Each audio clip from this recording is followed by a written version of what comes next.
Alright, hello. It is Monday. I'm a little bit late today, but it's Monday. I'm live. Got some lunch here, so what we're going to do to start today is we're going to watch the Q&A video. It just dropped like 15 minutes ago. So while I finish up eating, we are going to watch that. So let me get my screen switched over here. And then let me pull this up quick. Yeah, we'll watch this while I eat. Good timing. Season 5 is next week, so that also is very exciting. Let's see what kind of Q&A questions we got here. All right. Oh, this is muted. Until June, why has there been such a lack of investment into the PvP aspect? Can we please get an update on cross-server 3v3? Wombat Mount win.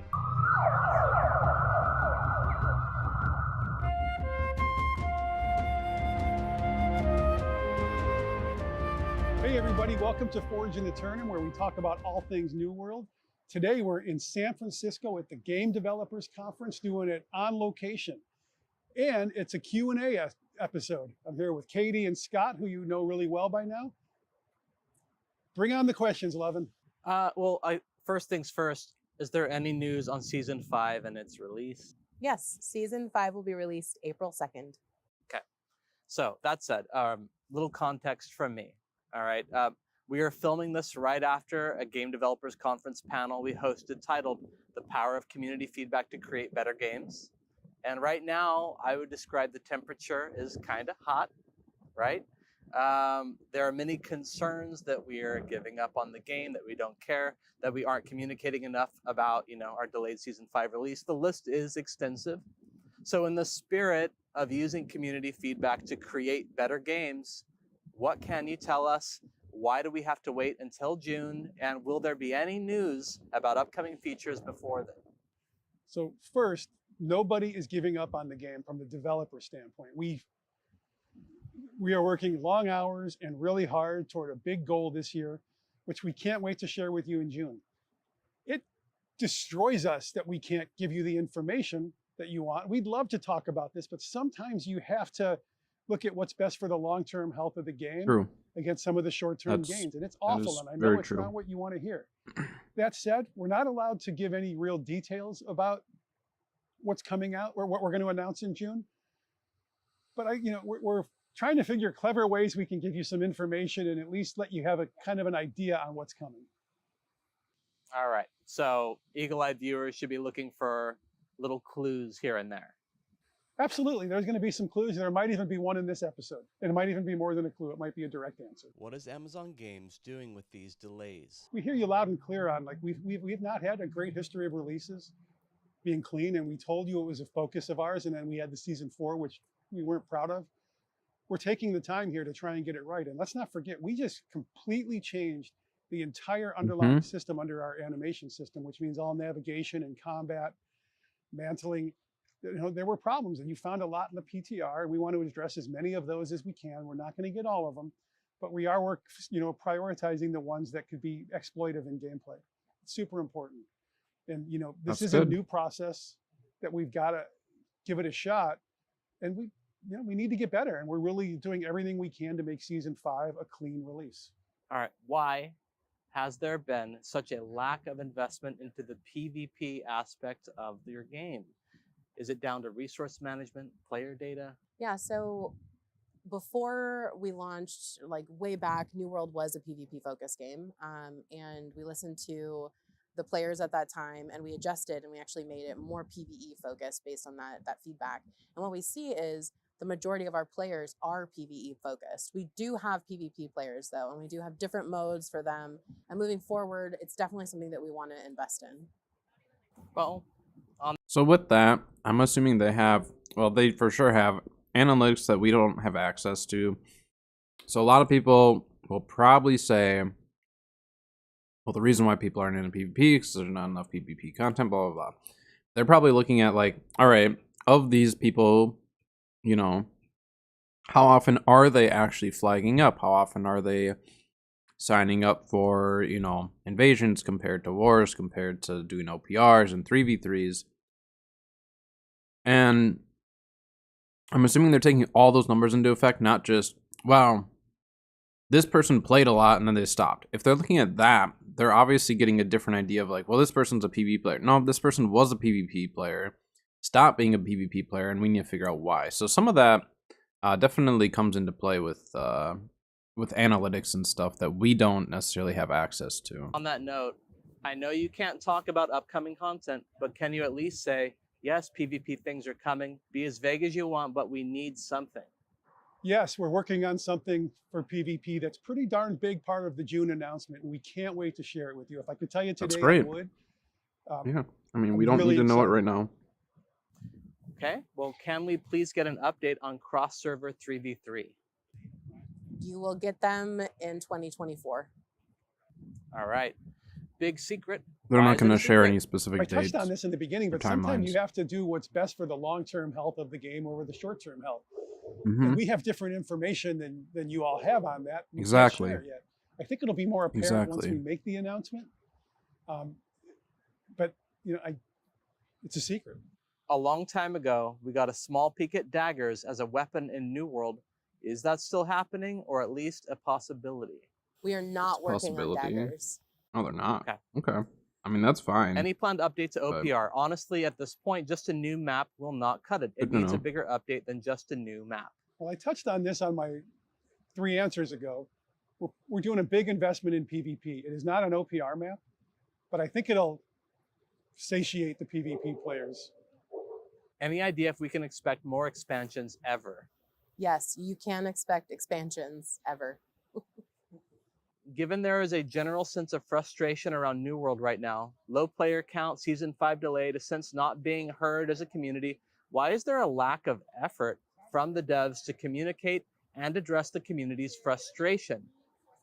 It's been nothing but radio silence from the devs. So we've talked about this a few times, like it's not a lack of effort, it's not a lack of desire. We would love to be telling you everything we're doing, but it's not best for the long-term Right. health of the game. It right does now. not And as help soon as the we can in community June, we will. sharing But certain we do things. understand that you need to, That's I'd want to know exactly more too right. if I was on, if I was outside of the game team. So we're gonna try to find ways to give you hints or clues at what we're working on over the next month or so.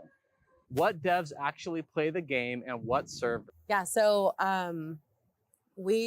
all devs play the game is what we absolutely strive for. I know that Scott just did a presentation, included some of our playtime. And as far as the leadership team, besides the new guy who only has about 100 hours, all of us are over 1,000. One of us is over 3,000.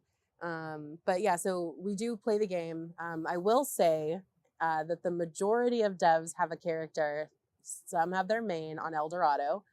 There's also some folks on Lilith. Isabella. And Isabella. I have my secondary on Isabella, Yeah. but to be quite honest, I haven't really logged into that character in a while. That's my primary. Your And then I have primary is on another, and I have Isabella? another one on El Dorado. Oh. I was gonna say I have about 750 hours on El Dorado and about 750 hours on Isabella. Yeah, Isabella was my fresh start world. It was a lot of fun. But I went back to my main probably like 3 months ago. I think it's critically important that everyone on the dev team play the game. I literally just did a talk on how important this is. If there's one takeaway, it's get your team to play the game. Otherwise, we can't have authentic conversations with the players. It's impossible. Are there any plans to improve the town buffs? I would really love to see the ability to request or personally purchase them. Right now, that's not in the works. Are there plans to be more aggressive with PvP balance? The PvP balancing was implemented, but isn't being adjusted as much as one So- would have thought. It's funny that we're getting this now, right? Are there plans to be more aggressive with the PvP balance? In the past, people said you're too aggressive with the PvP balancing. Right? They're too heavy. They were too heavy-handed with some of their changes and stuff. So this is it's really gotta be frustrating as a dev team to see so many different angles of what people are wanting. So obviously there's being too heavy-handed with their PvP balancing or their balancing and changes, and then they eased way off because people were complaining it was too heavy. Now we have some people requesting that they're heavier with it. So, which is like good to get that feedback, but also there's never going to be like a happy medium, really, it seems.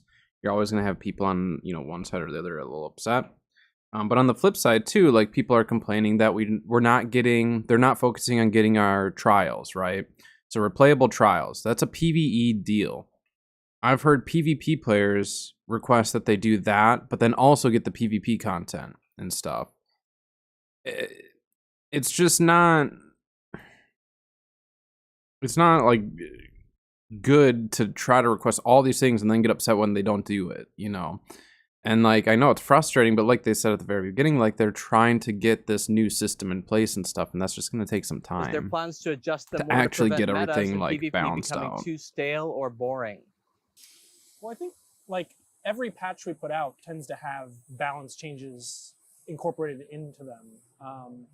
And the bigger patches, will contain kind of weapon reworks. Yeah, they've been too heavy-handed in the past, so that's they something eased that off. our combat team is always looking at and always trying to balance, especially when there's exploits. Then we'll hotfix for that, because we know that kind of like exploitative gameplay, like it's just not like that has to get hit immediately. But in terms of like the meta and stuff, We have a combat balance update that happens about like a month to a month and a half after a big seasonal update.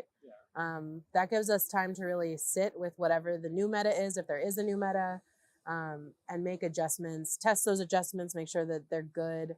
But I will say that, a lot of the time it feels like we don't go so aggressive, and I would agree with them on that. And that's something that we can take back to the team and be like, is this the right change, or should we be more They just need to aggressive figure with out it? the And then balance tailor between it what's back too for the aggressive, next what's one. not And that's a aggressive conversation enough. we can have. and take a look at the patch notes for season 5. Like Katie said, April 2nd, so there'll be big changes there. And then I think the next Balance of Power is going to be a couple weeks after that releases, right, Mike? Yeah, that's right. We looked at all the feedback for Balance of Power from last time. We want to just, keep iterating on this and improving it. So the next episode of Balance of Power will launch a few weeks after season 5 is out. Yeah, I would just add on, because of my last answer, the majority of our combat team plays the game actively as PvP players in live. So they are in tune with what's going on there. What content do the devs not enjoy or dislike and or want to change as a player, not a dev? As the player base has complaints and the devs might not see it the same. I have one. Okay, so I think we should do one thing that we really love and one thing that we would change or that we don't necessarily. Can't we just do the hate one? No. I'm doing the hate one. You know what I want? And I know the players want it. Obnoxious. I want to get rid of that perfect salvage pop-up so bad. You actually don't like pop-ups in general. So. I generally don't like stuff getting in the way and interfering. I don't with care my about the gameplay, but pop-up. The perfect salvage one, it's going to be gone. Can't wait. The thing that I really, really like is that we did sort of recently is the art for Elysian Wilds. I think that was super different. It gave me the same feeling entering that zone that I got from Brimstone Sands, because it's so different from the rest of the world. Yes I and really no. like that I think a lot. Brimstone was a much bigger And then the thing that I would scale. probably have changed is also related to Elysian Wilds and the expansion, and that was we have a quest line called Secret of the Spores. I would have held that back and waited until it was in a more exciting place for players and was like a really cool loop. Right now, I mean, not a lot of people do it, and I don't think a lot of people maybe understand what it is or why it would be interesting. So I would have liked to hold that back and rework it. I think like my favorite like gameplay in New World is arenas, and I know that that's not in the best place right now, and I think especially for population and Crossworld will help with that a lot, so I'm excited for that. The thing that I it's not that I like it the least, but I feel like it has a lot of potential that we never really like dove into, is like the darkness portals. Oh, yeah, like, yeah. all across the map. We had grand plans for that kind of stuff, and things had to be scaled back. And like as a player, I would love for that to get more. Like The more of an runs are emphasis. back. Like there's reasons to do them again, so it's kind of fun. I'm gonna go back. I didn't say something I like. I think one of the things I like a lot is all the updates to the MSQ, especially the last one, bringing it home. Like it really. Yeah, I mean like, that's makes stuff the that game, like, they just needed to get Yeah, done, it's a add in different and game. it is cinematics. pretty. 2.5 It's a different very graphic different game flash. now. Yeah. Like if you haven't gone back and done the whole MSQ, like season 5, do it. Very fun. There's trials that you didn't get to necessarily do if you played at the start of the game. There's just a lot that they worked really hard on the MSQ, and it really does show. I didn't realize how much they had actually done until I went back and started my EU character. And it's really cool. I'm not even like a big questing lore person, but I thought that they actually did a really good job, and I can see why they want to like complete it. Like they're pretty much all the way there with it, you know. So I do highly recommend going back and starting a new character at some point, at least for season 5, and see how you like it. Because I thought it was really good, and I'm one that doesn't usually care as much about that stuff, so I think it is worthwhile. When are we going to get large server merges? We need a single US server along with a single EU server, etc. So there's going to be a pretty aggressive merge happening. I don't know about think one they're server. Looking at March 27th. But But hold I on, like the none of server us are merges aligned with coming. One server in the U.S. No, we're not. No, but there's going to be an aggressive merge happening on March 27th or around March 27th. Wombat Mount Win. No. Despite the game's potential to be one of the best MMOs, the management of the game by the entire team is a continuation of disappointments and choices that lead players to leave. Is there anyone who can correct your mistakes? Or do you pretend nothing happened thinking that everything is fine? We constantly self-evaluate. I think the difference is we just have different information than you. We know where we're Exactly. going. So why things they have may seem information like, that we don't. why aren't they focused on this They thing have I want right a now? direction of the game, Maybe the and reveal they will don't need to reveal share something everything that with we're, us. different that we're focusing on that you might think is important. We Yeah. try to, we literally try to understand what the players want and need.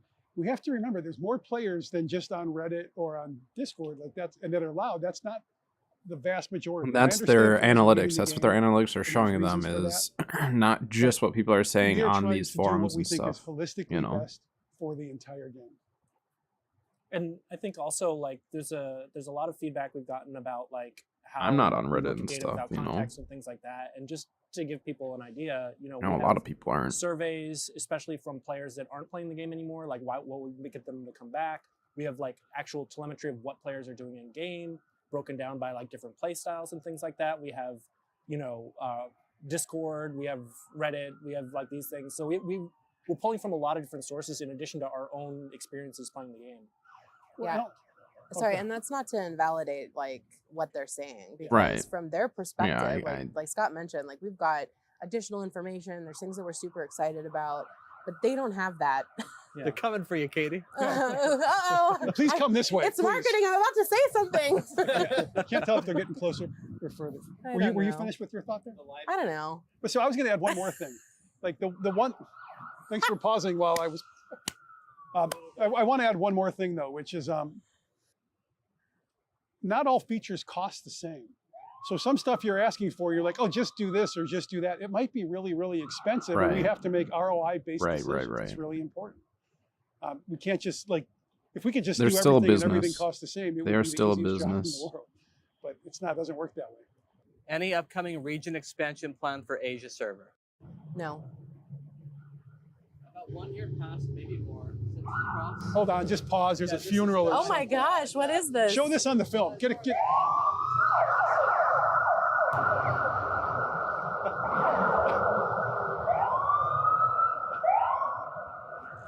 What is this? I guess that would explain all the like imagine the timing of it. Is Biden here?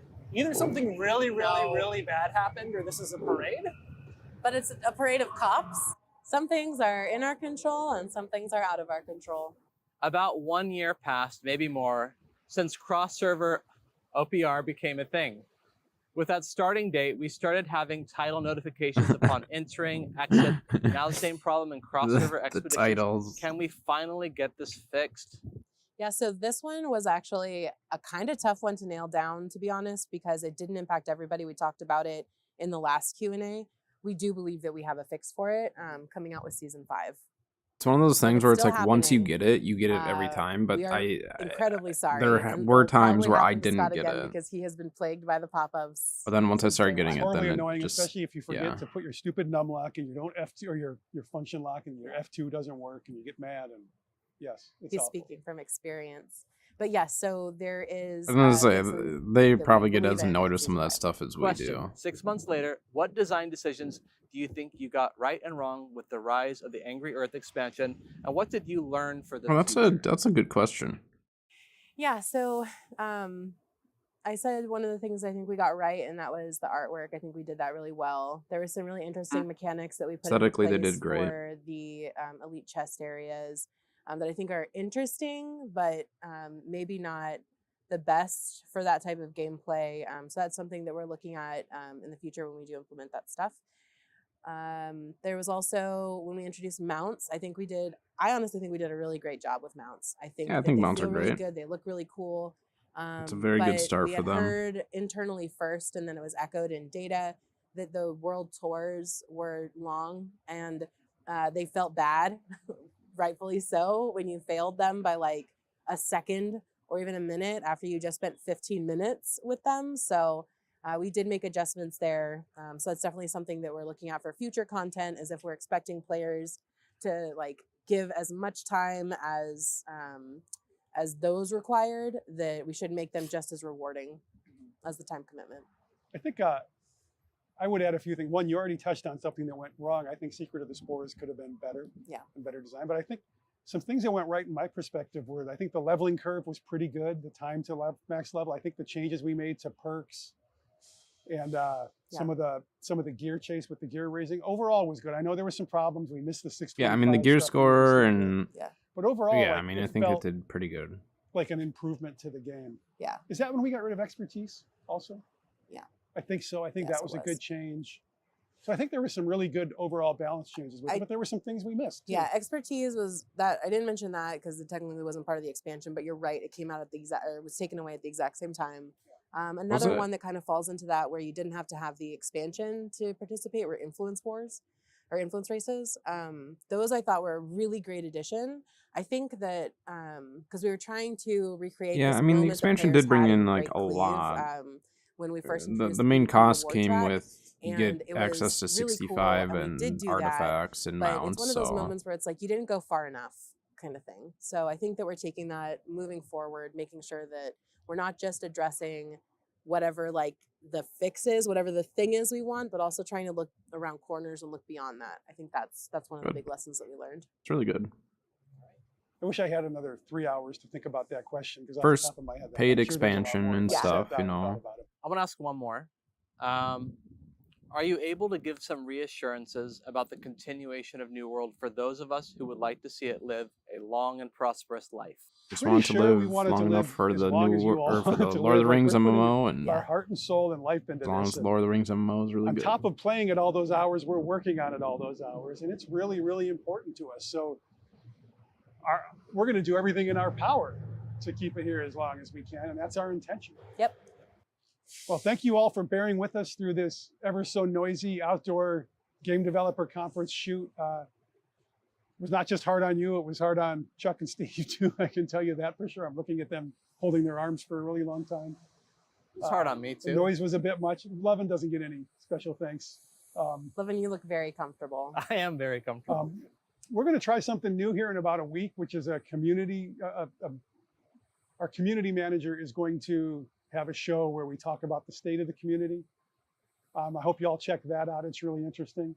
And, wish we could answer every question in the in-depth detail you want, and we will be able to if you consider June soon, pretty soon.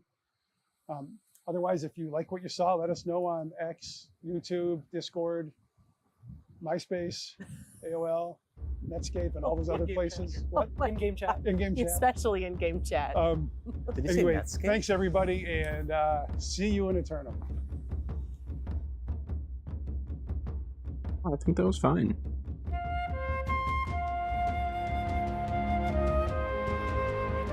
So I mean,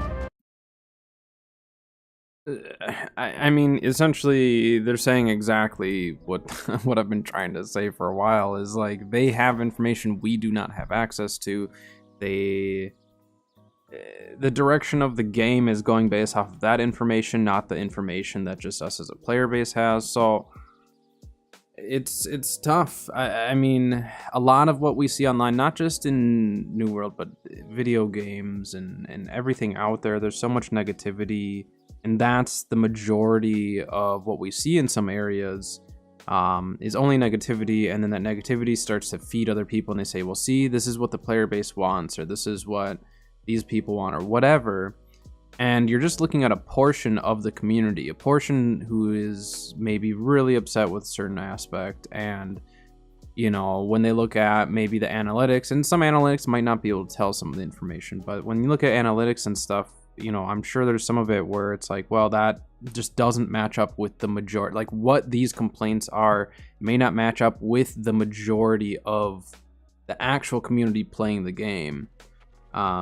And, you know, a lot of people did get into New World and stuff and enjoyed it so much because of the PvP and all that. And a lot of people think that that's like what's going to make New World so great. And I think the PvP was fantastic at the start of the game. The game changed, you know, a lot has changed with it. So, yeah, I mean, they have changes coming. We know that they're coming eventually. We just kind of need to hang tight until they get those.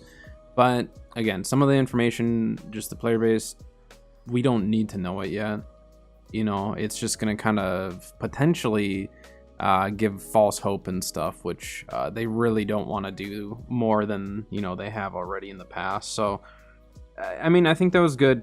I think it was good. Again, they're not going to make everyone happy. There's going to be people upset with the Q&A. There's going to be people upset with, you know, the fact that it was delayed. Even though they gave us a date, people are still upset. They'll say, well, thanks for giving us the date, but why did it take so long? And it's just like, well, I mean, like, no matter what they do, there's always going to be that question of like, well, why didn't you do this? Or why did you do this? Or why didn't you tell us this? Or so they're kind of sticking to their guns of like deciding what we do and don't need to hear. And I think that's what they have to do. I really do. I think they have to do that in order to continue moving forward. And I mean, they did bring up the good point of like, you know, there's a lot of people on the forums there's a lot of people not on the forums that play the game. I'm not on any of those forums. You know, I've shared some bugs that I've found in the PTR with the expansion and stuff, and those eventually got fixed. They didn't get fixed right away. I knew it wasn't going to be one that would be fixed immediately, but they did eventually fix it. You know, they took various, you know, accounts of that potential issue happening, and they eventually did fix it. So just because it doesn't get fixed or changed in that next patch does not mean that they're not listening. It just might mean that priority wise they're not able to get to it, or it's just, you know, other things are taking priority. So that's what we got going though. Yeah, I mean, like I said, I think we're going in a good direction with the game. This big change, you know, with the big change that we got with the new system in place and all this, it's just tough because it's stuff that like they need to get done, but they obviously just like are not able to get it very easily. So, but anyways, I think I'm really excited for season 5. I think it's going to be a little bit quieter of a season, not going to lie. I think it'll be a little bit quieter, but it's setting us up for better seasons down the road. So season 5 is kind of like our just first push into getting better seasons in New World, and I think that's really, really good. So I'm going to maintain my positivity with it because the dev team is still trying hard. They're working really hard for us. The least we can do is show a little bit of support for them in order to maybe help motivate them to do better, you know? I think there's a lot of us out there who have worked jobs that have not treated us the best, or I worked retail for a number of years, and the biggest issue was when a customer or whatever, just they don't know you, they don't know the company, and they start complaining, saying all these things, and it really doesn't make you want to work harder for them, to be honest. Like, it does and doesn't. Like, it makes you want to work harder to a certain extent, but it also kind of makes you just want to be like, well, if you're just going to complain the whole time, then you're going to get mediocre service. So That's not necessarily the best way to go about it, but sometimes you just kind of fall into that deal. So they're still working hard. They've put in a lot of work for the MSQ, which again, if you're a new player or if you are a returning player or a current player and you haven't checked out the new MSQ, I do highly recommend it. It was very, very good. They did put a lot of work into it, and it was fun. It was fun working through it on my EU character. And then season 5, I'll probably start another new character, get that going. I'm not going to do new character every single season, but for season 5, I probably will, just because I can cruise through that without getting quest locked at all. Well, without getting quest locked through expeditions. But we're going to start the day with some lemon farming. Try to stockpile.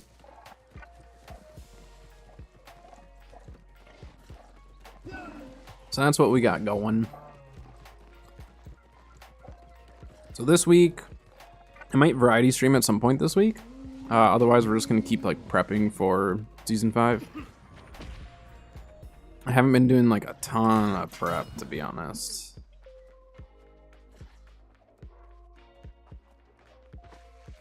Probably try to get more scarabs. Should try to get my chromatic seals going again because I've been bad. So this is Marama, US East Marama right now. Been on Marama for quite some time now. And then on EU, I'm on Nissa or Nisa, however you pronounce it.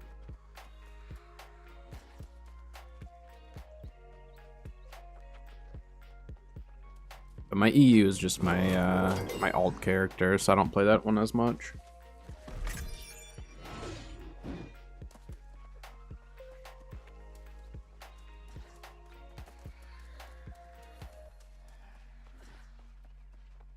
This is the one without it. Yep.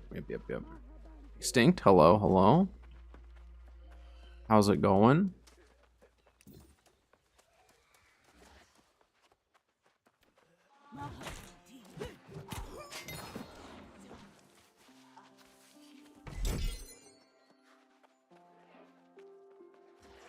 This one, I think, has... Yeah, just one up top. Doing alright. They announced, well, on Friday, technically, they announced Season 5 for New World's coming up next week. So it was delayed for a bit, but now we have a date on it. So that's exciting. But, yeah, been alright.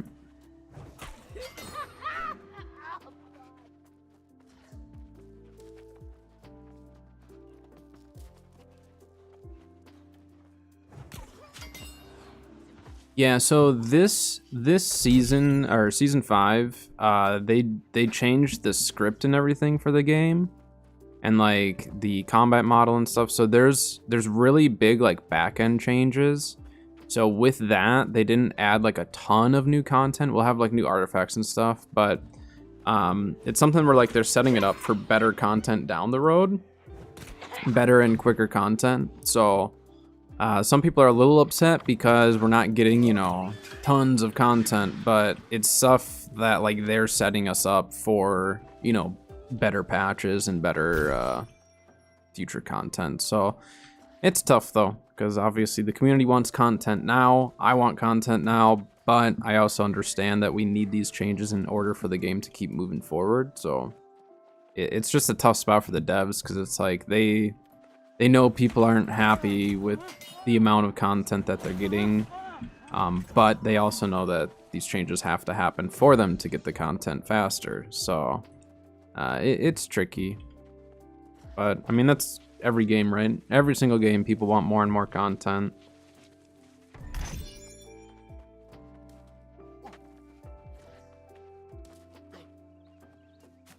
No matter how much they add, someone won't be happy, you know? Which can't make everyone happy. Oh, that was terrible. 3 lemons. I don't post about literally anything. Where's replace them? Yeah, I mean, and that's where like same thing with like New World, where like in the Q&A today, people are asking like, well, when are you going to give us? You know, when are you going to give us PvP content? But then those same people will turn around and go, well, why won't you give us solo why won't you give us our PvE soul trials to repeat? But then they'll go and, you know what I mean? Like, they're asking for both, and it's just like, well, which one do you want them to focus on? Because they're gonna focus on whatever they want. You know, like, they're just gonna get it, but... Bo refuses happiness, true. But no, I mean, like, some of the people who are just so upset just need to take a break. Go play some other games.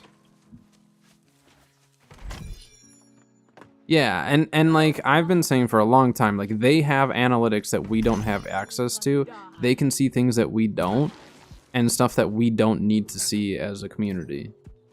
And sure enough, in today's video, they literally say, we can see things that you guys can't see, and trust me, we're heading in the direction, blah, blah, blah. You know what I mean? It's just like, yes, that is 100% what I've been saying, because I know that we can't see everything, and that Reddit and Discord and stuff are not they're not all the player base.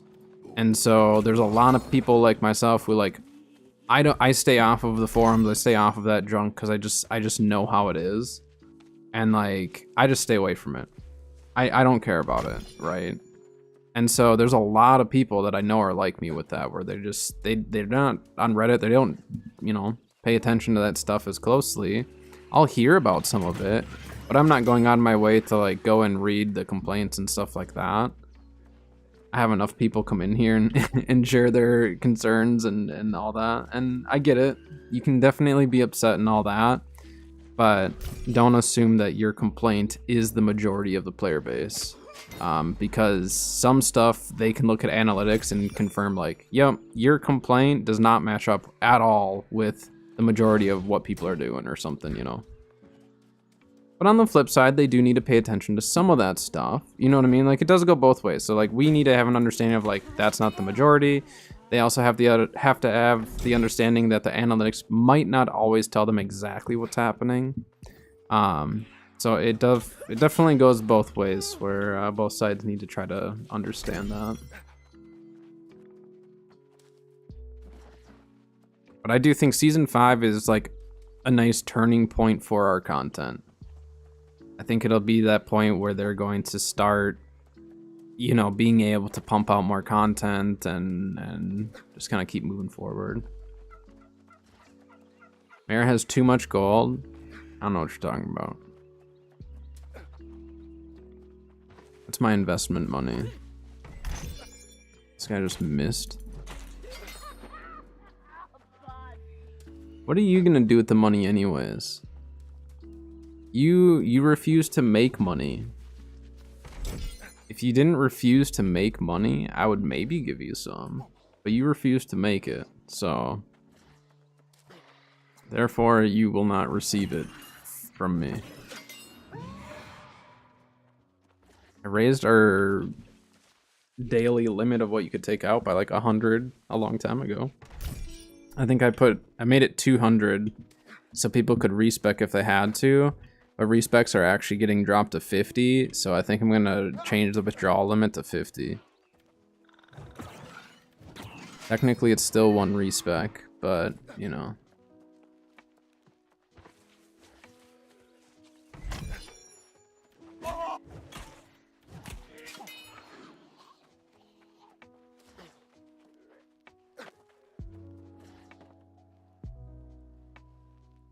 Month and a half to 2 months till you finish your first year unit. Ooh, that's exciting.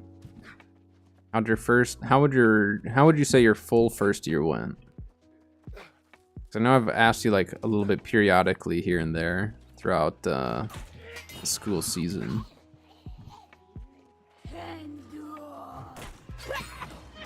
$20K? Why are you sitting on 20K, Bo? Why aren't you spending that? What's wrong with you?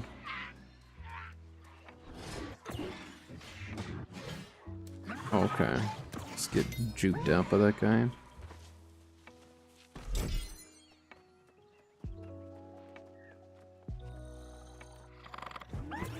Really great, good.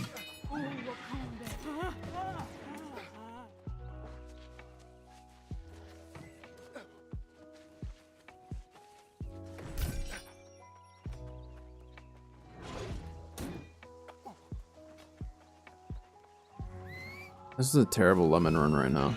I'm having really bad luck. I'll go hit up Navarro's kitchen, but it's not looking good for me on the old lemon farming. I'm really glad that my video I at least had a decent lemon farm that day. The last thing I want to do is show a new farming video and I only pull like 5 of whatever I'm trying to farm for.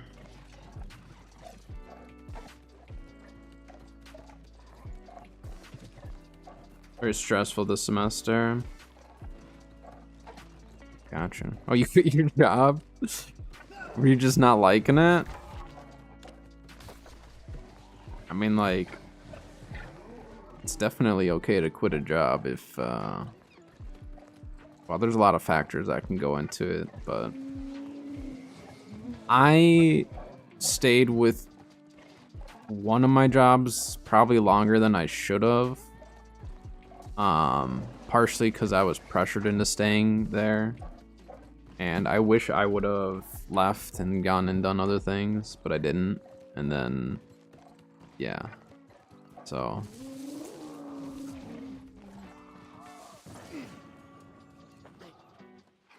It can be tough.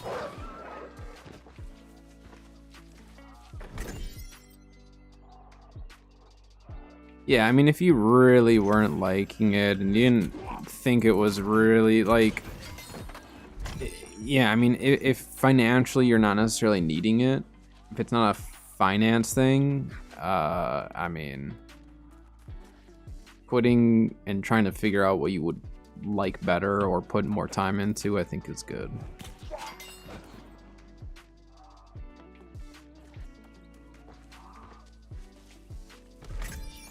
Yeah, that's good. But like, I you know, it's scary leaving a job sometimes too, because you're just like, is it the right decision? Or even taking a job, is that the right decision? It's very difficult.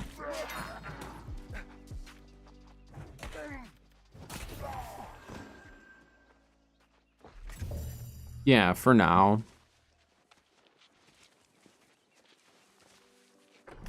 You never know. An opportunity might come around that is significantly better for you.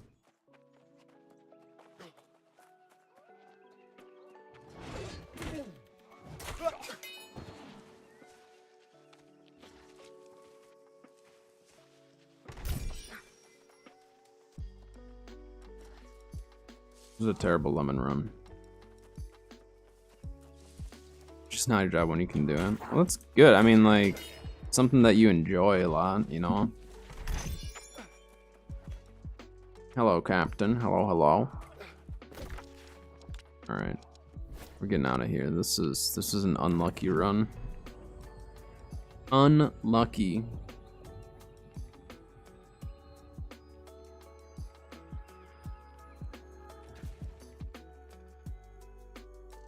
Now, I definitely have a lot that I have to figure out with myself, so I feel you on the needing to make change happen. I need to make change happen at some point here. I just don't know what change and what direction I'm going in. That's my biggest thing, you know. Yeah, I mean, so I actually have really liked YouTube. So not just gaming YouTube, right? So I originally, when I was getting my YouTube going, I was like, you know what, I'm just gonna do this. It's gonna help push the stream a little bit more. We'll see if I like it. I don't really know. And even like streaming in general, like there was a long time I just wasn't doing much of it. It was just kind of there because I still don't know exactly what I want to do and all that. But YouTube in itself has been really fun for me. Not necessarily, like I said, not just like the gaming side of it and like, you know, editing, stuff like that, but like research into YouTube, the different categories, understanding what draws in, like it's all marketing, obviously, like a lot of marketing knowledge. And it's very interesting when you start digging a lot deeper into YouTube and seeing trends and seeing what does or doesn't work depending on what category you're in. and the direction that YouTube is going as far as the viewers. It's really, really interesting, and we're at a point with YouTube right now with where like trends and where people are going with it, where it's starting to match up more with what I want to do for YouTube. So that's why like I'm starting to really want to put more time and effort, not just into the gaming side of YouTube, but like animals or something else, and just start branching out into the YouTube side of things, because there's a lot of opportunity out there. And I mean, YouTube is tricky. It's really difficult, but whether that's like editing for someone or assisting someone else with their channel or doing my own channel or something like that, I think YouTube is kind of the direction that I want to go with content creation. Twitch has always been something where it's just like we all know Twitch has had its ups and downs a lot, right? It's really, really tricky because there could come a day where Twitch is just done. There really could. I think Twitch could just drop off the face of the planet sometime. YouTube, I don't think that will happen very easily or very quickly. But Twitch, I think it could happen at any time. I'm not necessarily like saying like I'm concerned Twitch is going to die right now. That's not what I'm saying. I'm saying that it's much easier for like Twitch to fall apart than YouTube. On top of that, look at all the issues that TikTok's having. TikTok very well might be banned, which I know that's been kind of on the fence for a while too. But if TikTok's banned, everyone's gonna go to YouTube. I don't like TikTok personally. I don't know if it should necessarily be banned. I don't know the logistics of that type of stuff. I just don't think TikTok is necessarily good, because of just various personal things. I don't know. I don't like TikTok. I like YouTube a lot. But if TikTok gets banned, I'm actually excited, because then everyone's going to go to YouTube Shorts and Instagram Reels, which a lot of people look at Instagram Reels as well. But if TikTok were to die, the two other platforms that I'm working with, Instagram and YouTube, well, obviously Twitch, but YouTube and Instagram, I mean, it's just going to push more and more people to utilize those platforms specifically for short form. So, yeah. I mean, TikTok is really good for marketing. It's really good for getting your name out there and stuff, because it's just like easy for people to scroll, and you might just like take off. But people have done that with YouTube Shorts, you know what I mean? So I think more and more people are switching to YouTube. And the reason why I prefer YouTube as well is because you can actually like have links to videos and this and that. Like, it's so much easier to get full access to that creator's content through YouTube than it is through TikTok. Yeah, and that's just it, is YouTube pays out better than TikTok as well. So overall, I think like YouTube for short form videos and long form, I think YouTube is just a lot better. So I think TikTok is just so big for kids though. And that's where my main issue is it's very clearly targeting kids and in not good ways. Some ways it's like harmless, but in a lot of ways it's also not harmless. And yeah, a lot of that I'm just not cool with. So hello Taboo, hello. But YouTube's great. I mean, if you are a TikTok user and you haven't heard of YouTube Shorts or don't really pay too close attention, I highly recommend checking them out, just because of the fact that like you can get access to so much more content that way. And like, if you really like a content creator, support them on YouTube over TikTok, because they'll get more money that way too. And actually, the same thing for Twitch in some ways. Like, if you like, it just depends like on the creator, because there's different payouts on Twitch as well.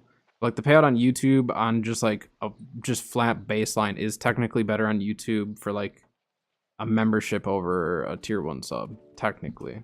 Not like a huge difference, but it is better. And that's your Partner Plus. Partner Plus is I think Partner Plus is equal to YouTube or something like that. I don't remember for sure. Maybe they're on Cartoon Series. Yeah, I mean, I don't follow it, but there was like some kid that made his own anime or something, right? And posted it on YouTube, and like it was like really successful or something like that. But like, I don't know, YouTube is great.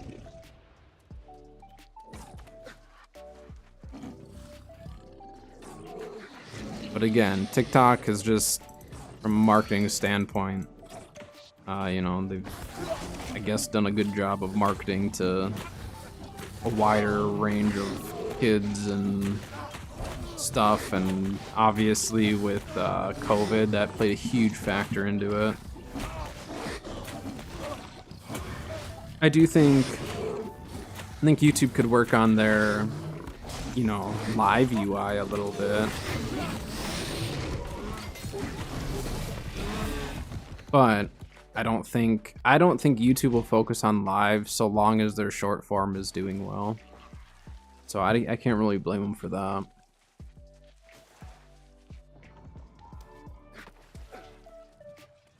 Yeah, I mean, the opportunities that people have gotten from YouTube like that, it's just crazy.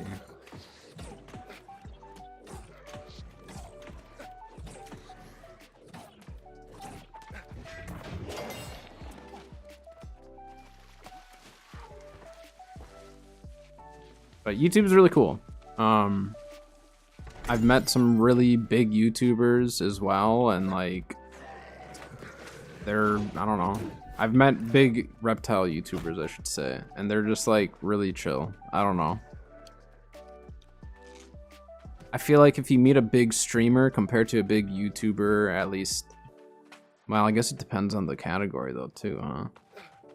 I feel like the big gaming YouTubers and streamers are very different from like the reptile people, even though like the reptile people I've met have like a way bigger following, but they're way more humble with it. And I think that's just a hobby difference or career difference.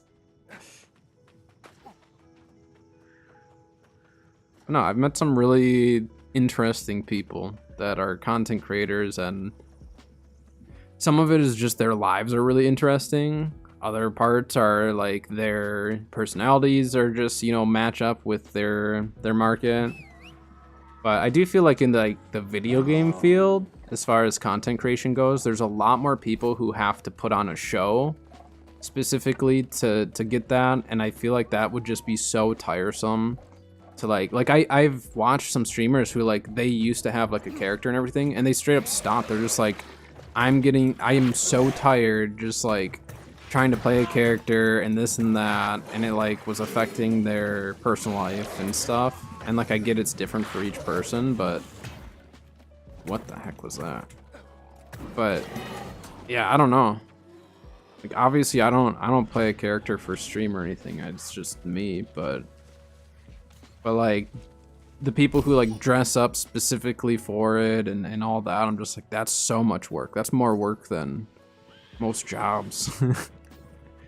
But if they have fun with it and enjoy it, like, go for it. But some of that stuff, it's just in the long run of it, you can't keep it up. But there's also like YouTubers that are pretty old too, you know, like significantly older than I am, and it's just them doing their thing, you know. That's kind of the trend from what I've kind of researched and seen. Ooh, there's a scarab. From what I've been seeing, like a lot of people are liking the more like genuine YouTube videos. Like, is that true for you guys? Like, for when you watch a YouTube video, do you like watching someone who's very clearly putting on a show or like being overly extravagant? Or do you prefer more like, you know, genuine, like that is them, you know? Just chill. Yeah, and that's what a lot of people have been saying, like the majority has been going, so yeah, go get your work done. Go get some schoolwork done there. Thanks for the lurk as always, I appreciate it. And the good conversation. Oh wait, Extinct, if you're still there, there's one other thing that I forgot to tell you. So I was tuned into your stream the other day, or yesterday, when you were playing some Valorant. I was just kind of lurking, and Kat heard you, and she's like, "Is that Extinct?" And I was like, "Yeah, why?" And she goes, "Well, when we first started like watching him, he was so much younger. His voice was a lot higher pitched when we like long ago." And I'm like, "Yeah, he's older now." I thought you would get a kick out of that. because she doesn't watch too often. She watches a lot of like Genshin streams and stuff. But yeah, she heard me watching you, and pointed that out. Chill for sure, Captain. Yeah, I think that's just what a lot of people like. I know that's what I like, you know. But yeah, little Extinct's growing up. We're watching him grow up.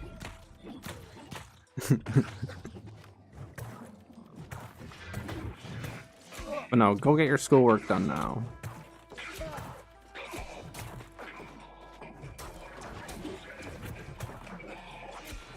But I think that's where, like, with as far as the YouTube stuff goes, like with the reptile and animal YouTubes, like there's certain people who I know that they're just putting on a show, right? And I actually don't like watching their content as much. But then like the people who are really genuine, like if any of you watch, I don't know if any of you even watch reptile YouTube or anything like that, but if any of you know Snake Discovery, Ed and Emily, like my dad knows them. He's done some business with them and stuff, and like I've met them a couple times, and I see them at Tinley, and we've been to their zoo multiple times and stuff, and they are just like legitimately genuine people.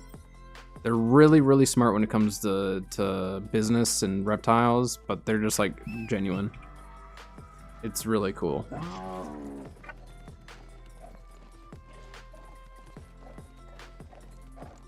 From the game series, like TV shows. Yeah. Yeah, the characters are just tricky. Characters can be really, really tricky to maintain. I think that's where the role players kind of like are in a good spot. Oh, glob farming. Role player, like GTA role players are like, they're, you know, they know what they're doing. Because they don't need to play, they play the character only in the game, and then outside of the game they can just be themselves. So like, I don't know, maybe someday I'll get into role playing. I don't know. I like watching it. I've never actually like legitimately tried role playing in a game before though, but maybe someday.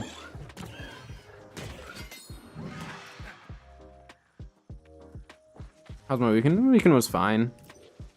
We went over to my parents on Saturday, just hung out over there with my mom. My dad had to fly to Arizona quickly because my grandma's getting old and she's got dementia and stuff, and she fell and like broke her jaw and stuff, so and it's getting worse. Like her dementia's getting worse, so it was a bit stressful on that side of things, but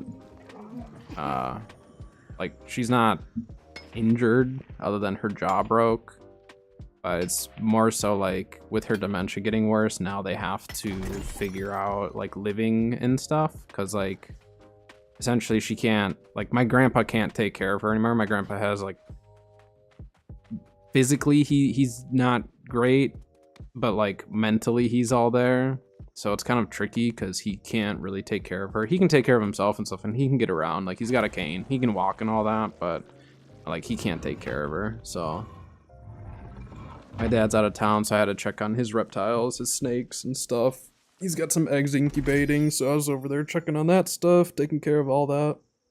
And then I need to touch base with him this week and see if he needs me to go over there and check on more stuff. So, but weekend itself was fine.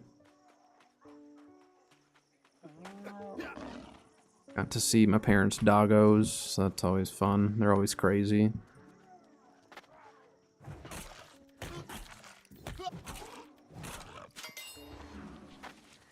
What is going on over there?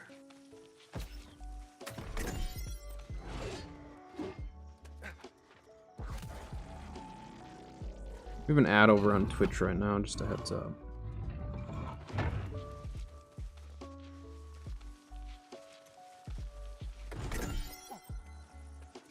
But yeah, the biggest thing for me as far as my content, I just need to start doing more. Just need to do a lot more.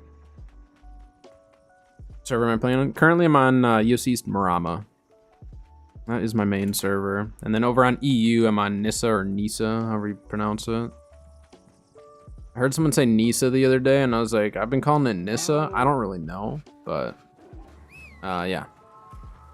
So we have one server merging into Marama, and then I think there's 2 servers merging into Nissa. One of them being Barry, which Barry was one of the OG EU servers, so it's kind of crazy. You can merge in Nissa, nice. Well, that's where my alt is. If you get merged over there, anyone's welcome to send me a friend request or anything, and then if you need help, you can let me know. I can't do as much on that character, but I can heal. And kind of DPS. I can heavy armor DPS.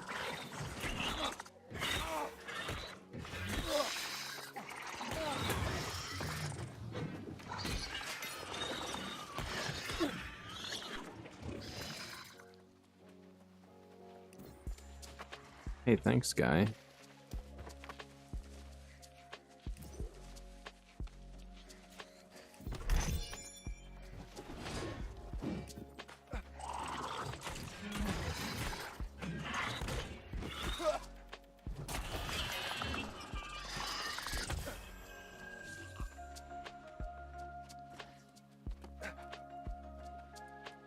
Yeah, see, I've always, or not always, but for probably like the last year, I've been playing on higher pop servers just the whole time. But I've played on the really dead servers before cross server stuff especially, and man, I definitely can feel how rough it is. But yeah, I mean, from a chest run standpoint, M3 standpoint, stuff like that, 3v3s, that's definitely something that's going to be really nice for a lot of people.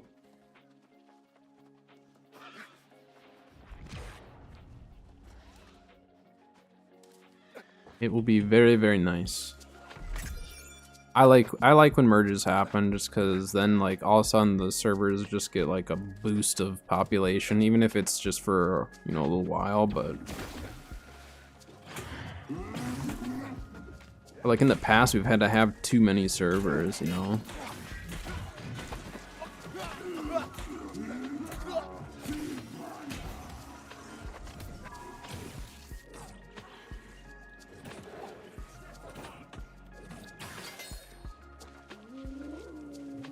Yeah, merges will be really, really good. Merges, we got Season 5, new artifacts, I'm sure new meta, equip load changes. It'll be good. And hopefully after Season 5, we just get content, new content that much faster.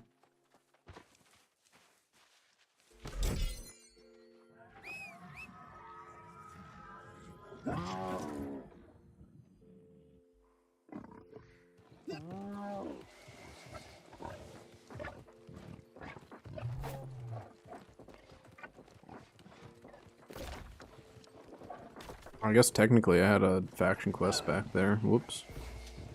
That's right.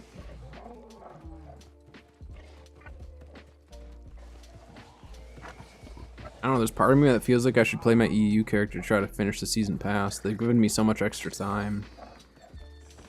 I might. I want to get this Scarab run done, and then maybe we'll swap to EU just to try to get that a little bit further. Well, and again, we could just try to do some OPRs over there too.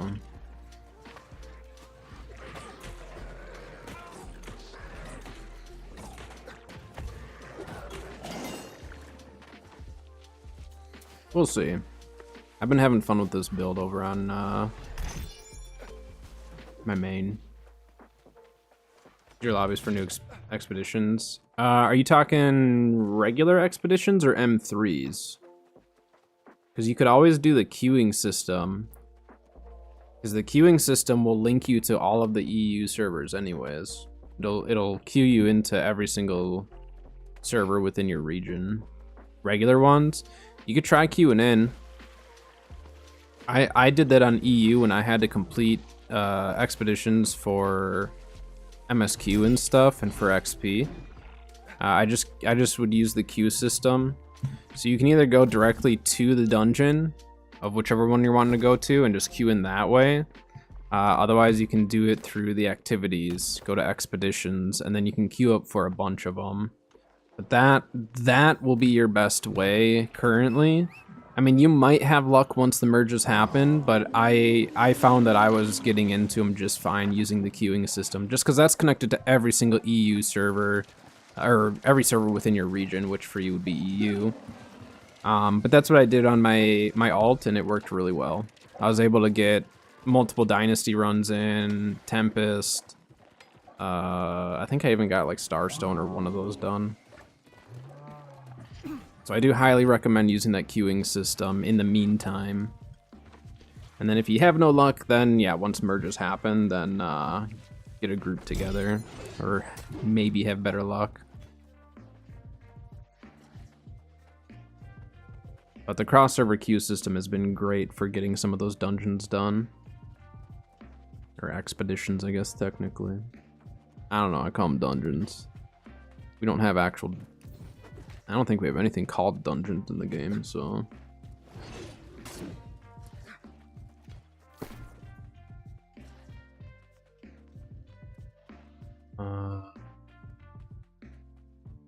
They aren't bad, but I don't need them. I don't need them.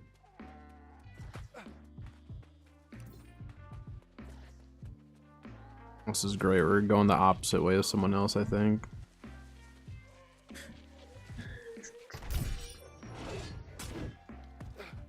Great Axe of the Scholar. It's the only downside with this build is the loot biasing sucks, because it's giving me great axes and junk.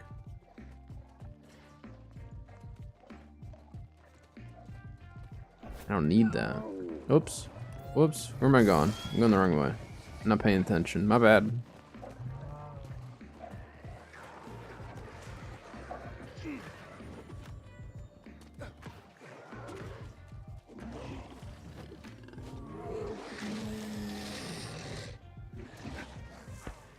You want something specific? What do you want specific? Once merges happen, I can, like, if you're gonna be on Nissa or Nice, whatever, if you're gonna be on my server, I can help you out when the time comes. But what are you needing specifically? I don't know. Stupid thing.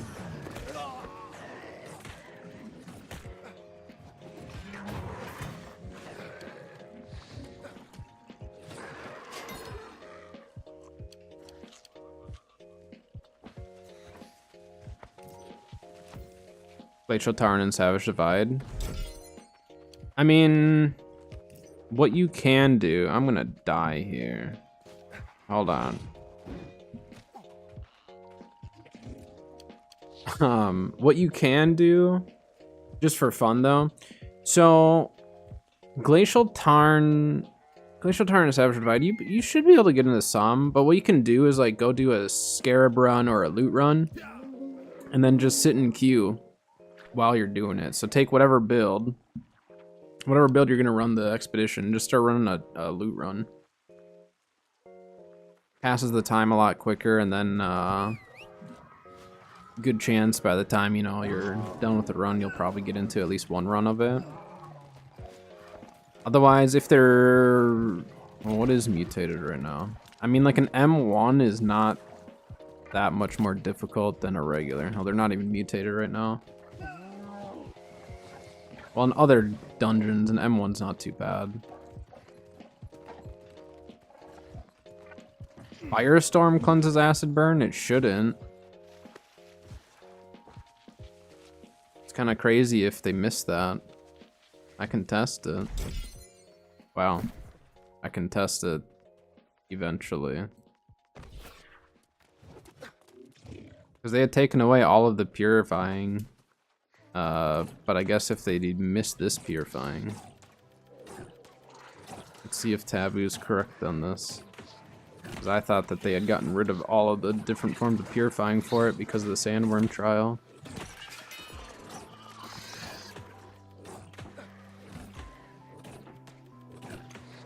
Okay.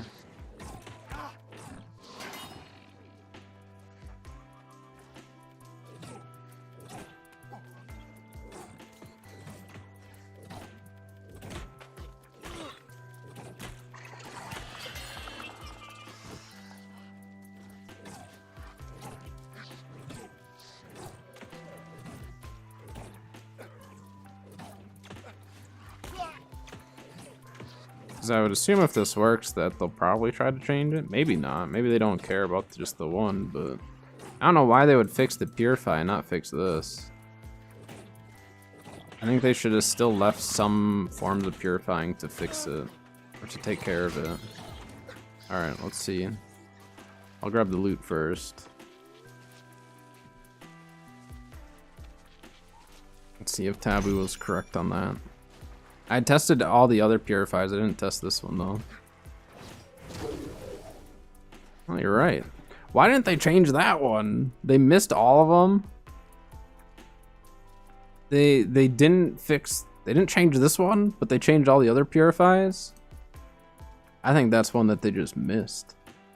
But don't tell anyone, okay? Don't tell anyone that they missed that. That's hilarious.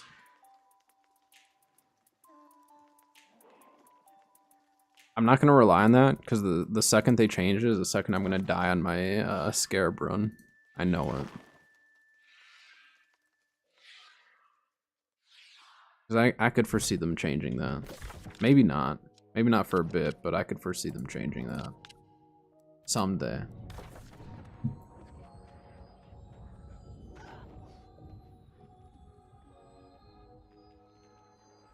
Yeah, I mean, if you're just trying to run Glacial Tarn and Savage Divide just for fun, I would just, yeah, just queue up with whatever build you're gonna run for it and go from there. I mean, technically, I guess technically if I was on my EU character, I could queue up at the same time, but we'd still need the rest of the team to show up. Tough as far as hoping that a tank happens to be wanting to run it at the same time.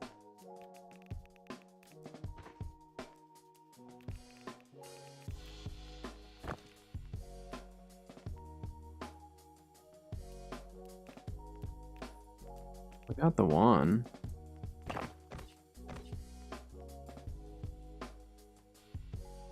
Let me back up to 10 scarabs. Need more though.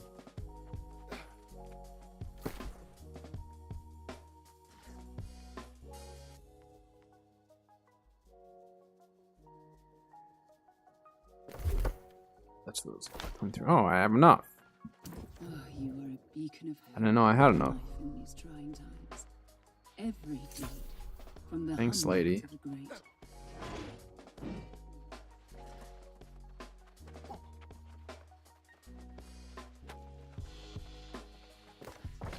And we can see if there's any trains happening. Adds mines. I don't know if I really want to do mines and Merc.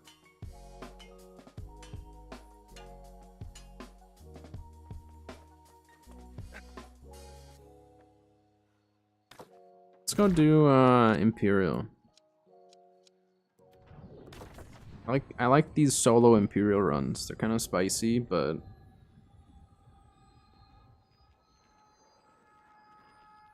a little more challenging at times. There's just some stuff I can't fight there.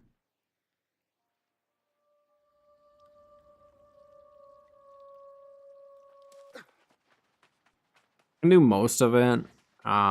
There's like one area that is pretty sketch. With Daisy the dancing bear and the Emperor's Zhao looking lady. That area is like fully RNG for me as to if I'll get it or not, because sometimes I can get really lucky and grab the chest at the right time, but it's very rare that I actually get those done. But the rest of it I can do fine. As long as like the ads aren't being too stupid.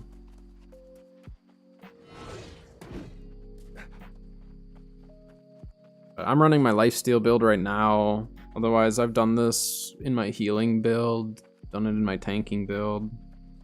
I don't like doing it in something that's too squishy unless I have a bunch of lifesteal, so.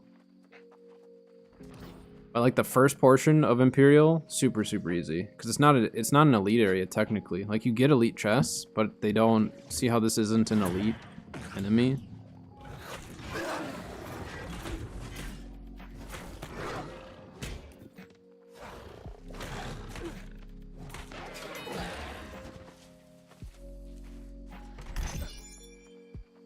And there's a lot of elite chests in Imperial that people skip on their chest runs because they... I don't know if no one realized that, like, they actually made some of the regular chests into elite chests in the back portion of the run, but most everyone skips it. But for a solo, it's really easy to hit. We'll take our time. I'll kind of kill my way through it.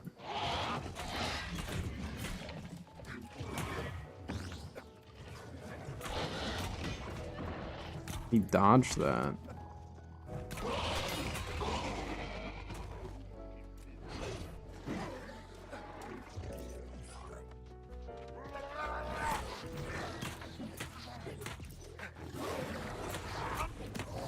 See, this is an elite chest. This used to be just a stockpile.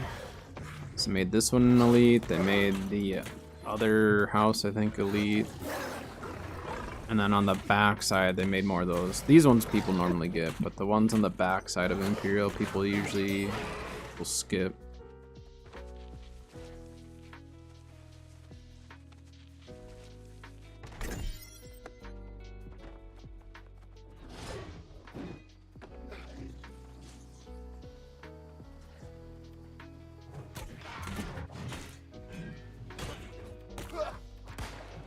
A sliver of health there, didn't you?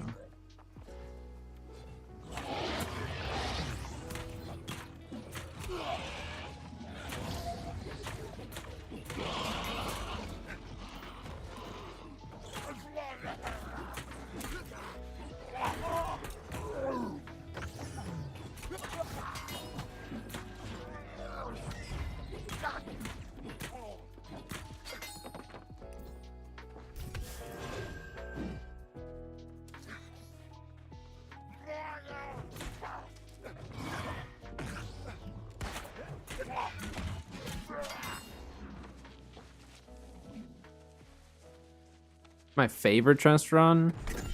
I mean, I really like Imperial. Imperial's been my favorite in the past. Imperial's really fun. I really like Elysian Wilds, like both areas. I think especially if you have like a small group, it can be really fun. I don't know. Like I said, I really like Imperial. Sirens run pre-Brimstone I really enjoyed too. But I don't run Sirens as much. Sirens is actually one that you can run solo pretty easily. You just need to know where you can kind of like hide and stuff. I could try taking this build to Sirens as well, but Imperial is probably one of my favorites. Every single chest has an opportunity of giving you something. Even the provisions. Provisions can give you sugar. So I like Imperial a lot. And then you have all the special, you know, furnishing and stuff. Doesn't have scarabs obviously, but I hate the parkour. The parkour is like the best part. Especially if you're in a group and you just watch people hopping off the edge. It's great. Sucks when it's you doing it, but great to see other people do it. Can we climb? Thank you. Oh, okay. I'm gonna skip that one. So now we hit the elite area. See, now these guys are elites.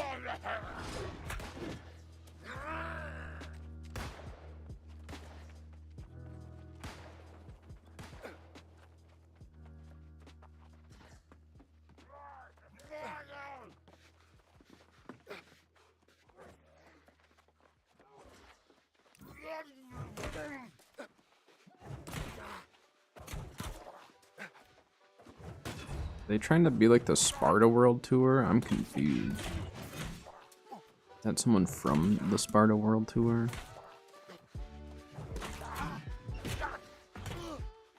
Hey, don't smack me.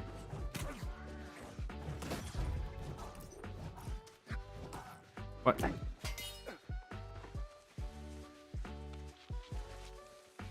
Sometimes you fall for no reason. Yeah, sometimes. That's true. Usually if I'm in a big group though, I try to make sure that like I try to make sure that I can see my character, or I wait for everyone else to go. Because, like, if I can't see my character, I end up jumping too early, and then I just fall. Miss. I'll do it. Nice.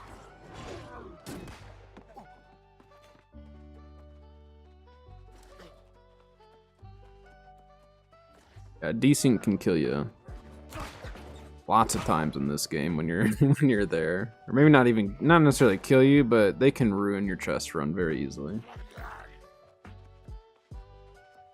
Especially when I play on EU, and the desync hits like 10 times harder when it does hit. It's great. Strawberries. Make sure if you come through here, you farm up the strawberries. There's not a ton of good spawns for strawberries, so I've got a spot in Everfall I like to hit.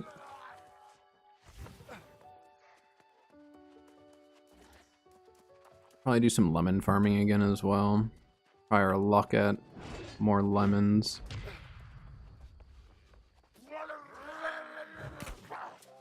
So on a solo run, you don't have to get all these chests, but I'm going to.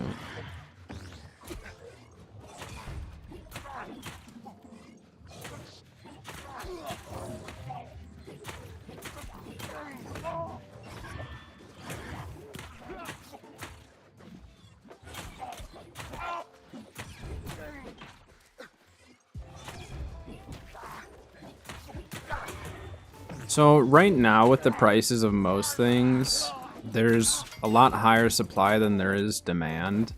So I don't know if the merges will necessarily see a huge change. We might see a drop in prices of a lot of stuff just because supply is going to be a lot higher. And then season 5 is when I'll have a lot better idea of what to expect, I guess. My assumption though is that a lot of the foods that require the legendary fish, people are just going to avoid them. For good reason, you know, the legendary fish are going to be a pain, and those who are farming them are going to just probably sell them and make decent money. So I think there's still going to be money in the 48 attribute foods, even though those are switching over to the legendary fish, or for con food, it's technically the roasted rabbit. So I think there's still going to be a lot of value in the lemons and sugar and stuff like that. It's just, it's going to take a little bit to get to that point. But what we also have to remember is that you're not going to craft just one at a time. So like, let's say you needed 1 lemon. Next season, you're going to need 3 lemons, right? So quantity wise, like people are kind of forced to just craft more at once. So the demand for it could go up just from that alone. So we'll see. And part of it might also come down to, like, is it going to be easier for people to... Like, I don't fish much in this game ever. I have 200 fishing because I just wanted to get the title of Skills Grandmaster before they increase trade skills. But I don't fish enough to actually know, like, oh, it's super, super easy to farm up, you know, 100 legendary fish. But I would assume it's not. So we'll see. But I don't think... I think it'll take a little bit for prices to even out. A lot of people are taking a break from the game right now, just waiting for the season, you know, with the delay and all that. So I think that's played a factor into it as well.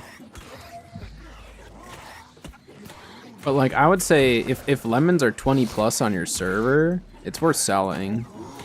I think lemons are for sure worth selling at that price. If they're like below 15, I mean, it's up to you. It depends on how much you need the gold. I would maybe wait. But like, there haven't been that many lemons for sale on Marama. Like, lemons haven't been super common. And when they are, they usually sell for about 20k. Or 20k, about $20. Can you imagine? 20k for a lemon.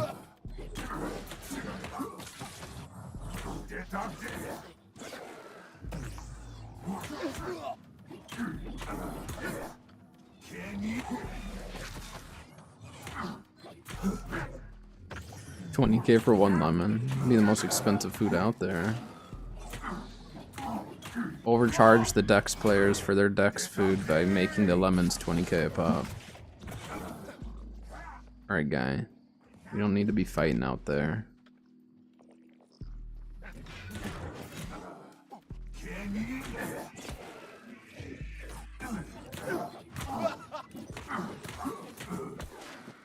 I did not time that right, clearly.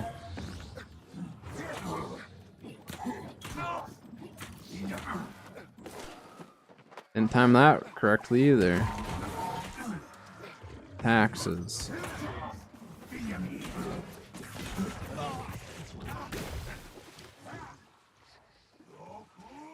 Come on, guy.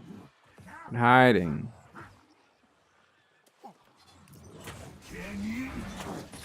I don't really need to kill this guy, but I'm going to anyways.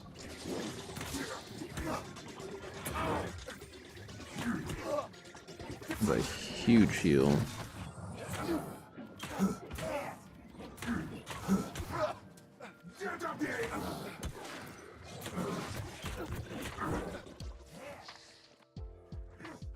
I just don't want to get those stupid tentacles involved.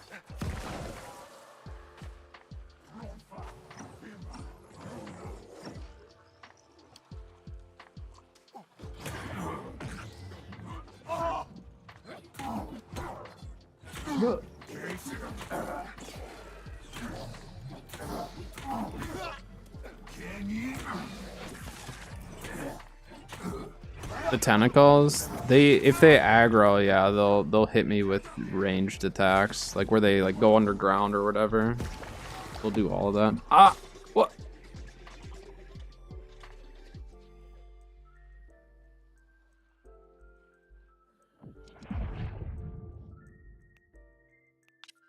I didn't grab the tent?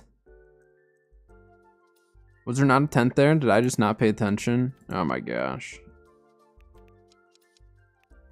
Wait a minute. And it won't let me go. Oh my gosh. That's the first time he's killed me. Usually, if I'm gonna die, it's because the tentacles aggro, but I was so focused on not aggroing him, I didn't pay attention to the fact that he has the range attacks and the stupid corruption killed me. Well, that's fine. I'll run it back. I don't have time for him. We're running past him. I don't need to kill him anyways. I should have potted up. Like by the time I had noticed he was doing it, I was too late clicking the button. So whoops. Well, now I know. My bad. There's also a chance the last time I had 200 con. It's a very high chance.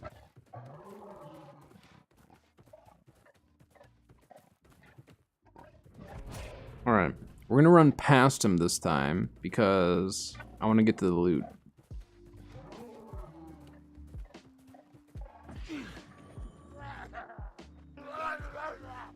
Looted again. There's so many elite chests though in the game.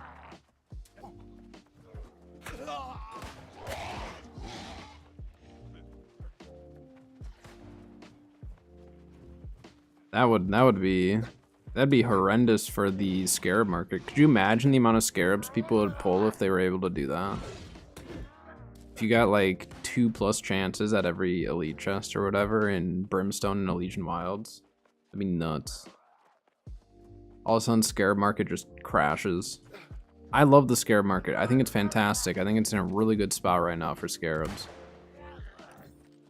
I don't want them to increase drop rate. I don't want them to do any of that. I think Scarab's in a very good spot. Because they're worth enough where you can still sell them if you need to, but they're not so expensive that like I'm not willing to buy them for, you know, a craft or two. Should we do some Gamba today? I was kind of thinking about it. I might try to Gamba a little bit, but I don't know what for. I just kind of want a Gamba. And that's probably not good. I probably shouldn't, but I might. Is there a reset? Was it the daily reset, or was it just like a random reset? Because that'll happen sometimes if there's a reset. But obviously, like there's the daily reset as well. But if it's like your home region, It's usually pretty late. What is it, 2 or 3 in the morning? 3 in the morning, maybe? I don't remember. Just a maintenance restart? Wow, that was lucky. What time of day did they do that at? Because usually they try to save that stuff until it's like super late at night, when the servers are really quiet, just to avoid too many people being able to get chests like that. But camp, I don't need one. I just won't die.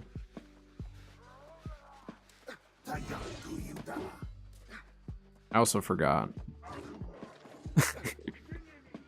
But you know, camps are very overrated. It's much easier to just not die than it is to hold E on a camp. Just saying.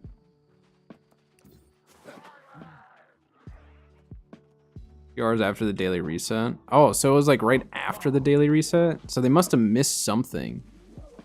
But if it's the daily reset, that was still pretty early. That means you were on pretty early, depending on your time zone. Well, if we're gonna die, it's gonna be this chest right here. This is the one that terrifies me. So yeah. No.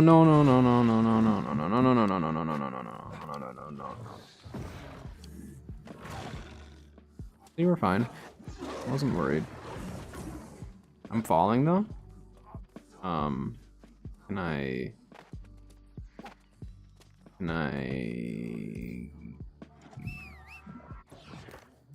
can't get back up. Oh no, is this gonna put me back up top? Yeah, you can loot from below, but the middle chest has a chance of popping you up and out. So it's the riskiest chest to get in this area. But technically, yes, you can get this one below. See how I have access to it? But you need to hit it there. Oh, I almost got it. They staggered me out of it. You have to hit it far enough back. Ow. You have to hit it far enough back that it like keeps you underneath the chest. Because if you're too far forward, it pops you up and out. So this one's like really finicky. See there. See, my guy's like trying to get popped up, but he can't because he's stuck underneath the chest. And then you just crawl underneath here. You just keep on going. And you can crawl up, rotate around. And then this one, I've never popped up. I don't want to say that. I'll say it. I never really pop up and out on the two sides. It's just the one in the far back. Okay, I need to be a lot more careful. We're gonna wait. We're gonna wait and get a little HP back here. I'm really pushing my luck. But we got the hardest chest. At least in this area. See? There we go. Easy peasy. Never mind. They're staggering me. Roll around a little bit. Please don't be the one time you're gonna pop me up and out. It's the stupid dog. And then he applies rend, so then you take even more damage. Stupid dog. Yeah.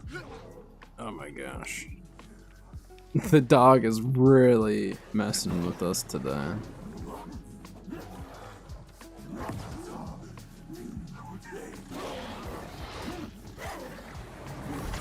Nice. Alright. Hey, I'm out of here. Captain! Wait, why is my stream element set up at Streamlabs didn't? There it is. With the tier 1. Thank you very much. I appreciate that. Enjoy the emotes, the ad-free viewing. I don't run too many ads on my channel. I run the bare minimum of what they will pay me for. Oh wait, we didn't get this chest. Oh no. I messed up. Okay. We need this stuff to retreat. I still have one more chest that I have to get, I forgot. But thank you for the tier 1. I appreciate that tremendously. And then if you're in the Discord, you also get a Discord role if your Twitch is connected. And same thing goes for the YouTube side of things. If anyone's a YouTube member, you also get a special role, access to the supporter section, which I need to do more with that stuff. I'm not great with Discord, but try to get more active with it. But I appreciate that. And I'm excited to have you on my EU server. It'll be fun.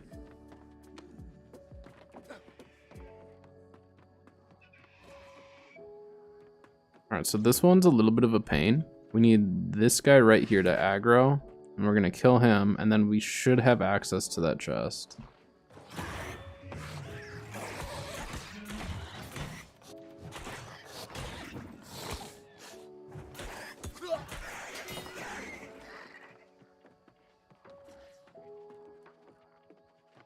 Learn a lot from my vids. Well, I appreciate that. I try very hard to help return players, return and new players especially. Obviously those currently playing the game as well, but I really want my content to make the game more enjoyable for other people to play, where I can do the research and testing and stuff, and then essentially other people can just take that information and just have fun with it. So I do appreciate that. I like hearing when my videos are helping. It's the whole point of them. I think we're gonna skip Daisy. Yeah. Oh, so no one has a tent here. I'll show you guys how to put a tent up here. That's why I didn't grab it, because there's no tent to grab. But there is a way you can actually put a tent there. Let's see if I remember how to do it. I haven't done it in a while. Normally there's a tent. Alright, fellas.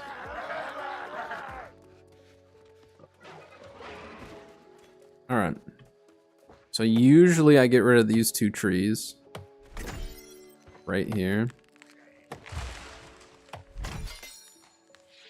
And see how it says you're in a landmark?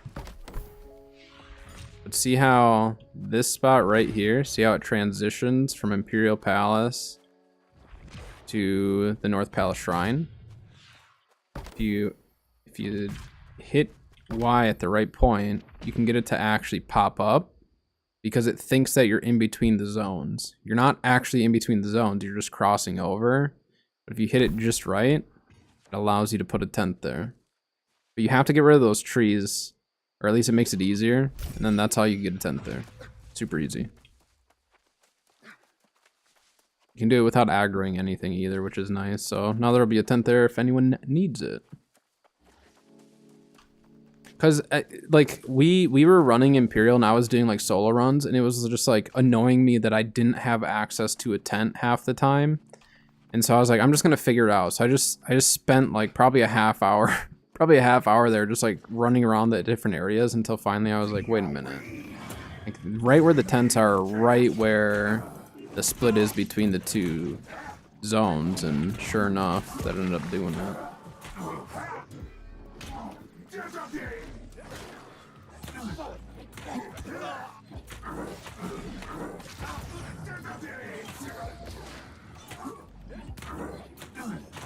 I'm gonna get this guy taken care of first before we go into the house.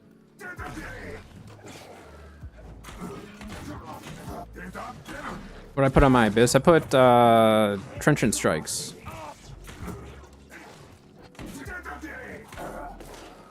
Trenchant Strikes for my heavies are quite a bit stronger.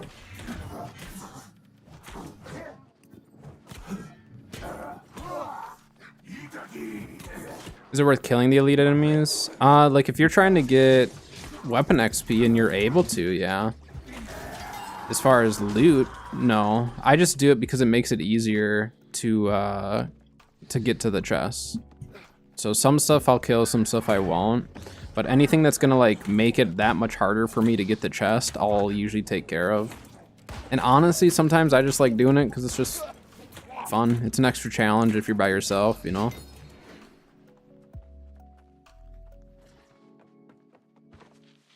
So this is one of the elite chests that a lot of people skip, by the way. Once you come up the stairs from down there, you go up into here.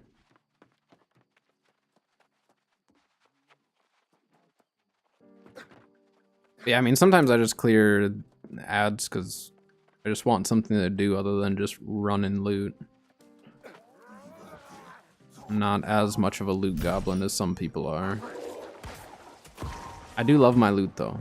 Don't get me wrong. I love loot. But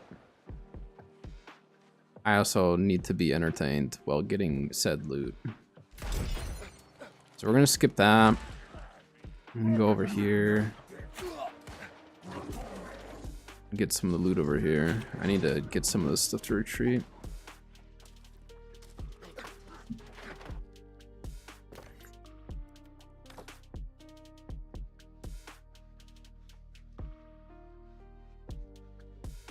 Time is at 1 o'clock.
Whoa.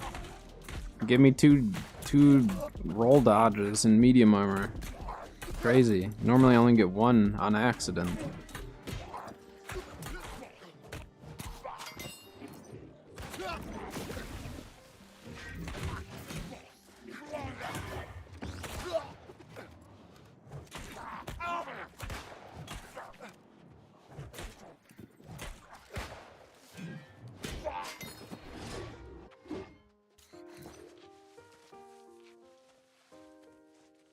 Actually, should I do down here first?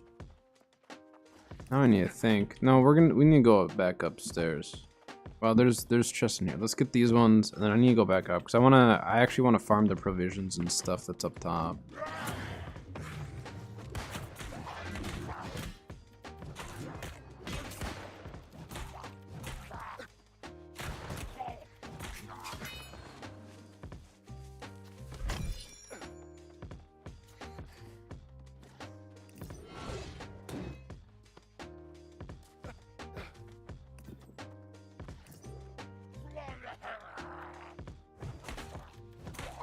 Preserve run. Good luck.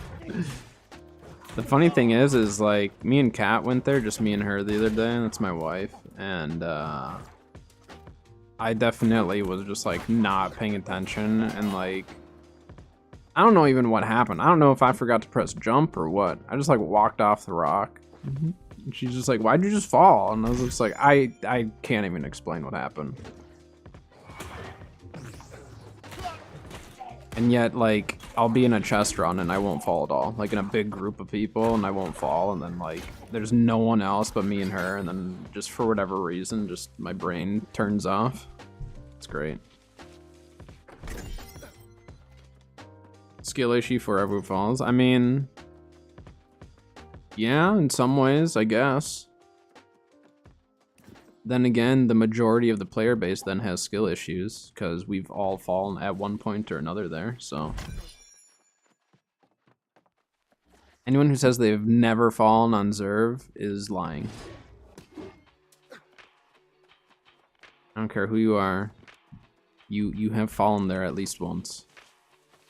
Whether it was your fault or not, that's, you know, the first time, no. Nope.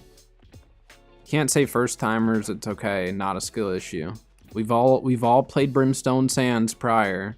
We all know you've had to jump at Palace or the Place of Pillars. So there's no exceptions.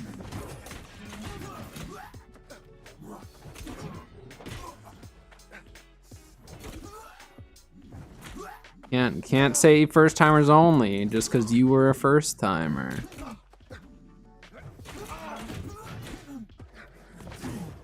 Nope, see? Lying. Like I said, anyone who says that they've never fallen, and especially says that others have skill issues who have fallen, they've probably fallen the most. So, seems as though Taboo has fallen significantly more than any of us. Just saying.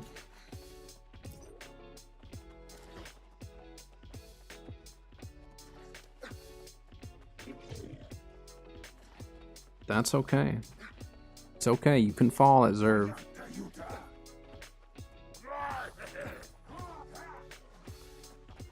You can't get proof. There's no way you can prove it. How can you prove you've never fallen?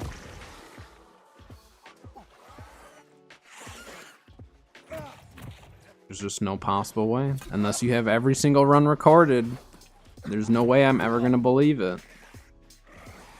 Yeah, new character doesn't count. Well, then I could say I've never fallen on my EU character.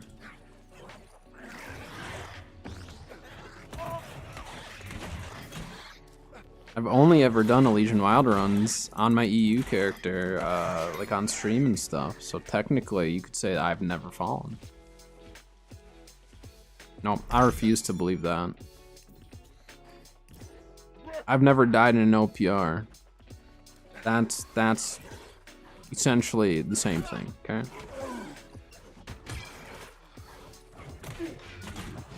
No death. Never died in an M3, never died in all of it. I'm telling you, if you can tell yourself you've never fallen, but I'm not gonna believe it.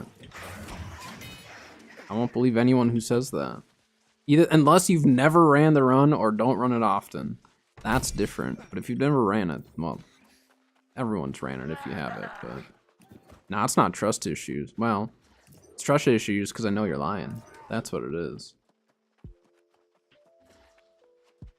You're the only person I've ever heard say you've never fallen there. So you happen to be the one and only person ever to have never fallen there, then maybe.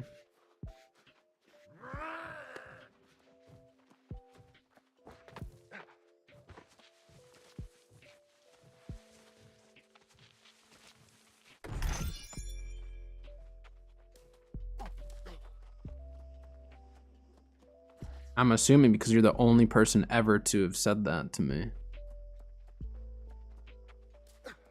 Anyone who ever talks about Zerv has fallen. Every person that I talked to about it. Wait, where the... Oh, there he is. I don't know, do we go for this? I guess we can try. There's someone over there, they're farming. I don't like going for these chests. It's 100% RNG. So I just have to hope that everything turns and aggroes accordingly. Uh-oh. Wait, this actually could be good. This actually could be good. Hold on. Okay. This is different. Normally... Did we not get the bear? Pylon easy? That's not true. I've done it with Pylon. It is not easy. Pylon only lasts so long. You can't get all three of them in that amount of time. I've done this run solo many times. It is still RNG even with a Pylon. All it takes, because they've changed the bear. It used to be easier, but they made it so the bear roams in turns. And so before, you used to be able to just like Pylon, run, and it would be no problem. But then they started making it where the bear actually started like rotating around and turning and stuff, and it made it way harder. Ow.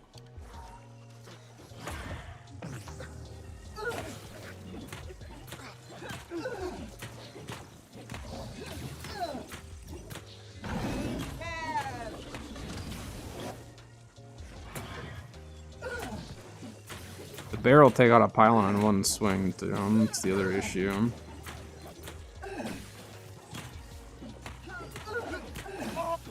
It'll take a little bit, but...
Let's go for the heavy attack.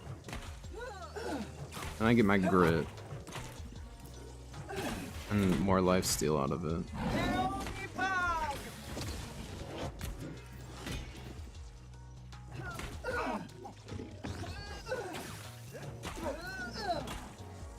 Ugh. You're missing, lady.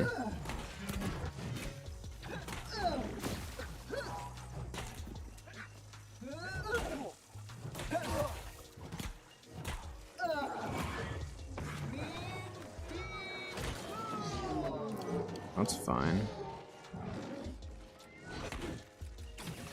Oh, it actually ate my cooldown. Dang it. Yeah, Spear's really good for solo elite stuff, but I'm enjoying this build a lot more right now.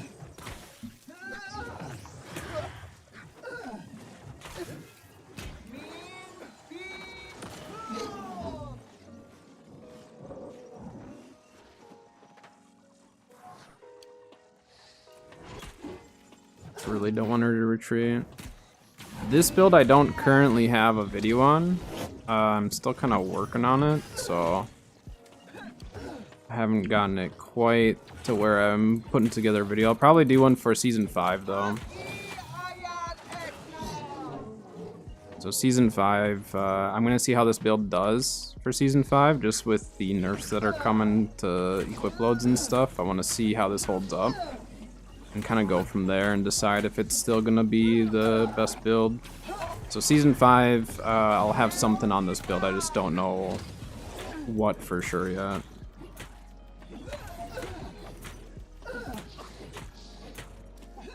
I'm gonna fight her down the stairs, but I don't want her to retreat.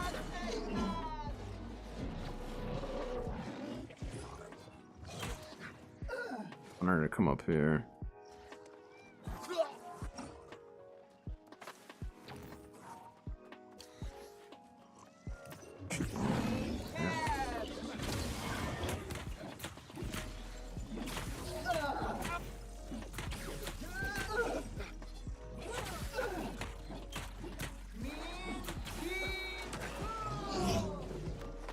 Oh.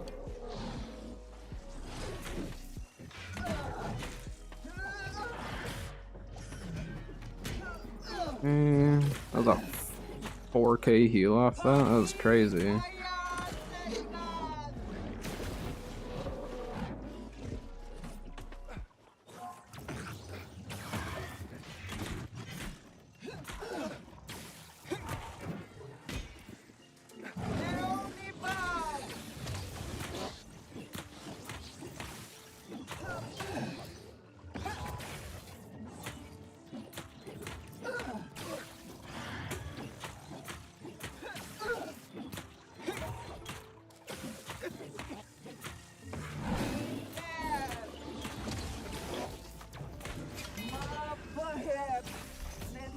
Green bag, classic. All right, so can I sneak it? I think I can sneak at least one, except for these stupid things are spawning back.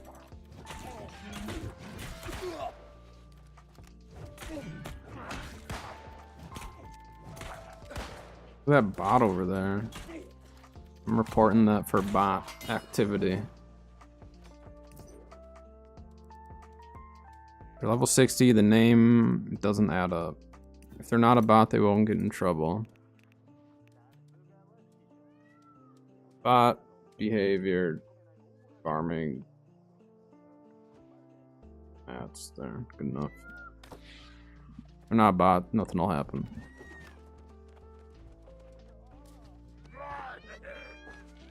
He should retreat.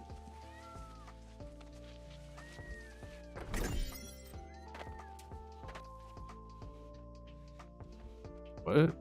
You just gonna stand there and not actually retreat, guy? Okay. Come on.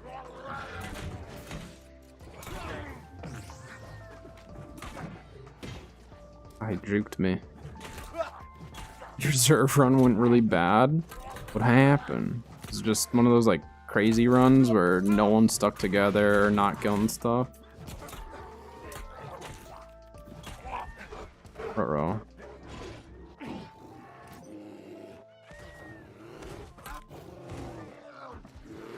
Whoa. Alright, I'm just gonna retreat over here.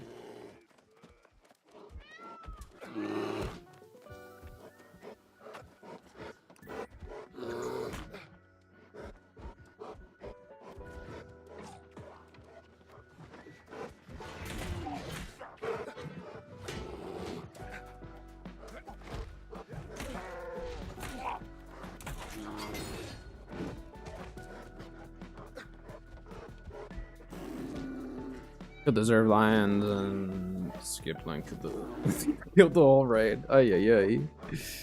It doesn't surprise me though. Are you talking the lions at the very end? Because those are so easy to avoid. Please don't tell me you're gonna stay aggro this whole time. Whatever.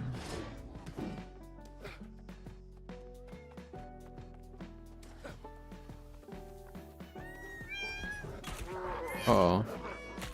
I thought he was actually going to retreat, but he didn't.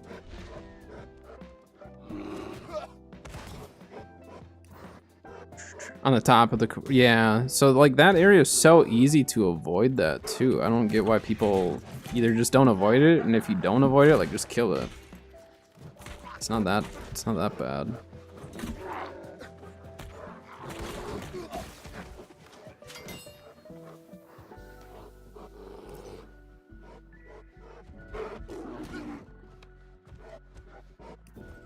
Retreat.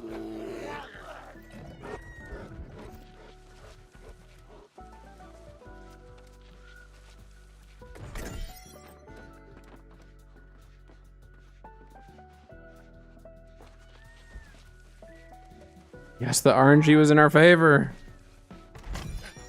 The bear didn't turn around. And we killed the Emperor Zhao lady. That was a really good run for that spot for me. This build is so good for solo open world. Like, it's so good for it. Alright. Now we need to kill these muskets that are going to be up right over here. We need to kill as many of the muskets as we can. And then aggro everything and then go get the chest. We might be able to get every single bit of loot here. Which is not often that I get all of it. No, I don't wear any luck gear. I refuse. Every time I try it for a day or two and then I take it right off. Plus I'm looking for craft mods, and luck doesn't help you with craft mods, so. As far as my understanding is. Some people say that they find luck with scarabs, but I'm pretty sure in the past they had said that like luck doesn't affect scarabs, but I don't remember where I heard that information, so I can't confirm or deny the truth of it.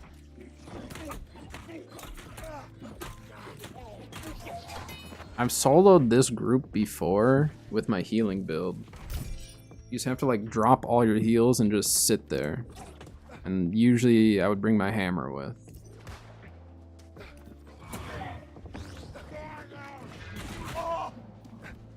You jerk.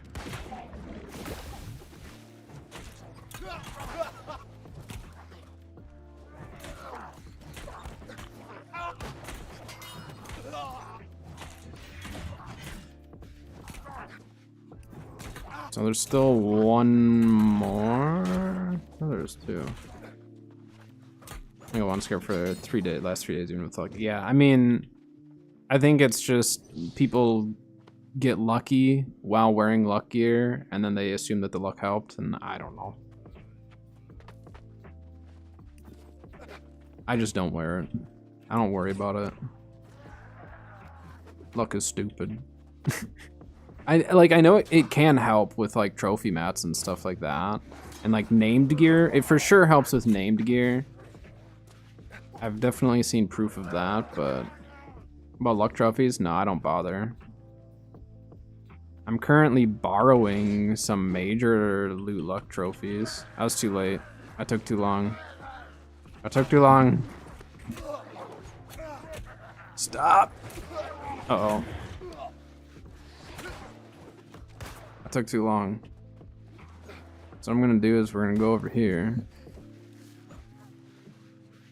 Get these guys to retreat, and then we'll get the musket. So the musket's gonna screw us over.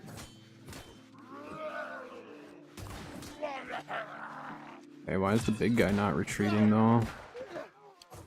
Ow. The big guy wouldn't retreat. Now he did, of course.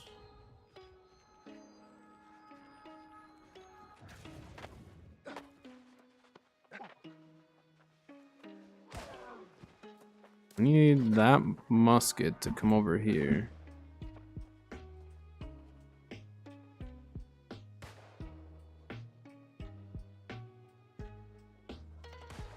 You actually trying? Okay. Okay, we need the musket to come over here.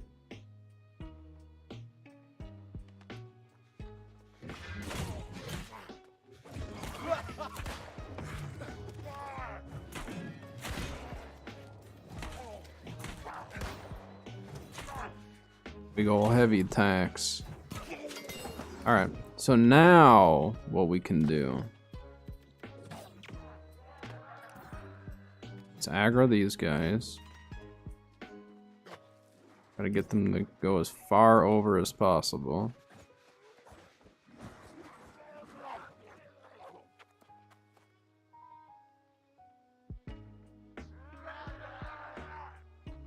There we go. Oh, oh, no!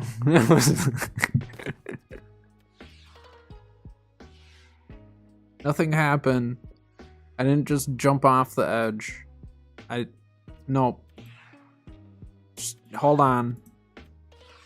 I was holding alt. I was free looking, and then when I let go, I didn't realize I was aiming in the wrong direction. It was just to show you what not to do. This is informational. This is an educational run, so you can know what not to do as well as what to do. How? Okay. I understand I can't do this that frequently. 10 seconds. So don't do that, right? So once you get all the muskets, you want to kite them away, and then don't jump off the edge. But instead, run to the chest and get it. Like I'm about to do in the next 20 seconds.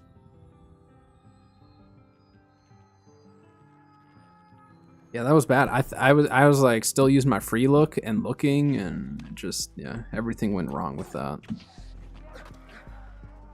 All right, take 2 or 3 or however many times we've now attempted to do this.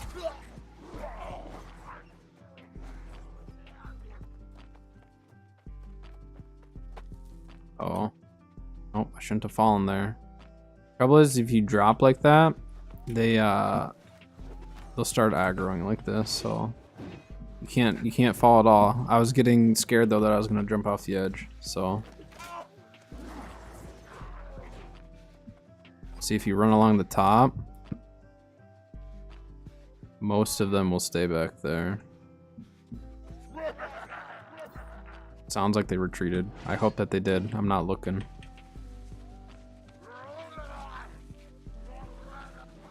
See? Easy peasy. Alright. Got those. Technically there is another provisions, but we're not gonna go for it. Back in the house back there.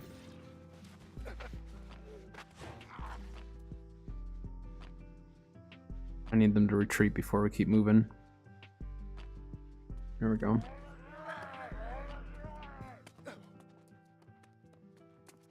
See, easy recovery. So now we're hitting the backside of Imperial, where the majority of chest runs you go on will end at that chest that we just got back there. People don't realize that there's more elite chests in Imperial. There's more chests than there used to be. And a lot of the online loot maps aren't going to show the new ones. Yeah, no one goes this way because they don't think there's any loot, or not any elite chests. There's elite chests back here now. They changed that, I think it was with the expansion.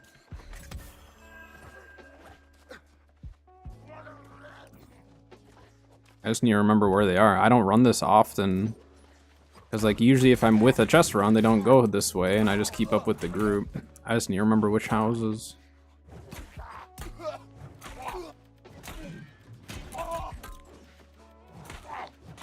Get Blood Drinker? How do you think I'm doing all my life steal?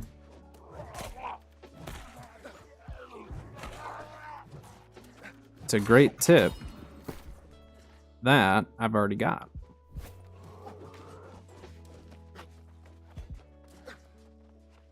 And then I've got Voracious Blade and everything with my Void Gauntlet, so if I really need a sustain, I can just sit there with Void and just left click away and get tons of healing from Voracious Blade with it. Can I get this before they come upstairs? I'm not here. I'm not here. Oh, I can't jump over that. Okay.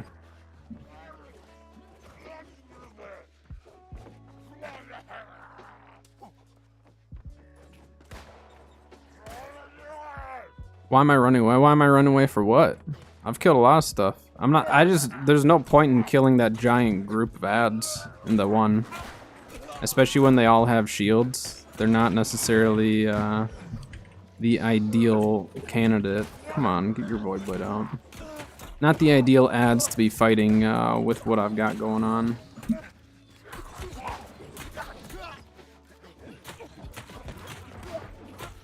I'm gonna die here, aren't I? Nope. His shield broke. Oh, that was weird.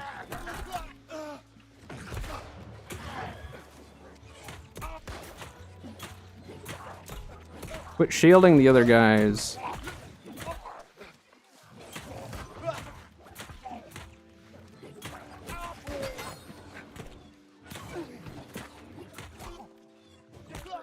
But yeah, that other group back there is all shields. And so you just end up hitting shields half the time. And then they also CC you. So even with Blood Drinker, if you're getting CC'd, it doesn't really matter because you're not hitting anything then. I wasn't worried. I was fine, right? Yeah, so even with Blood Drinker, even though you have really, really good lifesteal, you still have to be careful with what you're fighting. Because if you go up against the wrong stuff and you're getting CC'd and you don't have grit or anything, it's rough. Yeah, see, so there's one elite chest that everyone skips on every single chest run. And then we had gotten the one that was over the bridge. Some people hit that one, some people miss it. But then this pops you up back over here. So even if you don't get the one that... Where are we at now? If you don't get that one up there, when you loop back this way, you can hit it. But then from here... We're just gonna loop back over. I don't know what these guys are doing. So this is where I was starting to go, and then I thought, well, no, we'll turn around, and we actually got really lucky getting the other ones. So we already hit up these houses. We'll just keep moving. We got that down there. We got these ones. I'm trying to think, what other ones did we miss? There might be one more elite. I don't know. There's usually like, I think it's like 3 or 4 that most chest runs are gonna skip.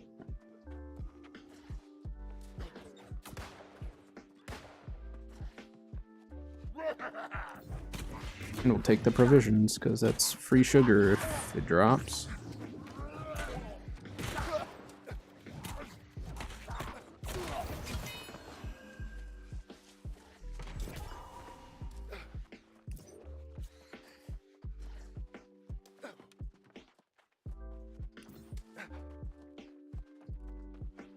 Is there one behind here?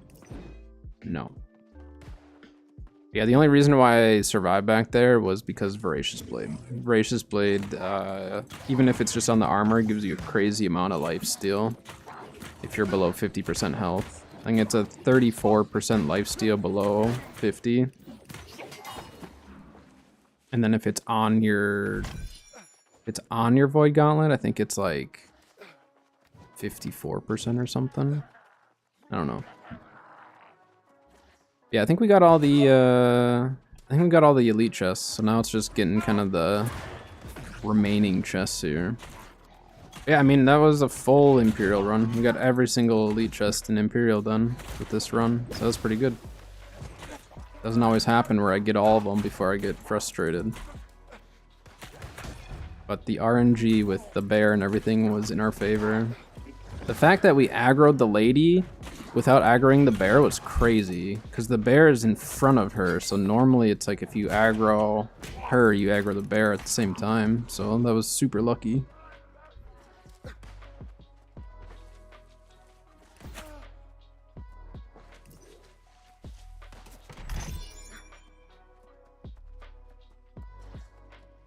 Hey Riddler, that's an AGS vid. I thought it was good.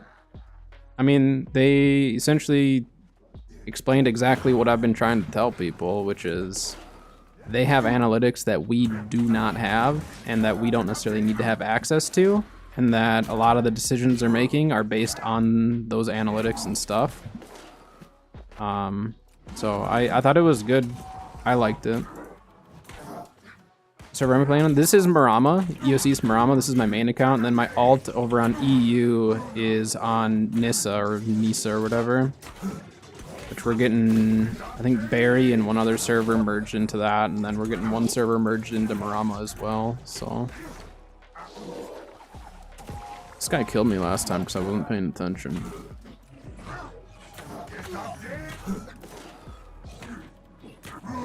I might go do a solo Sirens run. Try to do it with skipping a few of the ads. You're on this as well, nice. Yeah, I mean, I like the server.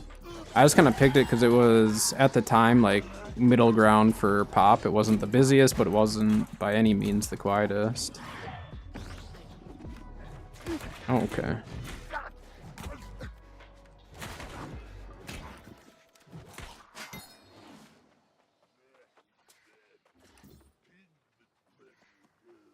I mean, as far as the PvP stuff that's happening, I think a lot of it's just speculation on what people are saying, and I mean, like, I know that there's data miners and stuff like that, but they've also data mined stuff that ended up not being, you know, not coming to life, so I'm just gonna wait and see what AGS says.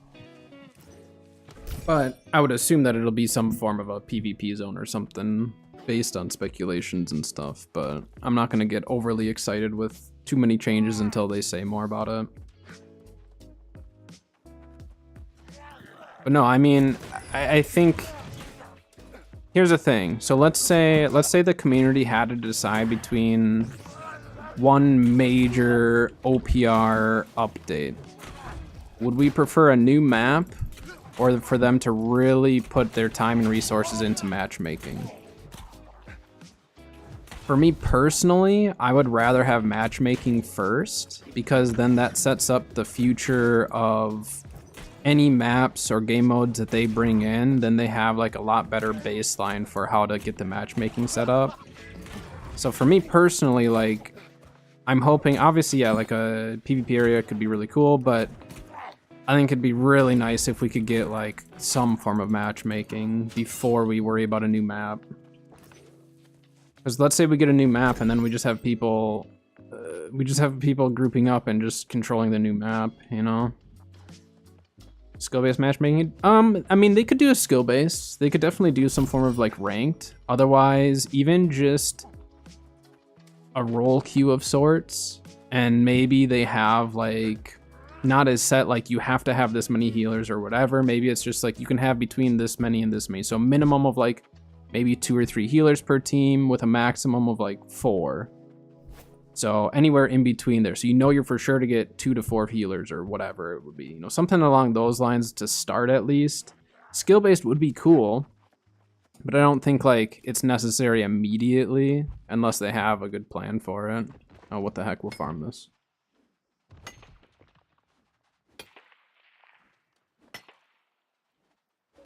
Most of the time your OPRs are balanced. I think it really depends on the player, because like I've had days where like the matchmaking and is great, like, or you know, the games are great where it feels balanced, and I've had other days where it's just the worst thing. But yeah, I mean, if you go into it with the mentality of like, well, we're gonna lose another match because I've lost the last 4, yeah, that doesn't help. That definitely doesn't help. But I also tell people with matchmaking, and matchmaking is not a guaranteed fix or solution, because if the player base is still negative and still like, well, we lost the first Sun fight, so GG, which I've seen a lot, then that's, you know, I mean, it's not going to get better with matchmaking necessarily, because if your team doesn't do exactly how some of these people want it to do, then they kind of give up. And once you start having teammates give up, then you're down, you know, a few people, and then it's matchmaking makes no difference because you have people who are giving up. So yes, they need to get matchmaking, yes, they need to get a map, all this stuff, but the player base also needs to kind of just like suck it up and understand that you're not going to win every match. And maybe that's where having a ranked mode is going to be more important. Maybe it is. Really going at the devs? Yeah, I mean, I am very supportive of AGS and what they're doing and the decisions they're making, and when they're keeping quiet, it's because the player base can't handle a lot of the things that they probably would say, or they would take it out of context or whatever. So yeah, I mean, I think the player base just needs to chill out. If you're that upset with a game, take a break. I don't want you playing any game if you're not having fun with it. So take a break from it, come back once there's more content that you like. I have no problem telling people that. There's been so many new players that I've had coming in chat and return players and stuff that are really enjoying the game, that I don't want the negative players to bring them down because of it. It's just not worth it. Get 2K or 3200 PvP XP. Yeah, I mean, ranking system would differentiate like a new, let's say you're new to OPR and it's intimidating. Like a lot of people are intimidated by OPR that I talk to that are maybe thinking about it or new. And I think having a separated like ranked system and then a more like quick play casual would be really good. Cause like if you're playing like a quick play mode, and same thing, like I don't play Overwatch too much. I played a lot more Overwatch 1, but you get people who go into a quick play match and they start getting so heated and so upset, and your whole team will just be like, go play ranked. Why are you playing quick play and getting this upset with your team? Go play ranked if you're going to get this like serious about it. Because over in ranked, that's where it matters a lot more. In quick play, it's people who are just casually like playing the game and having fun. So go play ranked. So I think something like that could for sure like help weed out some of those people from, or separate them from the people who are just trying to like casually play it. So I think there's definitely some positives that could be brought in with that. Did I get anything worthwhile? Look at that, Voracious Blade, but I don't need it.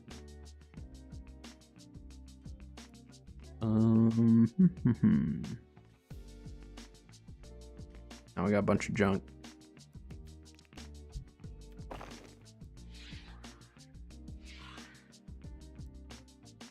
Shorter version. So one game mode type that actually Bo and I have talked about that we think would be really fun would be like a push game mode, where it's essentially OPR, but it's 100% like kind of forced around you having a team fights, which I think they would need some form of matchmaking for it to work. But imagine like, so you have OPR, right? You have Moon, Sun, Star. And like, let's say Moon is your spawn. So first you have to capture Moon, and then you push Sun, and then you push Star. And then if you want to push back, like you have to get the other one. So again, there'd have to be some form of matchmaking, whether it's like a roll queue or like something, because if you have like unbalanced teams in that sense. Like it'd make it just like way more difficult. But I'm wondering if they could get to a balance point where it'd be kind of fun to have like every fight has to be a big team fight. Cause like I love the massive team fights that you can get into on Sun and stuff. Like those are really fun to me. Like I know a lot of people have fun with their back capping and stuff like that. Like there's also people who get tired of the back capping because back capping just gets kind of old after a while of, all right, well, we have to run back and go capture our spawn again and this and that. So I think a push game mode would be fun eventually. But a shorter version of OPR, I don't know. I don't know how they could do that. Maybe, yeah, just maybe 2 points or 1 point. I don't know. Or maybe a, oh, I know what they could do. What if it was just a King of the Hill type of a deal? So instead, like, essentially, it would be just like 1 point, and maybe that point moves around. Do you think that would be faster? Will they focus that much on matchmaking since it's an RPG? I mean, being that OPR is their most replayable, you know, game mode, I think that it would benefit them a lot. And set them up for future game modes. Because, I mean, the PvP is still really big. Even though, like, PvE is really big in the game, like, the PvP is still big enough with OPR and stuff that I think it'd be worthwhile for them to do it. I don't know if they will, but I think eventually it would be worth it. But again, some of that comes down to timing. They might have plans for it, and just timing-wise, it's not there yet. Having a role in OPR? Yeah, I think having a role in OPR would be good. Oh, like PvE, PvP. I don't think they could separate that very easily. I mean, I guess they could have you queue up and be like, I guess they could in some ways, like you queue up as a PvE, you're still like PvP, so you can still fight each other. But maybe it's just like, oh, those are our PvEers. I'm not gonna go and worry about capturing our spawn. So they could do something like that. Yeah, I think they could. That'd be something worth suggesting to them. Just to throw it out there, you know. But I think they could make like a PvE PvP role just so you know who is your PvEer on your team and stuff. I think that would help. Where the heck am I keeping wood? I don't farm wood ever. There it is. Yeah, sugar. We're gonna go hit up the lemon area again. I had really bad luck with lemons earlier, so we're just gonna do another quick run over there. Yeah, PvE is super important in OPR. Obviously, right now we know that like it's too strong for repairing doors, but they're also, I mean, season 5 that's changing. So that's why like I've gotten less frustrated with the people doing it since they've announced that's changing. Because, like, their intention couldn't have been, like, we want the PvEers to feel like they're doing something by repairing a door through an entire team's worth of damage. I don't think that was the intention. By making PvEers more, you know, valuable. But yeah, I mean, if you get a command post and you're, you know, you got tier 3 doors with a spawn up and turrets, like, the turrets are really strong if you can actually hit your shots and not die right away. The oil vats are really helpful just for extra DPS. Like, I think the PvE side of OPR is really good. And, like, I don't do it, but I think it's awesome when people build up an outpost and stuff. It's just the repairing. The repairing is the only issue.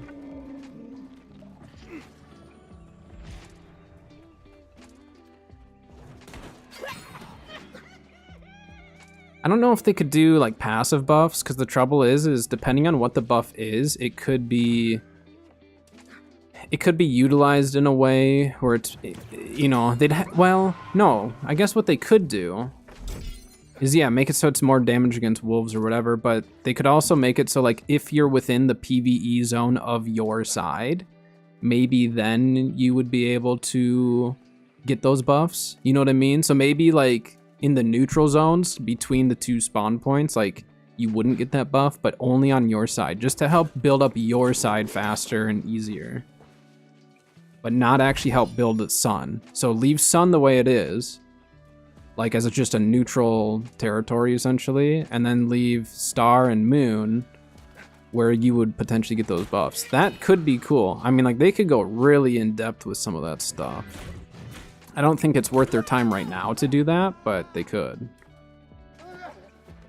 But I like that idea. Yeah, I like that idea.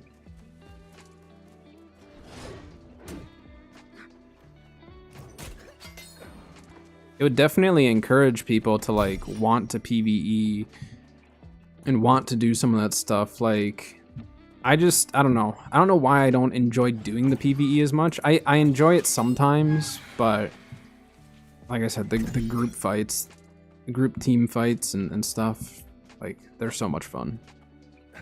I want clump meta. Clump meta was my favorite meta, when it was just clumps of, you know, clumps of bruisers and healers and mages and just big group fights. That was the best. I want that again.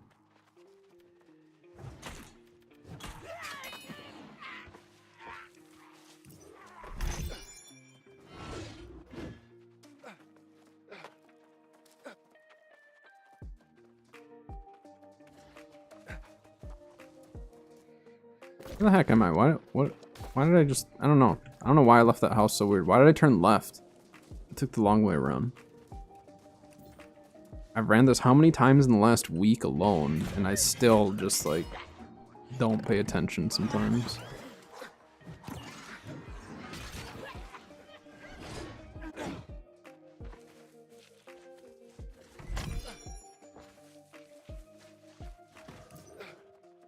But I'm very excited for Season 5. I'll be getting the Season Pass right away.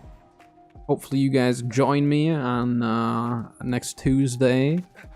Probably work through the season quest line a bit, try to get some of that done.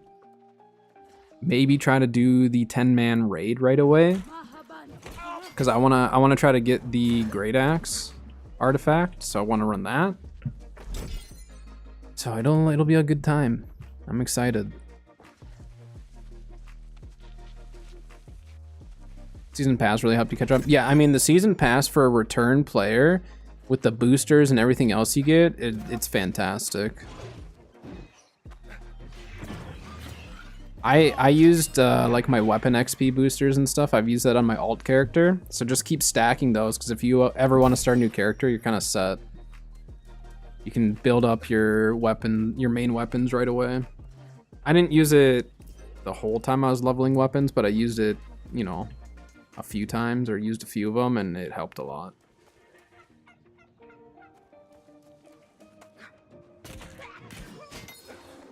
But I don't know. I like the progression of the Season Pass. I like that they change it up each season too. I enjoy it.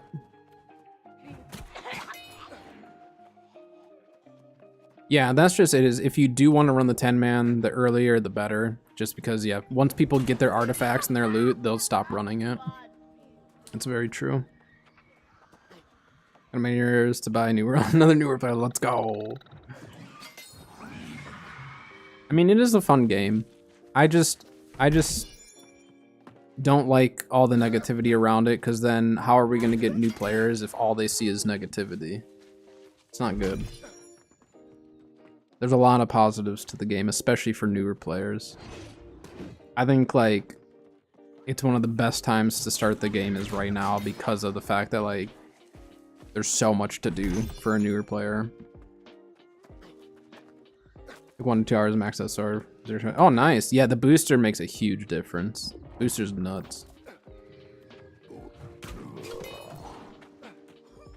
Yeah, the combat of New World is just you can't really beat it. I love it.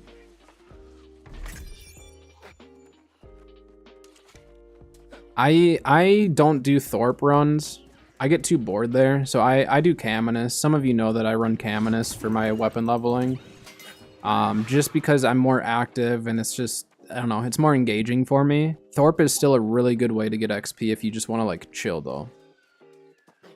But if you want somewhere where you're more active and, like, grouping stuff and farming more loot that's actually, you know, all around the area, then I would go to Caminus. It's an elite area that you can solo. I would maybe avoid the name stuff just to make it faster, but it's just, like I said, more engaging.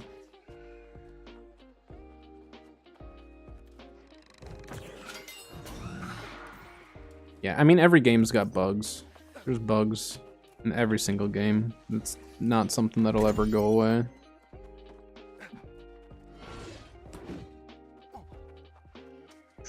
It is what it is. Can't have a perfect game.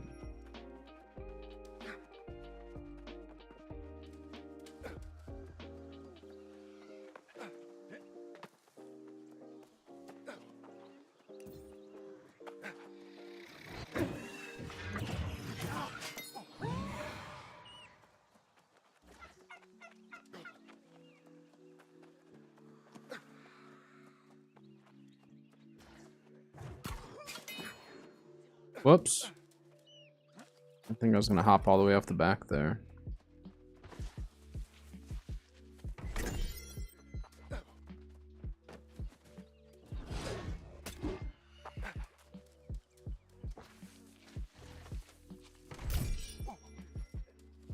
What do you call this for weapon XP while mining? Yeah, I mean, you can get weapon XP in a lot of different spots. Just kind of depends on what you feel like doing. Am I crafting tuning orbs in prep? No. I can craft them next season if I need them.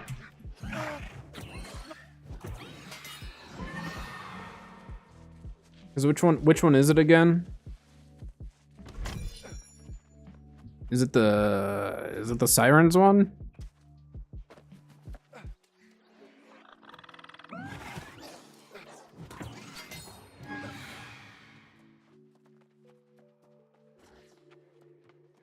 For the season pass, if you like overrides, most of the seasons are pretty good for, you know, skins and stuff. I'm not usually too upset with it. I mean, I buy it every single time regardless. Siren. So instead of crafting them, what you can do is if you want to make some gold, just daily run Sirens and hope that you get some orbs, some pre-made orbs to drop. And then you could potentially just sell the mats for them.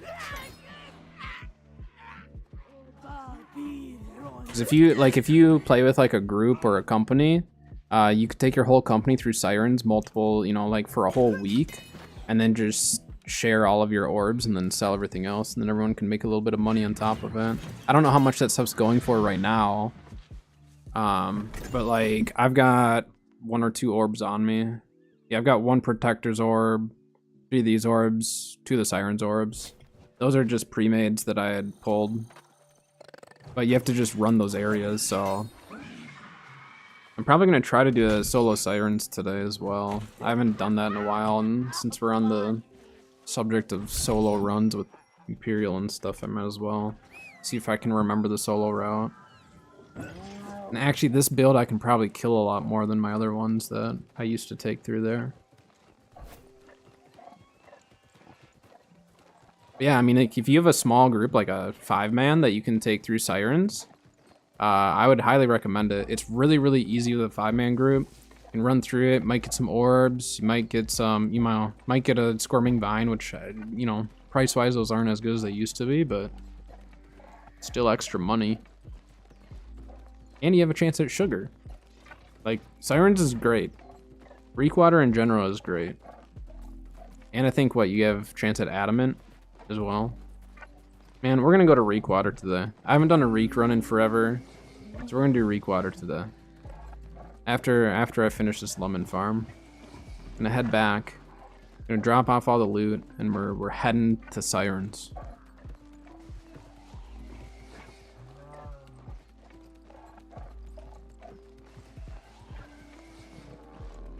It has been a bit.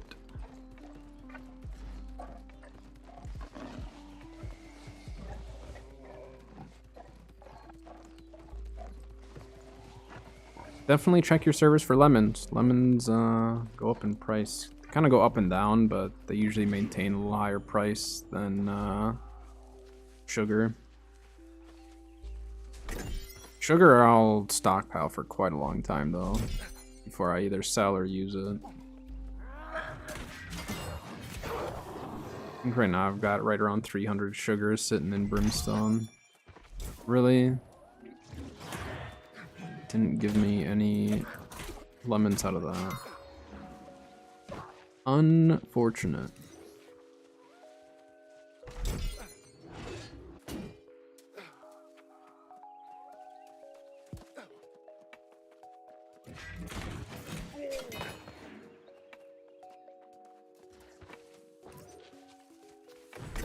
New changes to cooking. A bunch of changes are coming to cooking. So there's going to be no more split attribute foods. So like, let's say you have like a, what would it be? 16 con, 14 int or whatever it is.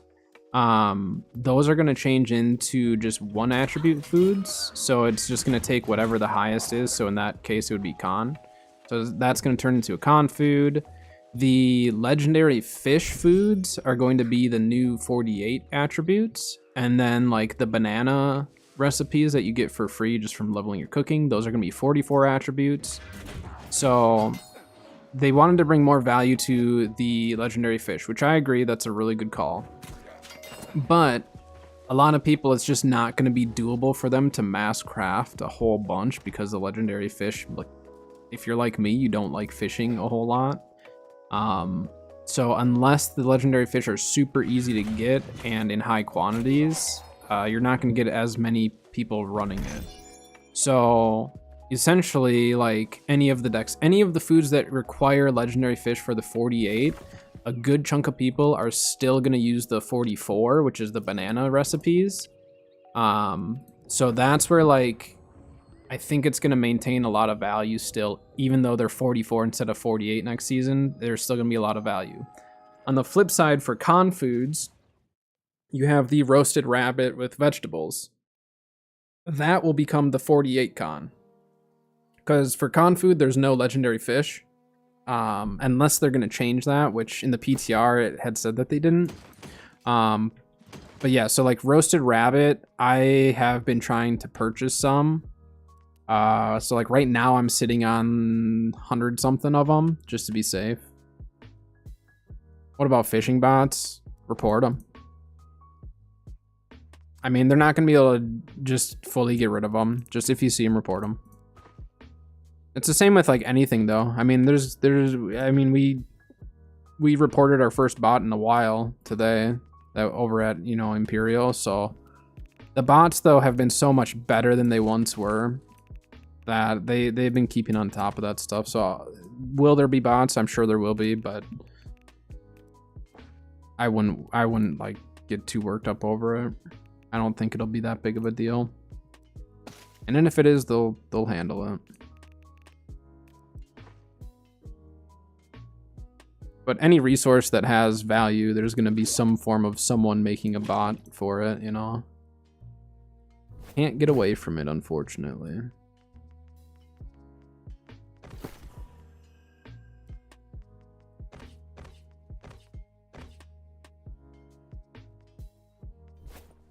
Right.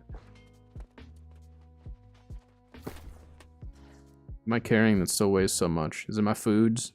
I carry a lot of food with me. Yeah, it's my food. Well, it's all of this junk. I don't need all that, but it doesn't help that I'm carrying 440 Nightcrawler bait, but you never know when you might need that. I refuse to drop it. Alright, I'm gonna fast travel. And then I need to run to the bathroom, fill my water and stuff, so we'll just take a short break, and then when I get back, we're gonna go run Sirens. We'll do a solo Sirens run, see how it goes. So I'll be back.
Alright, I'm back.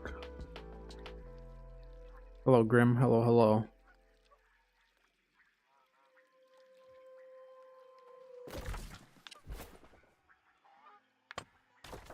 We'll just start with Sirens and then decide from there if we'll do a full Reek run or not. I'm doing alright. How are you doing?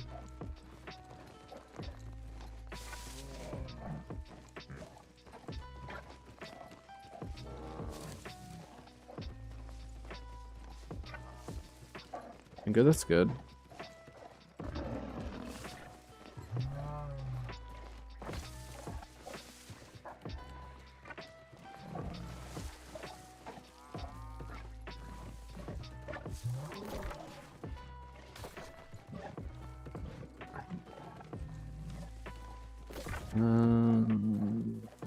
Just kind of cut across.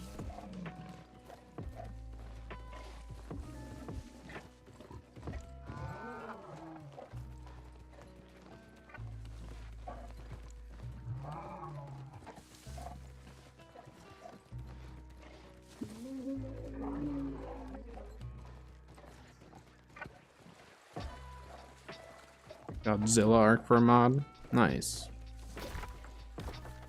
Yeah, I've still been taking a bit of an arc break. Just waiting until Wildcard eventually decides to step it up.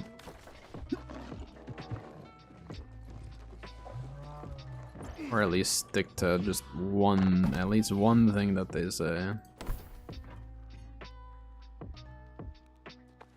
I mean, like, at this point, they just, I don't know. They're over-promising and under-delivering on every single thing. And it's getting just so old for so many players.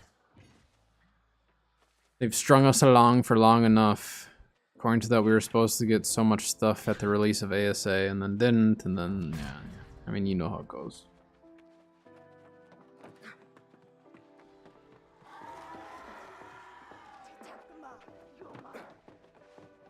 What the heck am I stuck on?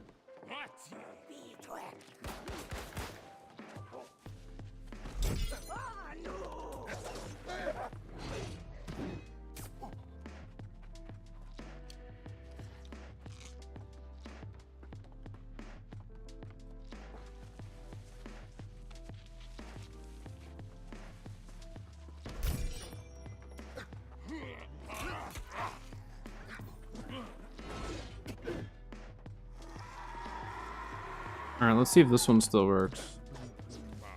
I'm gonna skip the little crate over there.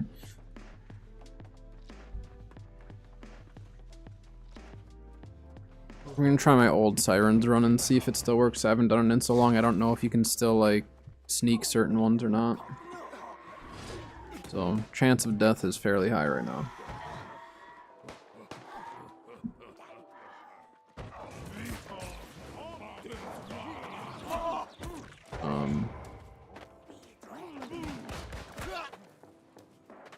There we go.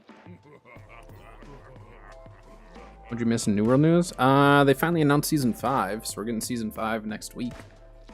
That's like the biggest news. They're merging a bunch of servers together too, so that's kind of big for the game for a lot of people on the quieter servers, so good things coming.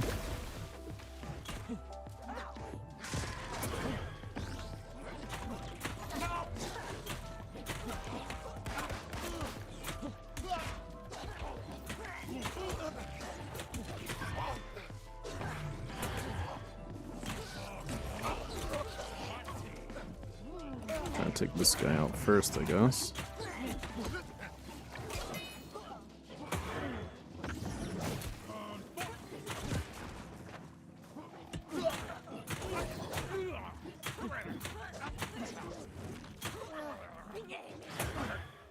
Yeah, I think the Venom artifact's gonna be really good overall. I'm glad that they removed it from ranged attacks, because that was like obviously really broken for PvP.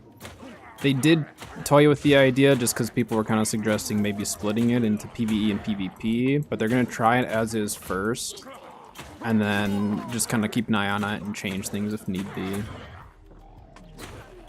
But I think it'll be good, kind kind of regardless. You know, pair it with a great sword or something. Or pair it with a lot of things. Really, anything that has decent heavy attack. So a hammer would be good with it. Great axe, great sword. I probably wouldn't personally use it as much with like hatchet, just because I don't heavy attack with hatchet as much. But like any weapon that you heavy attack a lot with, for melee at least, it'll be good. I don't know if it'll work. If it works with Void Blade, that'd be kind of neat, but I could also see them just not having it work with Void Blade to start, just for making it easy to just say, all right, it just doesn't work with any magic weapon. Because I don't know if they could easily split that up or not, you know.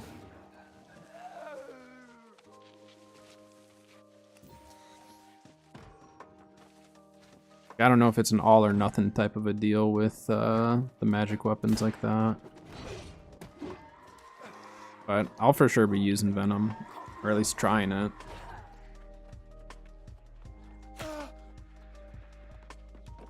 If it would have worked with range weapons, I mean, we'd just be back to the old bow PR meta, you know. Move.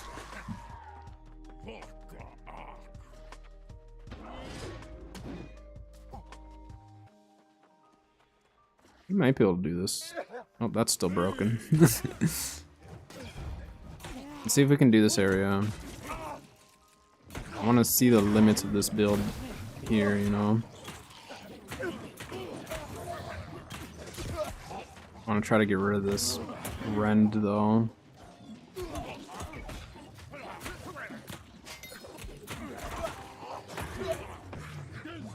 Fortify up.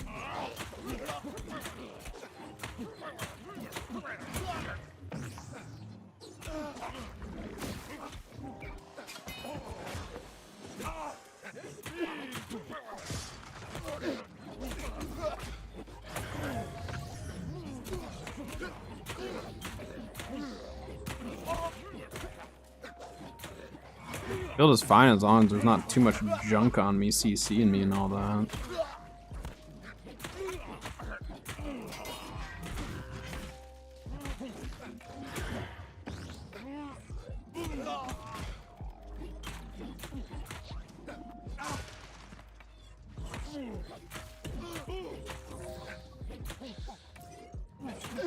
That thing was not aggro. I thought that one was aggroed on me over there. It's not.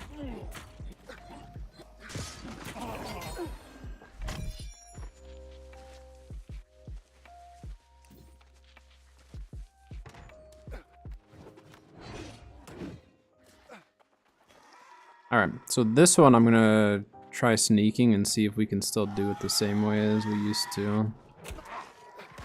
Maybe? Uh-oh.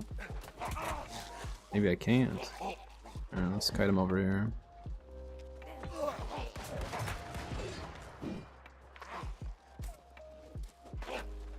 Can you not climb up on that anymore? Uh-oh. Stop hitting me, I need to see if I can climb up here. No, I don't think you can. Well, let's try clearing this and then we'll test it. Oh, we did end up getting him down here. Yeah, I'm gonna die here, maybe? Yeah. So, normally, you can climb up on that box, and I don't know if I was just getting knocked off it. I want to see if you can still jump up on that or if they patched that. Normally I don't worry about aggroing that much stuff because you can just climb up onto the boxes, but it wasn't letting me jump from the side, so I need to try jumping from head on, see if it works. I haven't done this run in forever, not solo. So I want to confirm what does and doesn't work.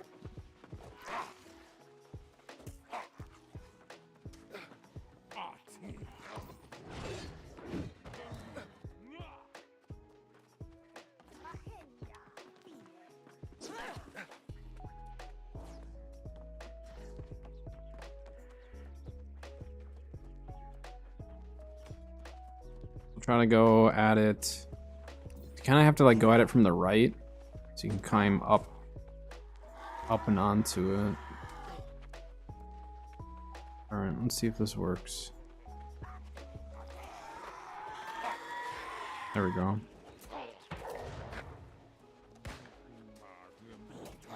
Can I still jump up onto that? I need these guys to retreat and run away. Nice. Okay, so it does still work. I just wasn't hitting it right.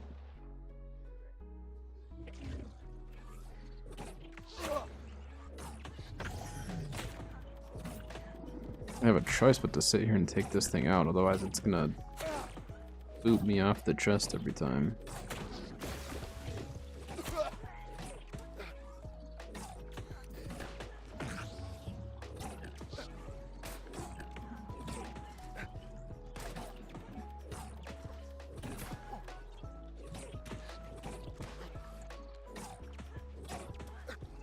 Slowly but surely, we're gonna get this thing out of here.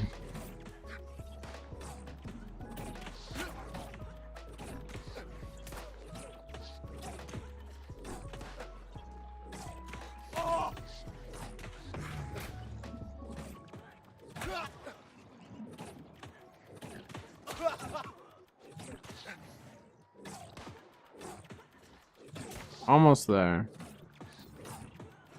Literally the only thing that's preventing us from being able to get this chest, for now at least.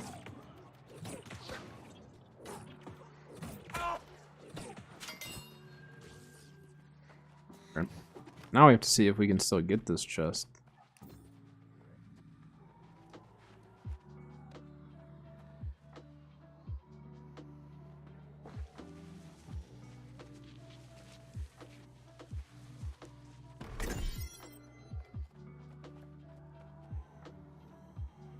Oh. I thought I was stuck. Alright. Nice.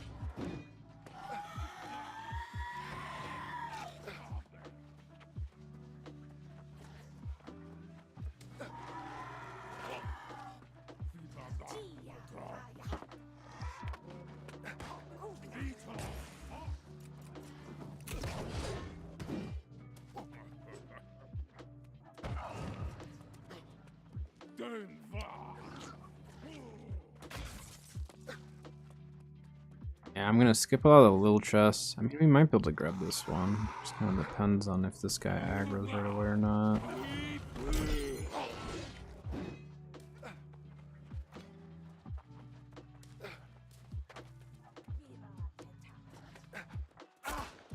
Ow. Alright, so this next one is really tricky. This next one is probably one of the trickiest ones to get.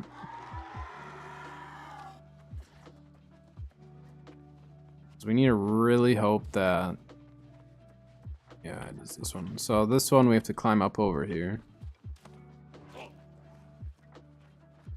And then we need to get lucky and drop. Well, see how his back is turned there?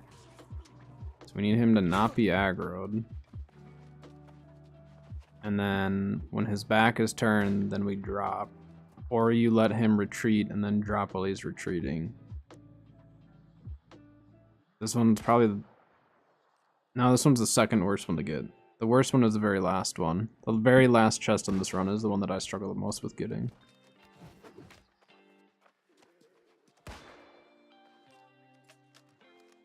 He's inside. I wonder... I mean, we could probably fight him just right here. It shows that he's not aggroed there. This guy's gonna hit me. We can get lucky. No!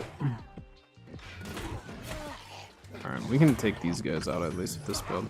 So yeah, that one though, if you want to sneak it, you have to like go up top and then just hope that you get lucky on them turning and stuff.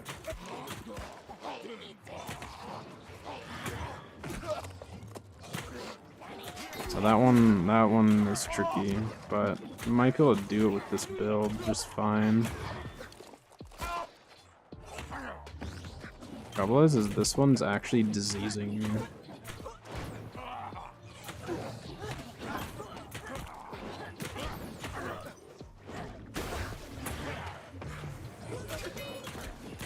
There we go.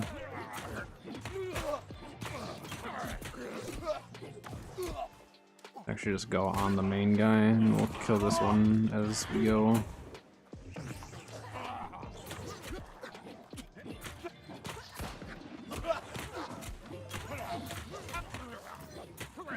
Okay, maybe we'll just get this guy first. He's really annoying.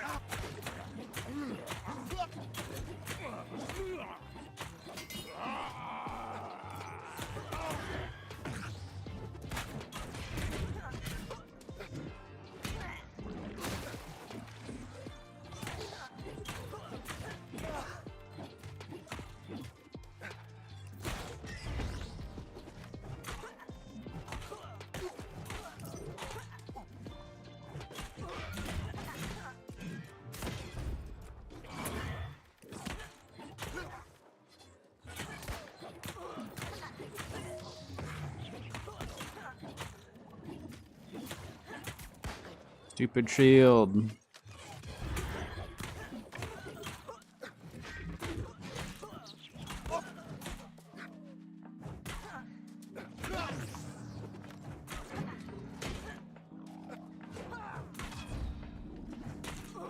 Really don't want to fall down right there.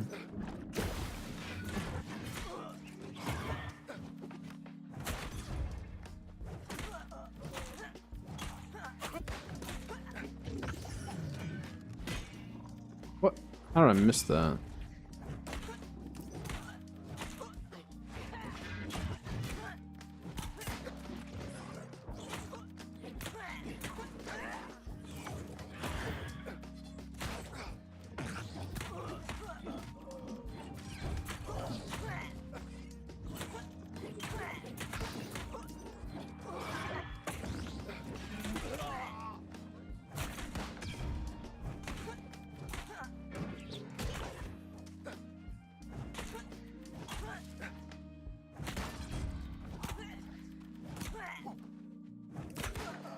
Alright. Well. That wasn't too bad. But yeah, otherwise just jump up top and then get him to retreat and drop down. And just hope that he doesn't aggro on you. Okay, we don't need to go that way because getting that stockpile and stuff is annoying. Hello, hello. Hello, okay, bet. How's it going today?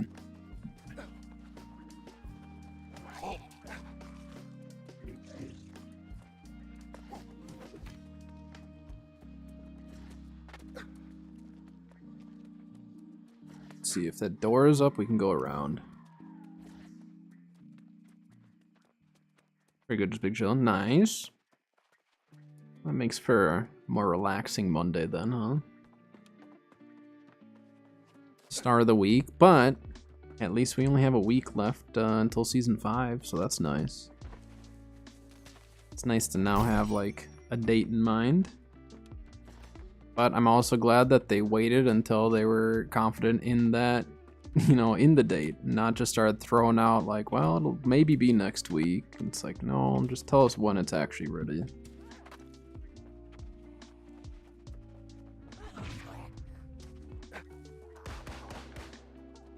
Where is it? Right here?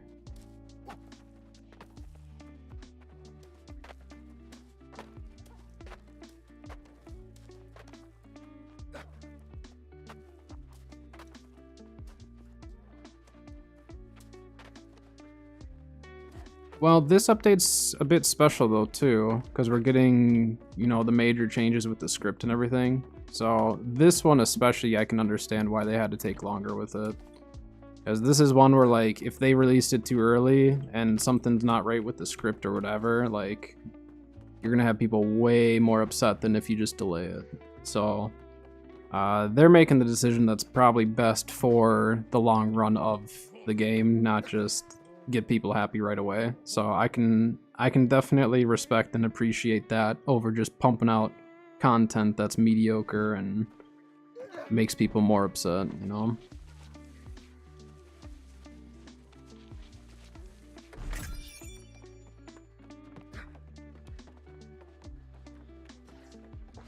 This area went a lot smoother than it normally does for me.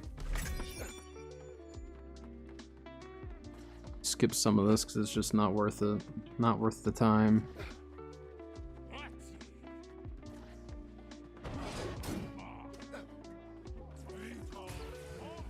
Don't you dare. He wants to throw that anchor at me and knock me down. Yep, there it comes. Yep. That very well could have killed me just because it would have staggered me.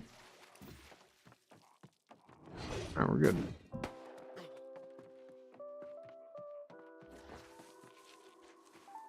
I don't think I'm gonna be able to get the last chest. I guess we can maybe clear everything outside of it and then go from there.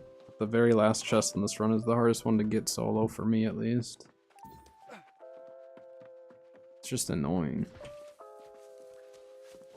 You know.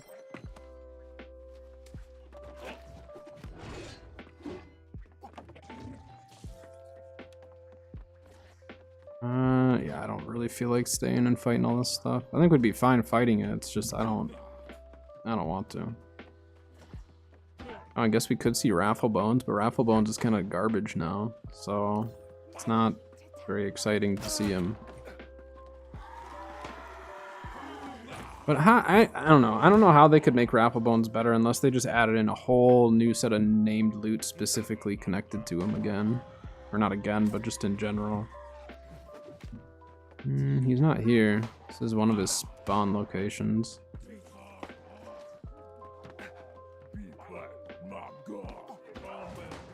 But for how rare it is to actually find him just when you're out and about, you'd think that they'd buff him again. He used to be super strong for the loot that you'd get, but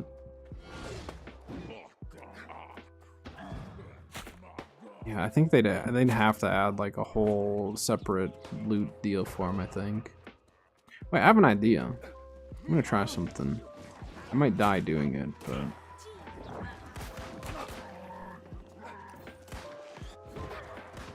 is he up there?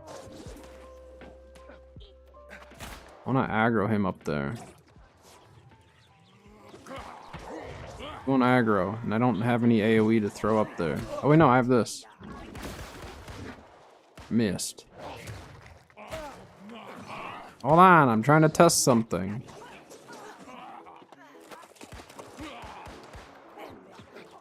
There, I got him that time.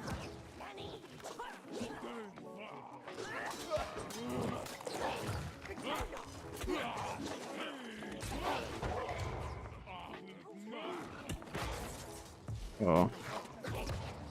Okay. Alright, so I'm gonna run up here. We need to kill a little bit of time in this house for a sec. Can I climb through this window? I don't... there we go. Okay. Okay. Alright. I'm gonna go this way. Ow.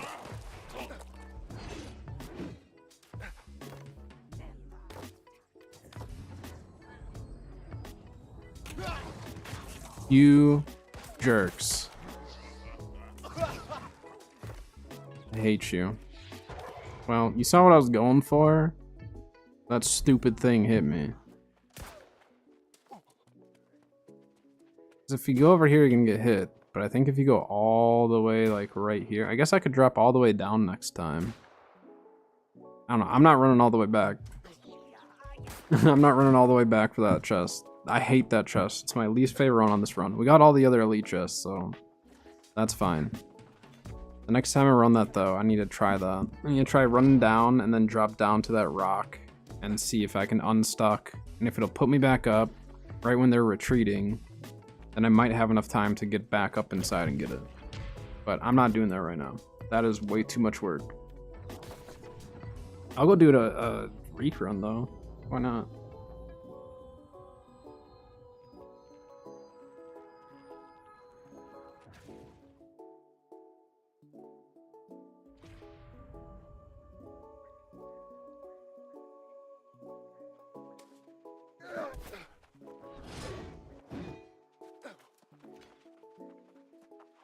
Alright, got the majority of the elite stuff I was just trying to get done today, so I suppose it's about OPR time. I'll start with this build. I might change it up. I might heal today. I might heavy armor. We'll see. But we'll start with this. There's definitely... I mean, like, I'm going to wait until Season 5 to change anything on this build, really. Because I want to see how it does next season.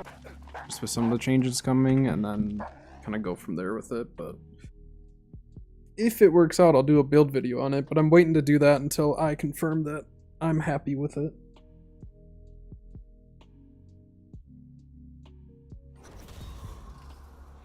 I need to plug in my phone.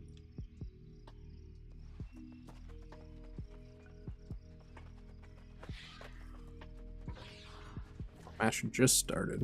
Okay.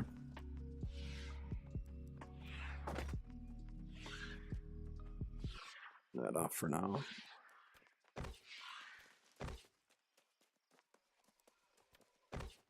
Oh, those titles. It's crazy. Alright, what's going on? Bearcut must have queued in, had to go AFK.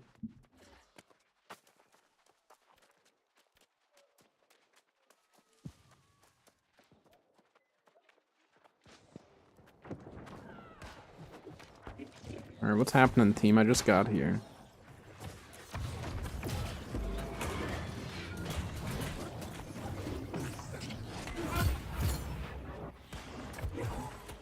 I got shield bashed. I didn't even see it.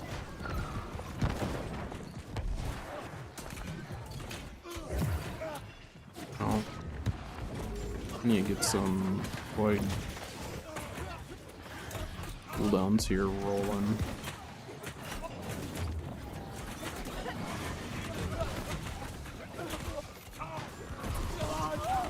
Good job, team. Great push. Actually, they shouldn't have pushed out on that, should they? Team effort.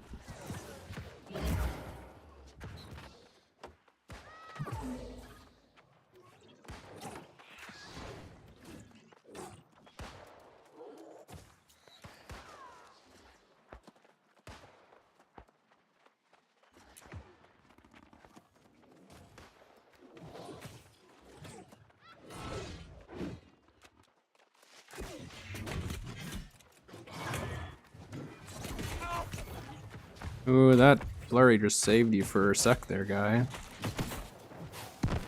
But it wasn't enough.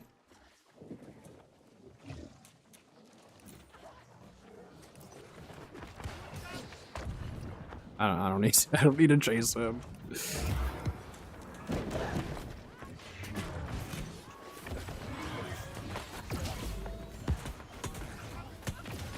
Ay ay ay.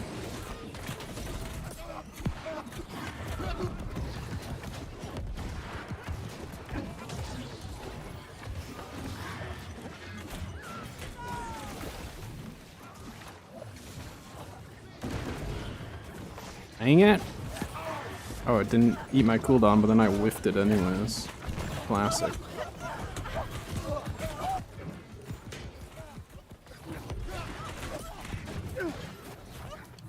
Big heavies.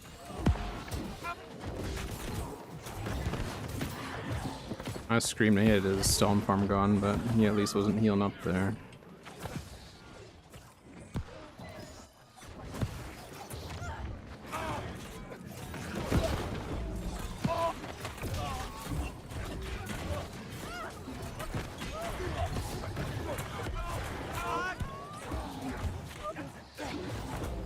Dang it, I got caught on the teammate.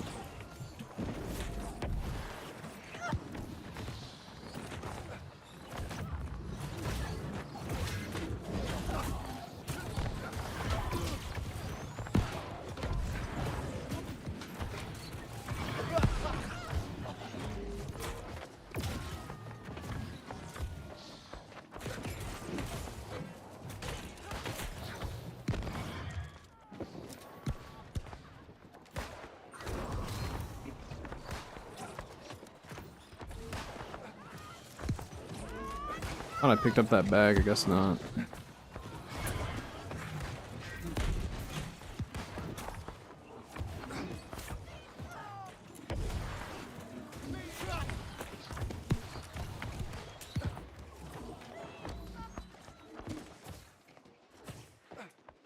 been having fun with this build though. It was my first like time legitimately running Abyss like longer term, so I just wasn't having fun with it with any of the other combos. Wait, does this healer just ditch him?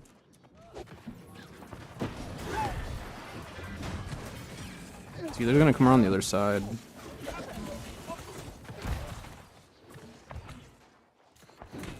Oh wait, their like whole team is coming around the other side. Team? I thought we still had teammates out there. I should have looked at my map. My bad. I tell other people to check their map and I don't do it. Do as I say, not as I do. That's typically the case with me. Don't spend gold like I spend gold sometimes. Unless you're making a lot more than me, because I'm guarantee you season 5 I'm gonna be very poor for a while. I mean, I guess I can keep stockpiling stuff to. Okay. Right? What? The person just screamed, right? Yeah, I'll be pretty poor at the start for a bit.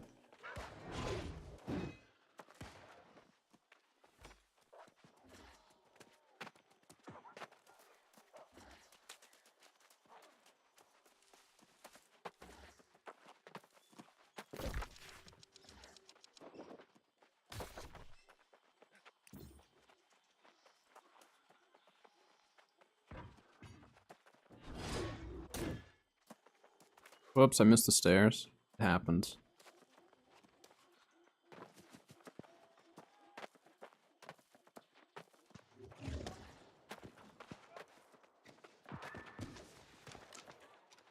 Thank.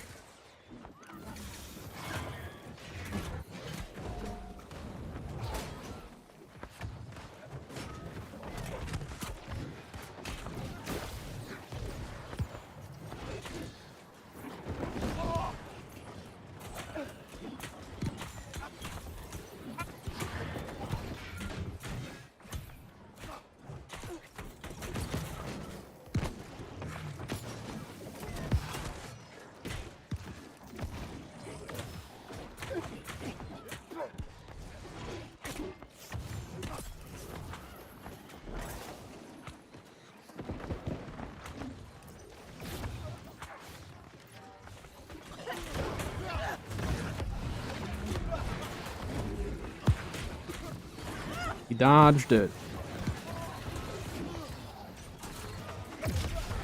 Dang it.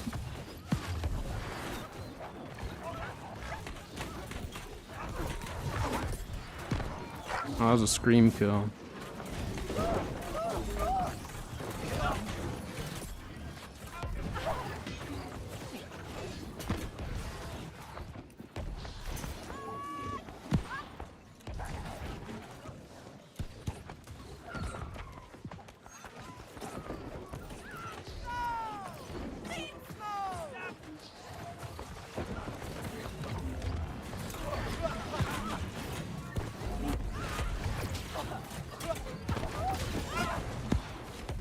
Whoa.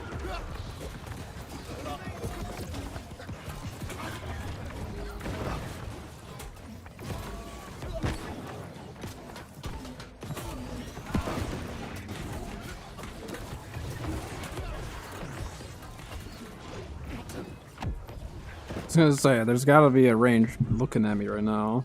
I stayed in that fight a little longer than I probably should have, but that's alright. I assisted with other kills. We'll take it. Not that it matters a whole lot at this point anyways, but...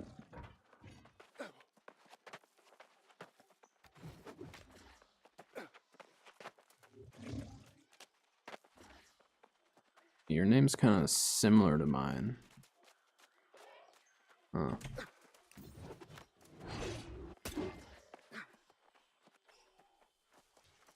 I didn't even get my keg. Should we get our keg quick? See if we can make a play.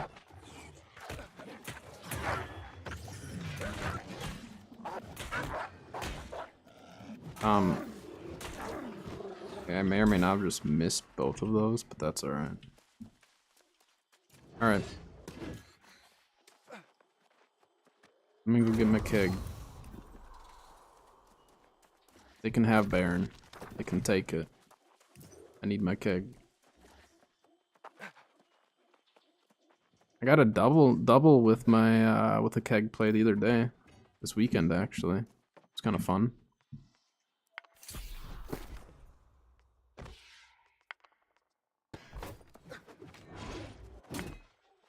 Alright.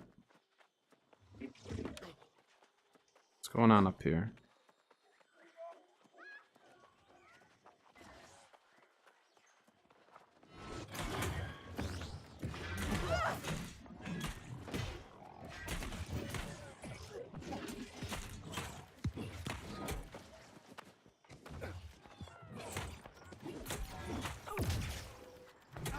It showed me dodging it.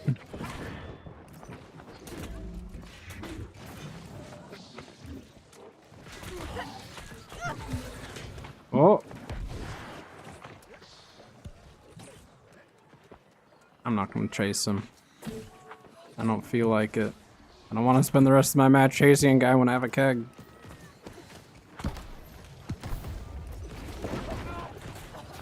No way they see me. They're ignoring me. They're ignoring me. Please, someone come after me. No, no one came after me. They let me do that and then just ignored me. What was that junk?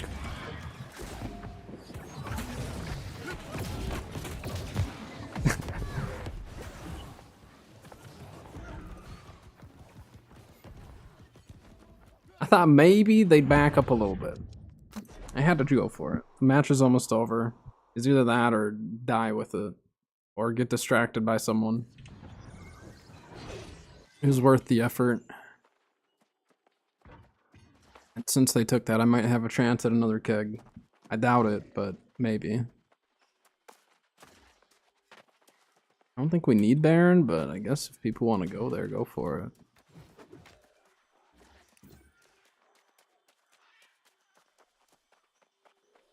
Let's see. Here. I need Azoth.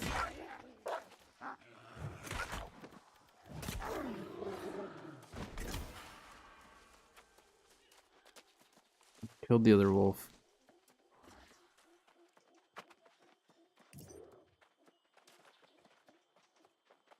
Oh, are we actually going Baron? Oh, that's like a legit thing. Okay. Maybe?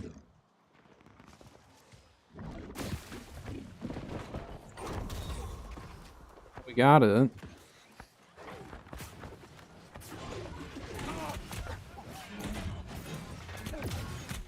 Uh-oh.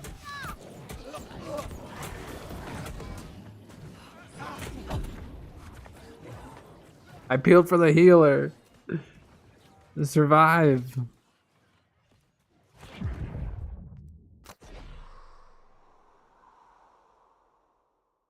I don't know what was going on. I thought they were going Baron and then they started just chasing.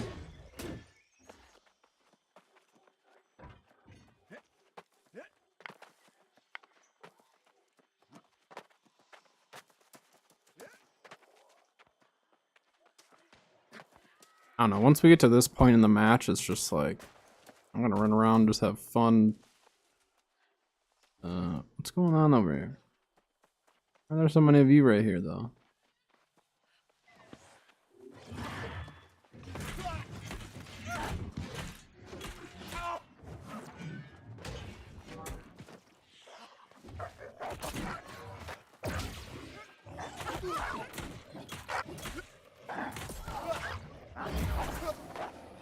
You didn't give me enough, guy. Wait, you're the one who took my Azoth before.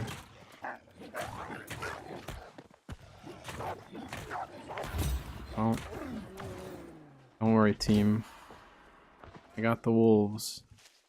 I'm going for my keg. I won't have time. Never mind. GG. If someone doesn't have disease, my build does great in a 1v1. The second I get disease, though, my build is thrown down the drain. But that's okay. It's fun. And if I get disease, I just need to survive until I'm not diseased. Or hope that I disease them more and can beat them, but it's up in the air.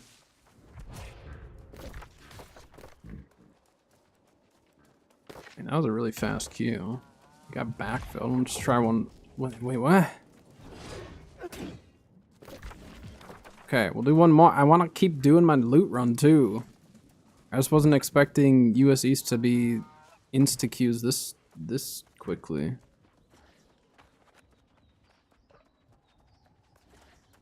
I guess I'll go up by the first cashier and hit it. EU at this time is usually like this, but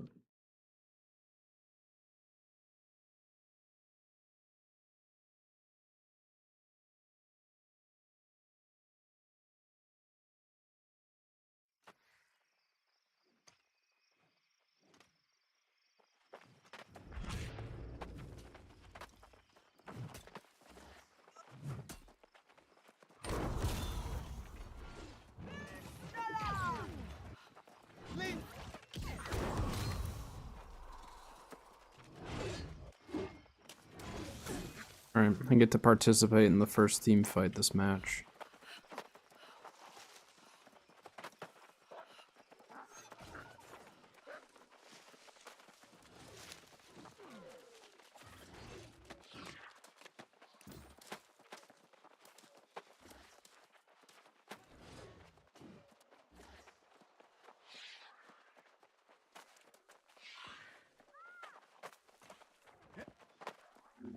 You got there quick, huh?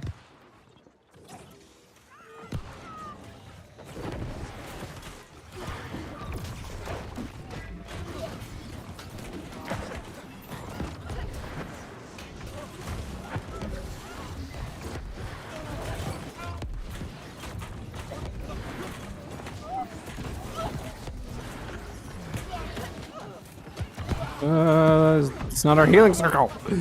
I thought that was ours. Unless there was one there, and then ours disappeared, and there was a red one there.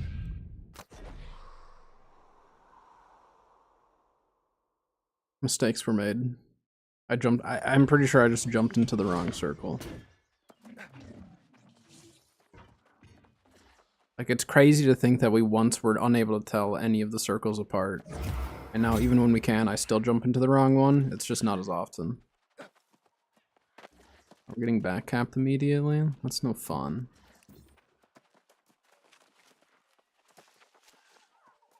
How's our team doing up there?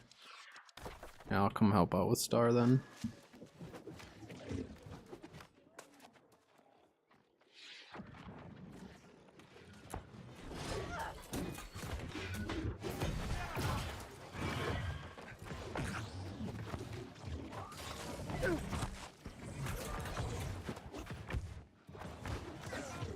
Oh, there's a lot of them here now.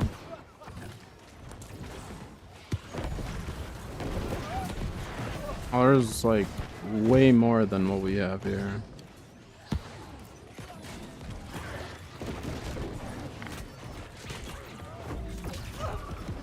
Yeah, this isn't good. We don't have a healing circle in there.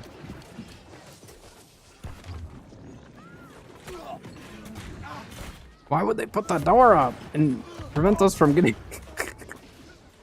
Who put that door up? That might have gotten whoever was on point right now killed. That's their door now. Gosh dang it. Who did that?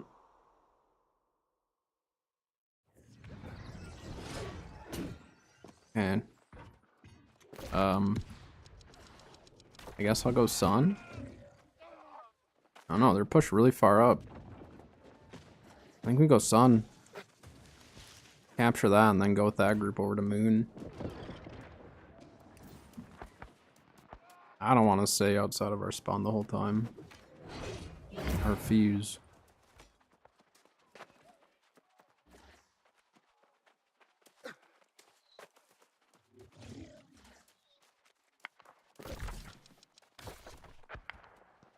Die.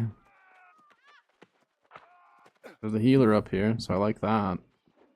They still haven't taken Star, so they must have like a 1v1 happening on Star, I guess. Maybe.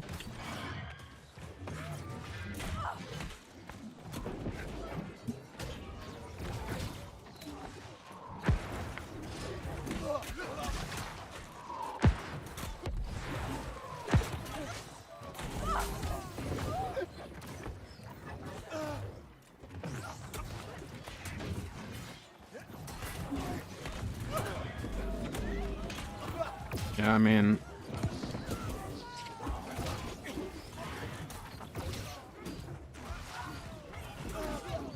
I need to get my void cooldowns.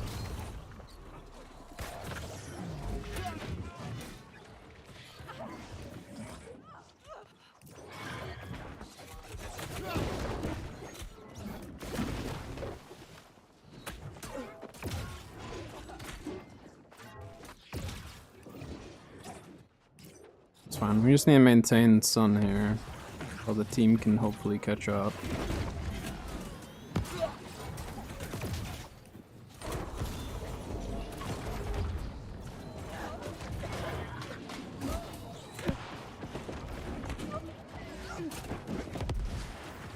Okay, their team is here from this side. Oh, I was hoping that healer was gonna turn back around.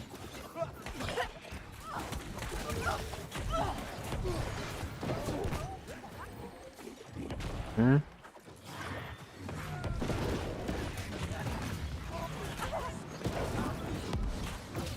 Oh, okay. That was really wonky getting Void Blade out there. There we go. Nice.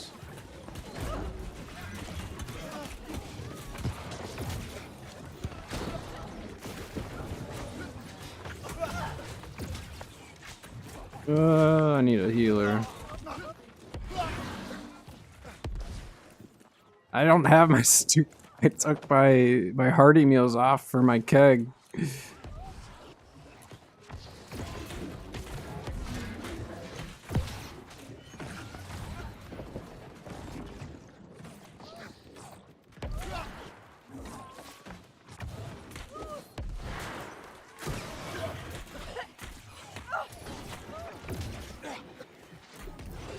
Oh, oh, I wasn't expecting that.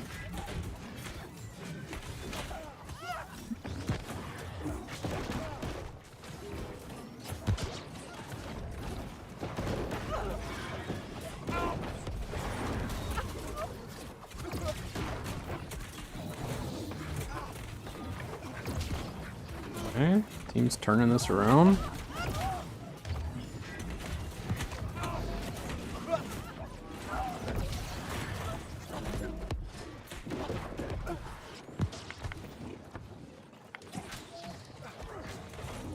Our team kind of got wiped in that though. Yeah, this isn't good. I don't think we have a healer here. Yeah, I don't think we had a healer at the end there.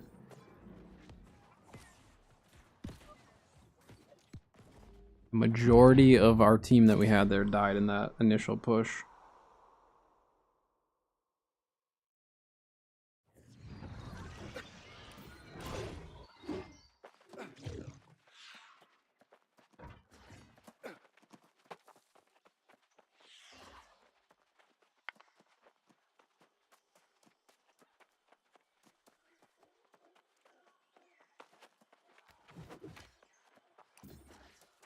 I guess I'll go help with the back cap. Baron 2, we still got some time. Yeah, we just need to regroup here. They're pushing Sun, and hopefully we have a group that can rotate to Sun.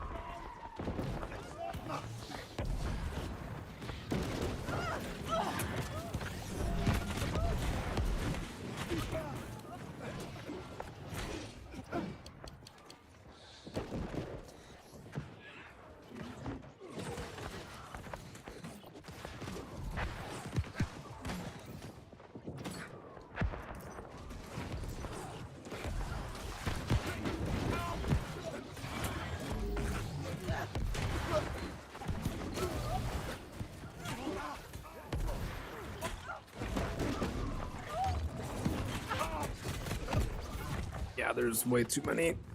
Way too many in that one little spot. But we still have our respawn up, so the fact that we're pushing them off to the sides so they can't actually get to the respawn is fine. We're gonna need Baron though if we want a chance here. Okay.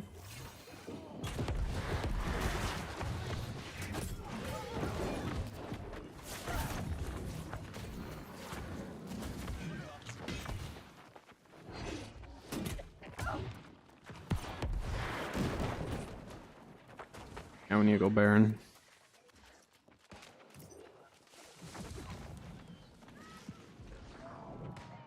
I do like the utility of this build though. May not be like the highest DPS output on its own, but it helps the team a lot.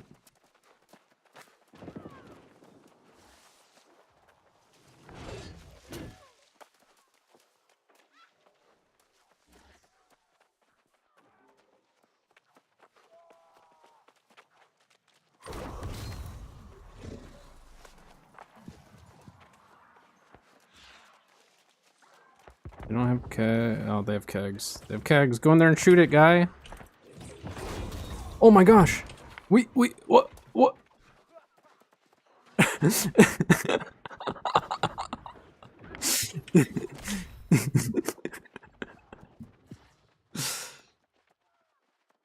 That's actually crazy. Whether it was me or that bow, I don't know. I hit Baron. So it was, yeah, it was one of the two. I have a ranged weapon. I always forget. Yeah, we just need to go behind them, get the point, and take it.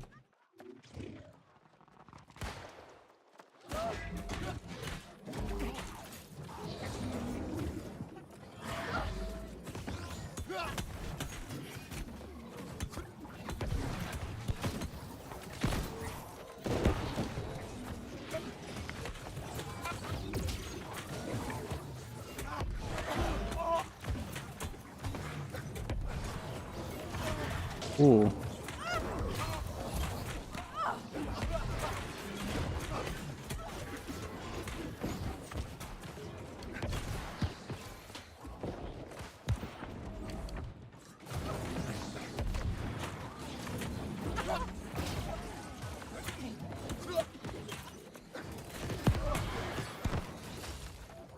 Team, where are we here? Right there they are.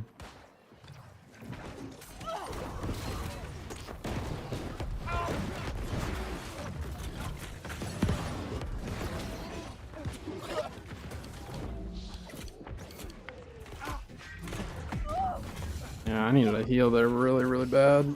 I had to leave point to try to find something. Did our team fall back instead of going the sun? All we had to do is rotate around and then respawns would maintain our point, but that's alright.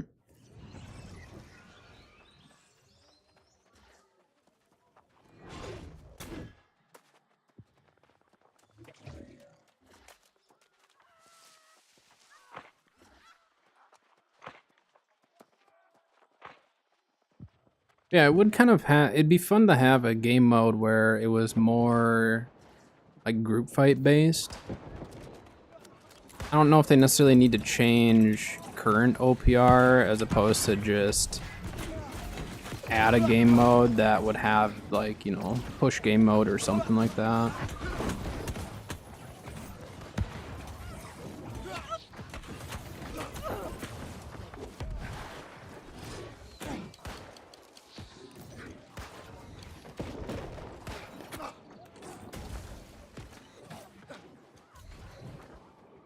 Probably put my hard. Oh, I can't put them on right now. I don't have enough people here.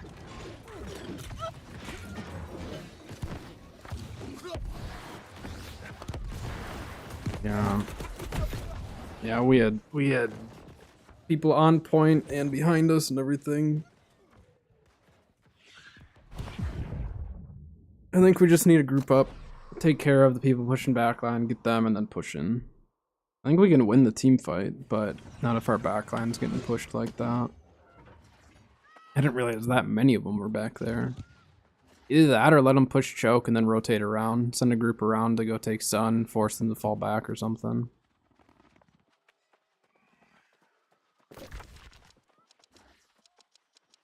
There's some people up here, but it looks like we still have enough to maybe make a play. Oh, maybe not. Maybe not anymore.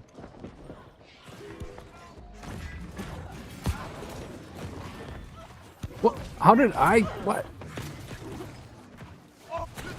How did that work? He was looking away from me. Ay, ay, ay.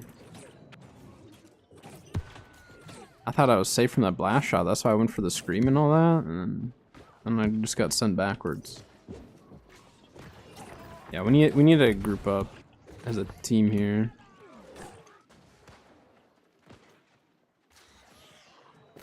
Where's our team at?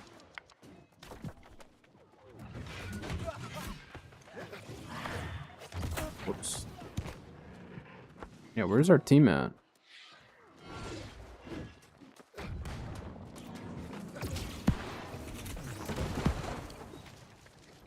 So let's just fall back and regroup, I guess. Are they pushing star? Is that why our team isn't up here? Is that what was happening? Because now we have a bunch of people all available. Yeah, it must have been a back cap. Our team is not controlling the outpost great. They're controlling ours, but that's about it.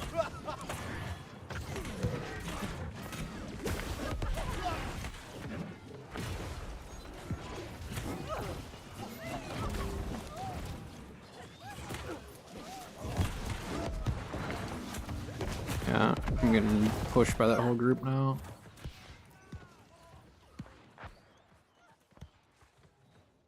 Should have just fallen back once he dropped into those heals, but I didn't think that 4 of them were all gonna turn on me. All right, team, let's group up. Thought we had more teammates here. We're getting so spread out.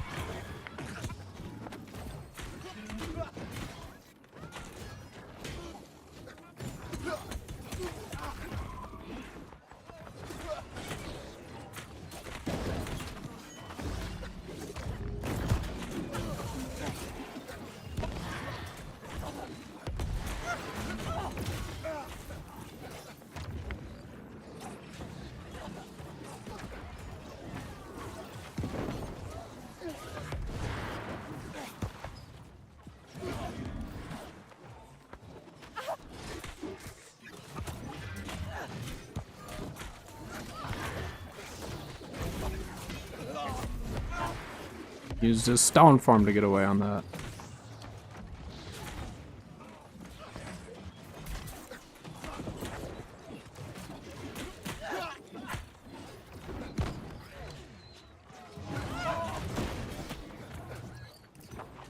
Yeah, we still don't have many people here. I lagged a little bit on that one.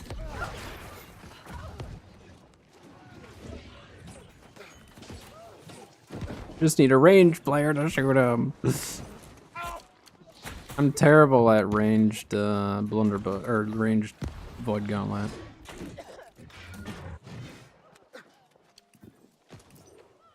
Yeah, we're so spread out. Like the other team is everywhere.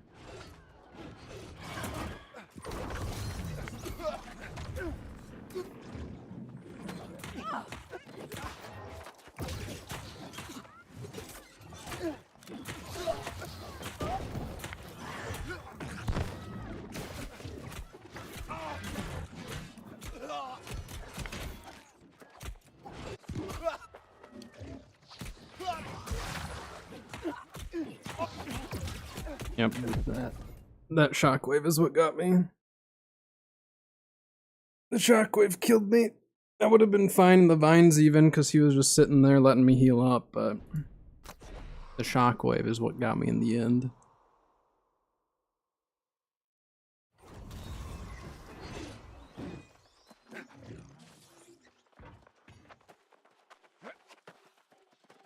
I go musket a little bit. I haven't been playing as much musket in a while.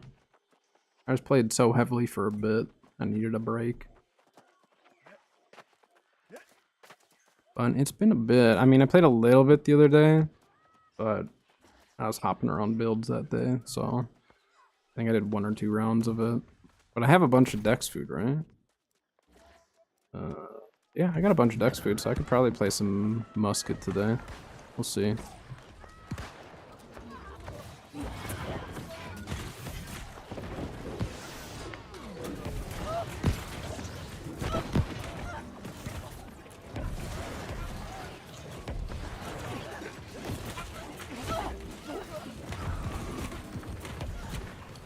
I need to find a circle that's ours, though.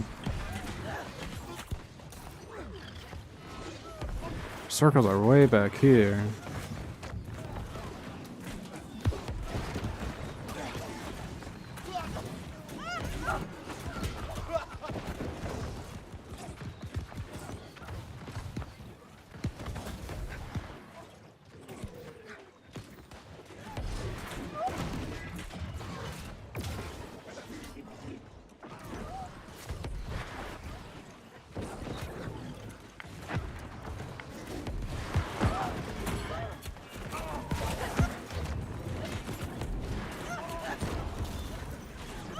One of these ours?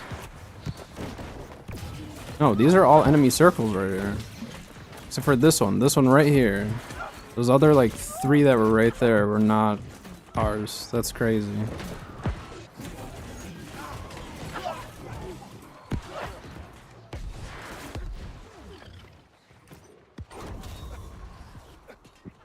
Baron's up? We just don't have anyone there.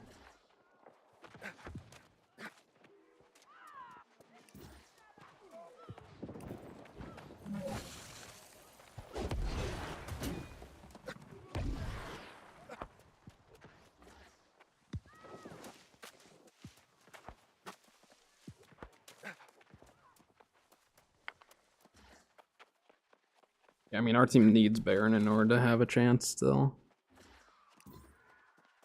Sounds like someone's on it.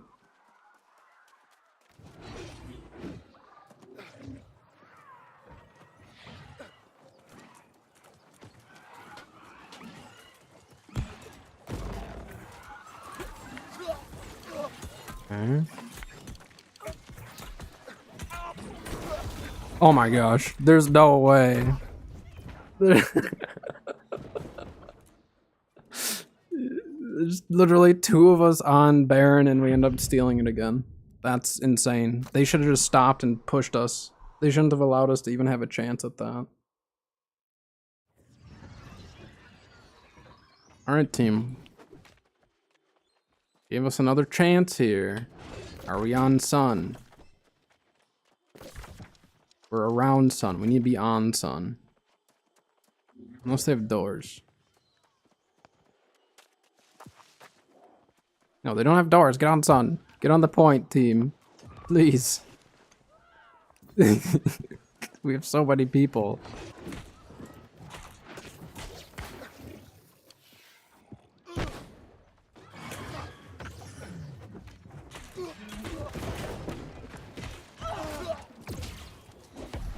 No, I don't have my stupid charge.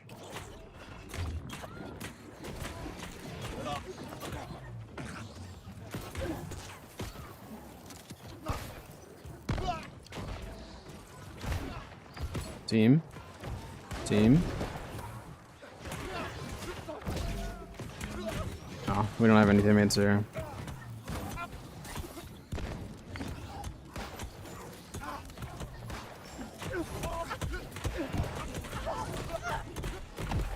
Yeah, we don't have any teammates there other than just the couple of us that went to that. I don't get that. We were outside of Sud. We just needed our team to fight on the point.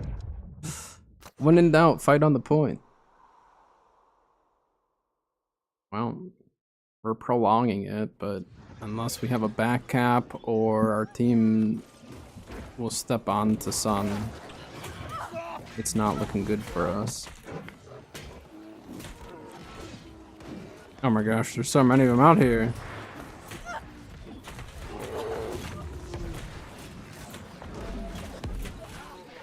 No, he has a healer. I just need a healing circle. Every time one pops up, it's red.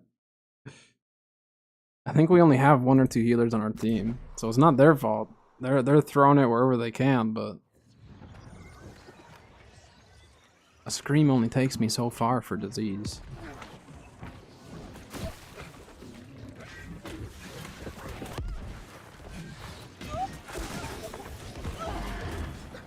Fuck, another red circle. Why are we getting a Helix circle back here? I don't understand that.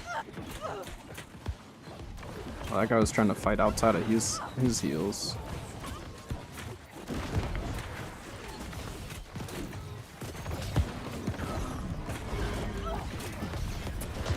I'm dead. Is this ours?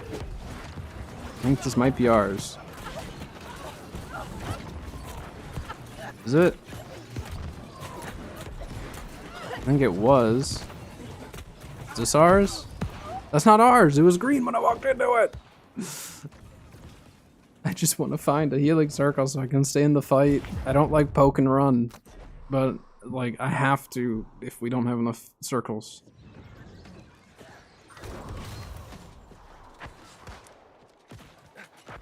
What's going on here? Take that.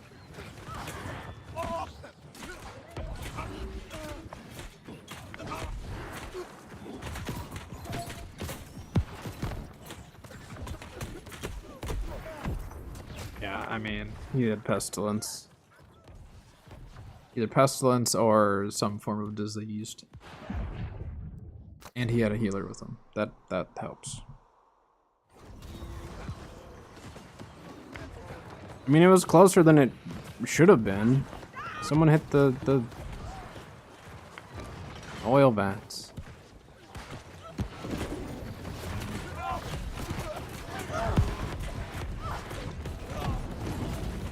That's right. I helped kill the one guy. That was my main target on that play.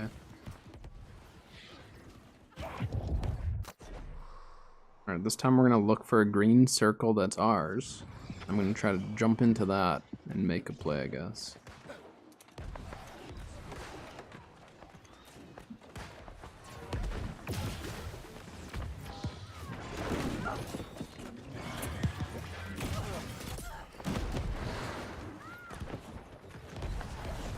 Still one behind us? There's still one behind. There's 2 behind us.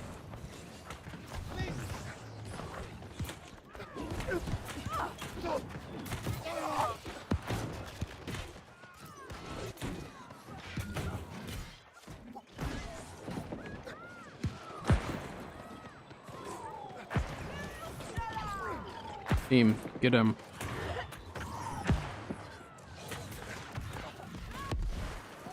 My range is terrible.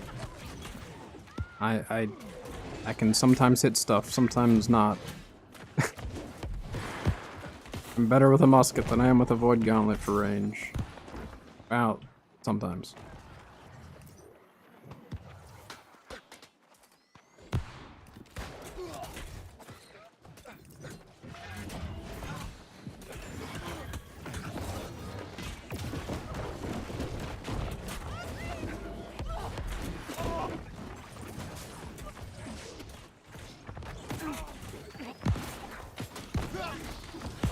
So much disease.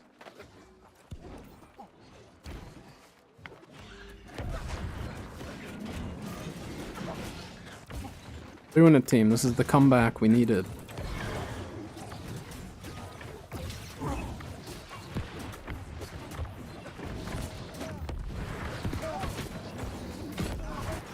gonna say, how much I want to bet they repair this, but they actually didn't.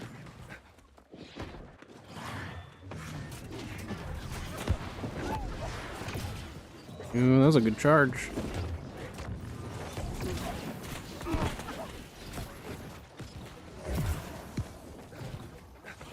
Where was this team at the start? Wait, our backline's just getting shredded, huh?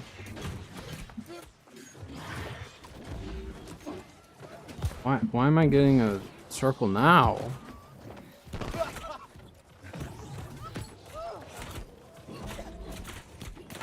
Oh, that's not good, is it? They have 2 circles.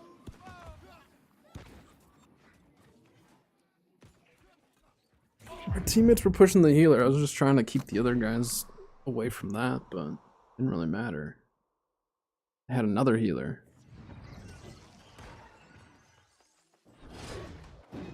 Say I could go heal, but I know the second I go to heal, that's when I get on the team with too many healers. Every time. Same thing with Musket. That's why I like Musket is so... I don't know. I like it. I have fun with it. But when you're on a team full of Dex users, it gets old quick.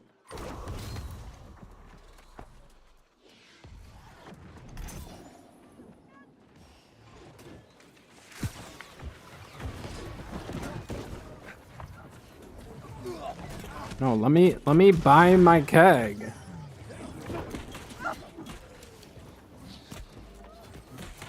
I can't see my guy even. This one's over. I was just trying to buy a keg, see if they would just ignore me long enough to buy it. I like kegs.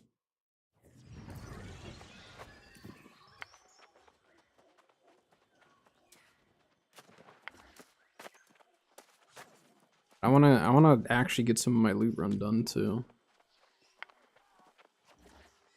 But I don't know what build to switch to. Maybe I will heal. I haven't healed in my main in a while. Maybe I'll do that. I just healed so much on EU that I didn't really want to heal on my main, but I'll swap over to it.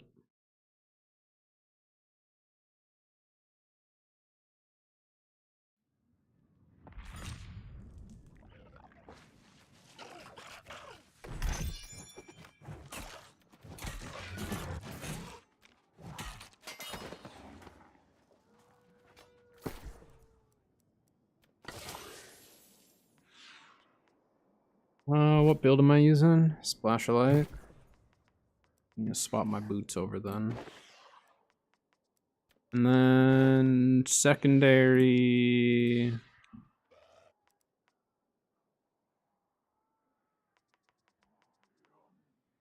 Go healer hammer. Healer hammer works good for PvE then as well.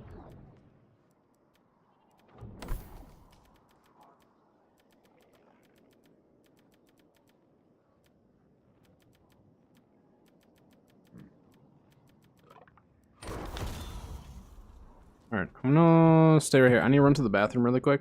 So I'll be right back and then we'll queue into another one and work on the loot run. So I'll be back.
An insta Q. Alright. We'll play a little Healer Hammer. I haven't played Healer Hammer a whole lot recently. I miss it.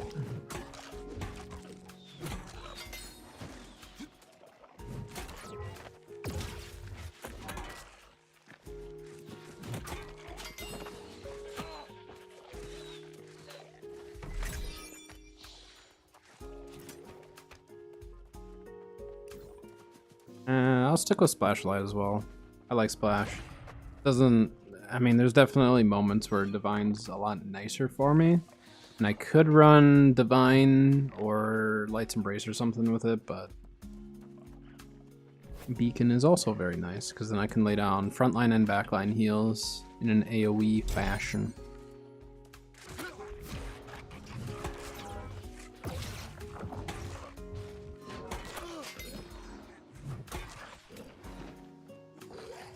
Let me get this and move on. Thank you.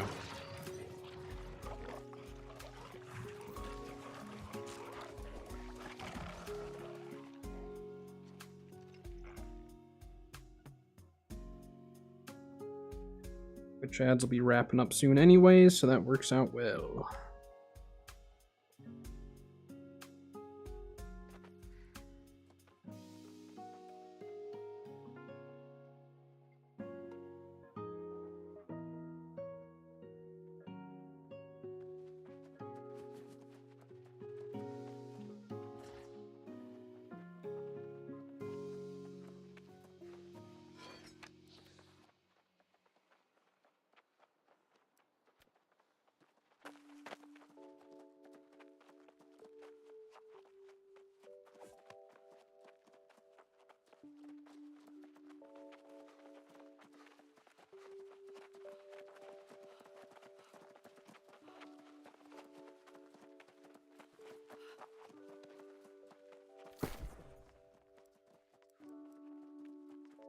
Let's refresh that.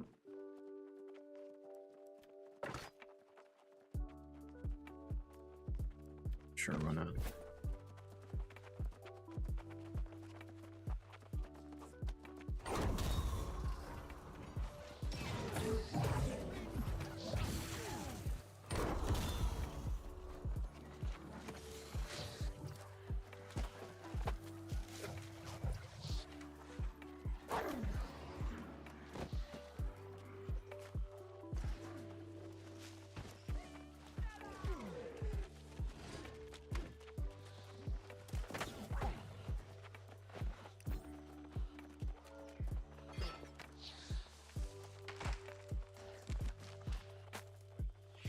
Splashlight with 2 healers in the group is fine. It's not my first choice, but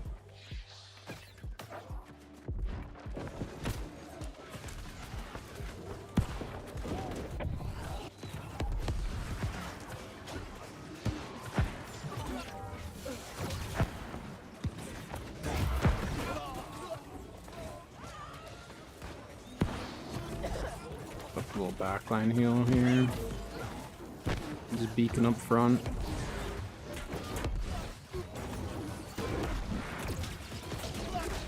Team behind.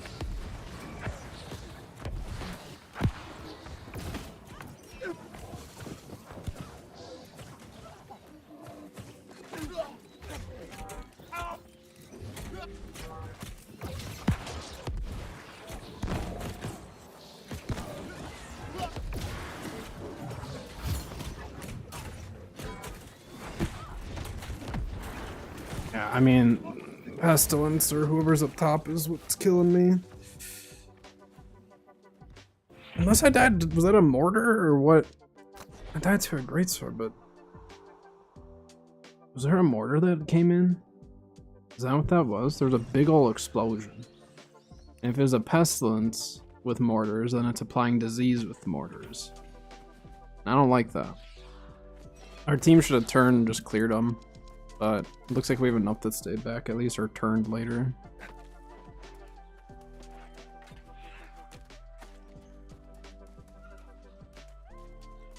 I probably should have just gone into survival mode, but I didn't think I was going to get hit that hard from their range. I didn't know. I did not know.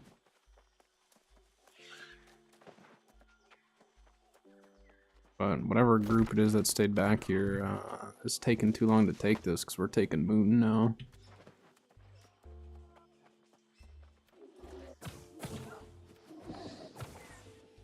Okay, their healers are just like running.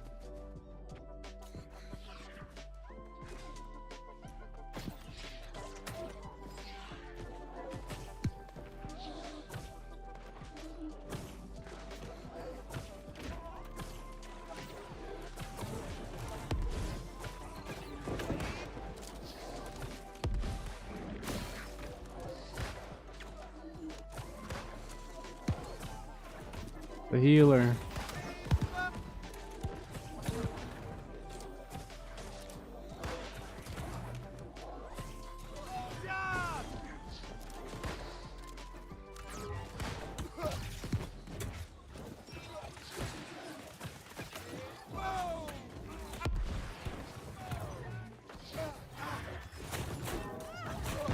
Yeah, it's the blunderbuss. It's that guy. Is it Pestilence? I would assume. No, it's something else. Oh, so he's going the opposite way of most people. Or not opposite, but just different. I'm not used to running into blunderbuss that actually like hit harder than Pestilence because I'm just used to being diseased. So I think they're running Life Taker with that.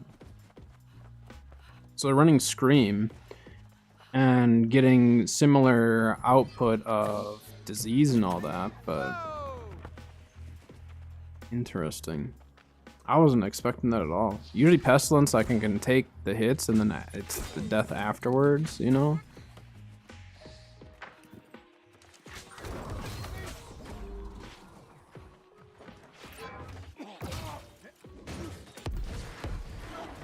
Wait, he was taking a potion and it acted like he was blocking it.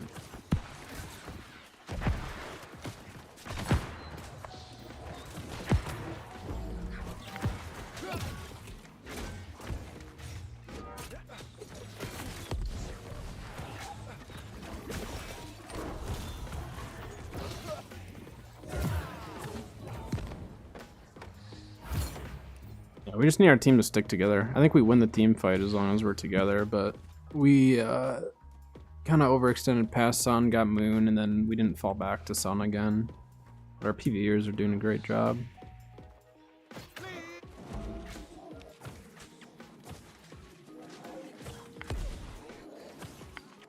Left side, this guy's gonna try to jump me.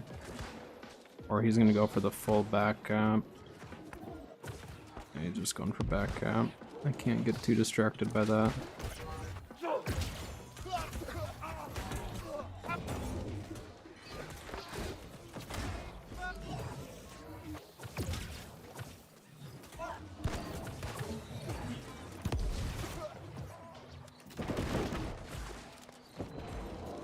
Splash of Light's doing nothing because their team isn't... Yeah, that guy's just straight DPS with it, so... I just need to be cautious of him. If he gets the first shot, I'm dead, but if I can catch him off guard. And if he misses part of his combo, I won't die to it, but if he gets the full combo, I'm dead.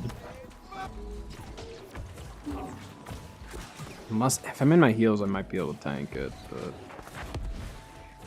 I might switch off Hammer.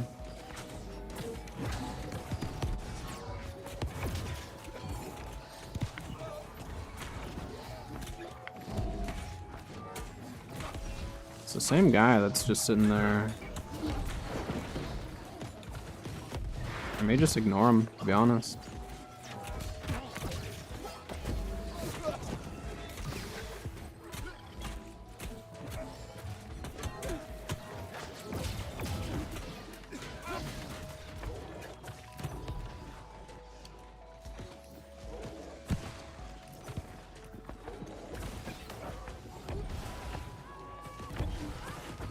I think that's a Pestilence Fire Staff. He's just trying to flamethrower me. Usually that means they're trying to disease me with it, which is kind of goofy to do, but happens.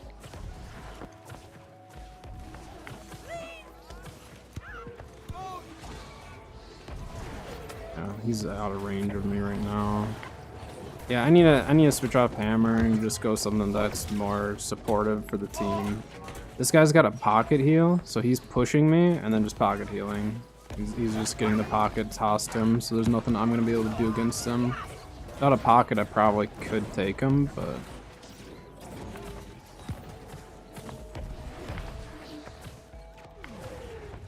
yeah, let's see.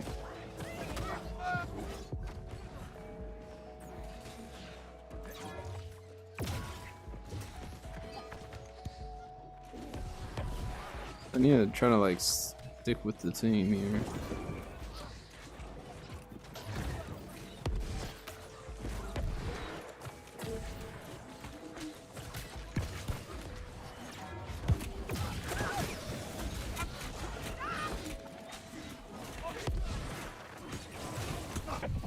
I'm complaining about the healers.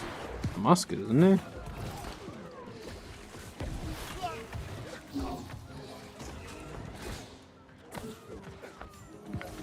I think there's only me and one other healer.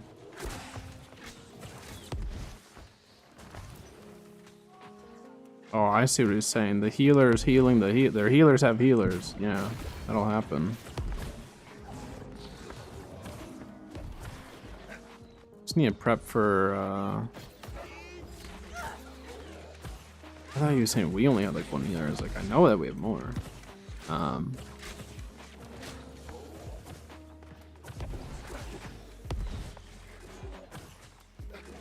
Team's just chasing though.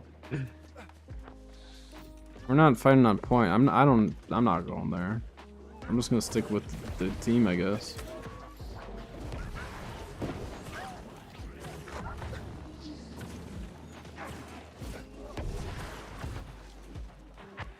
Yeah, this is not a good healer hammer game. I mean, like, it's helping peel for myself, but I could for sure be doing more for the team.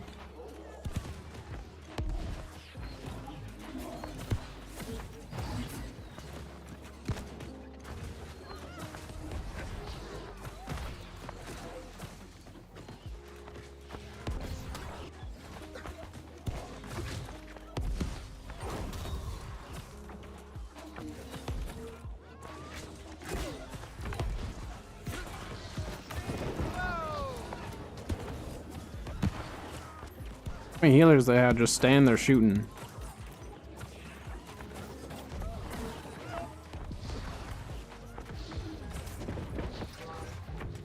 His name is Baron in 30. It's ironic because we're at Baron. Are we pushing into this? Alright.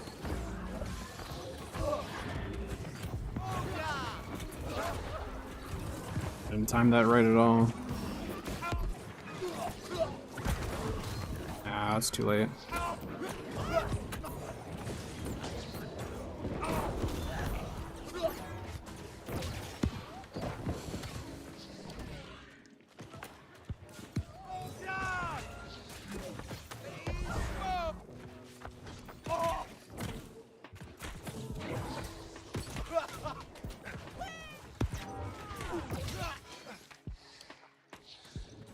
There, the hammer definitely helped me out.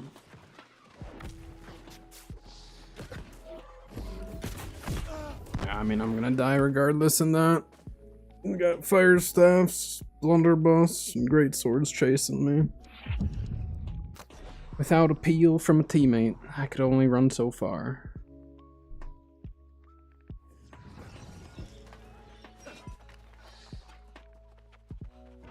I think I have my flail set up correctly right now for that.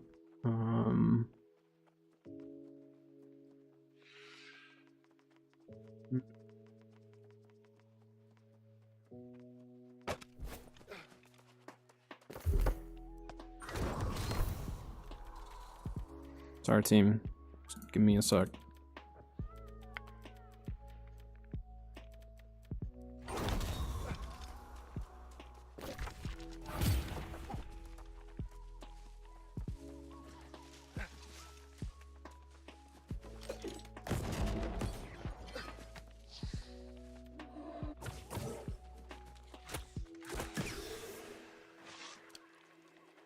Missed.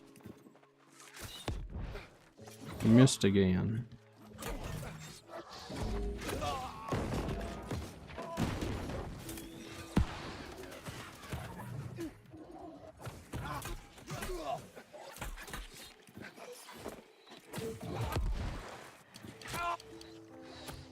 You guys don't have enough disease to take me out that easily.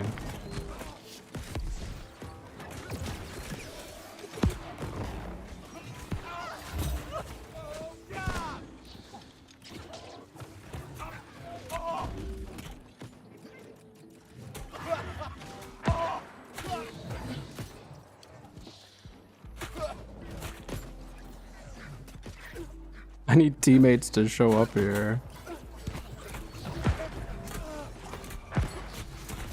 Yeah, I mean, no one's showing up to help at all. There's nothing I can do. Dude, that was there. That's our borders, just standing on the stairs. Well, that didn't do anything to help, man. Alright, well, the disease does nothing if I don't have people helping.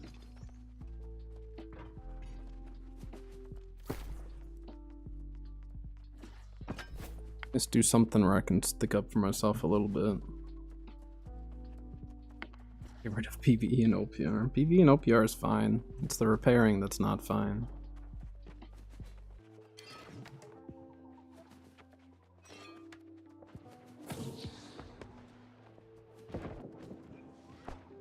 Standing up there.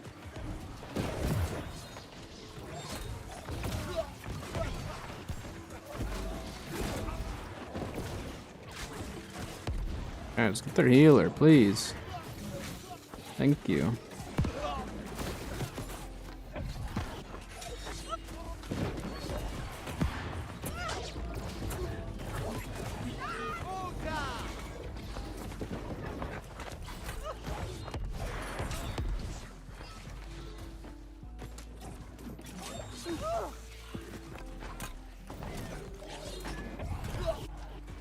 Aim.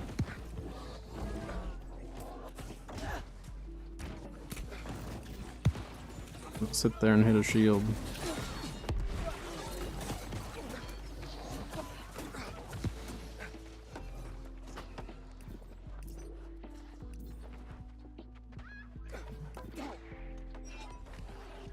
That was a wishful throw on that.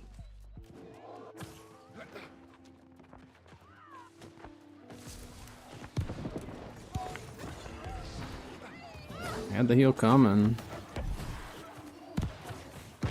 I'm not doing a whole lot this match, just saying.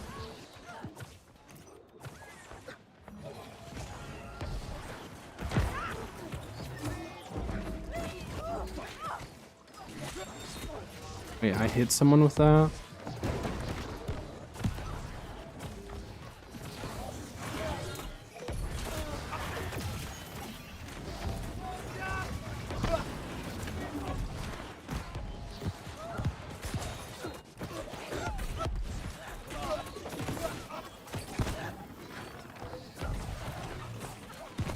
At least the team's peeling for backline a little more than they were. That helps a lot.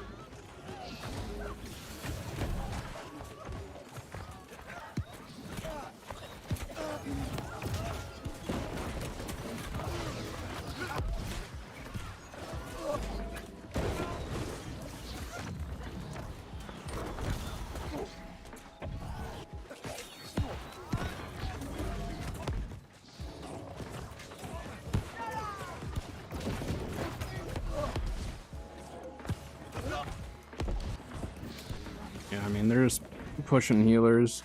They need people to peel for heals. Heals for heals. Just remember that. If you take care of your healers, they'll probably have a much higher chance of taking care of you.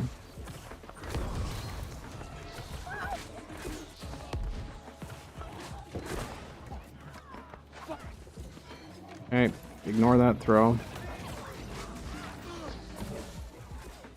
Ugh.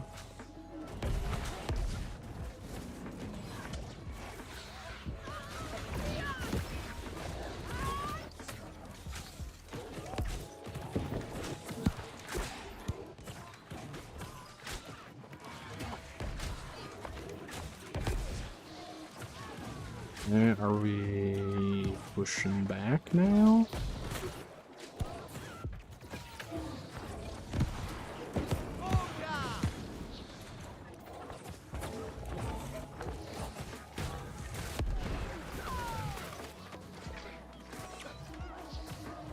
One got ripped back there.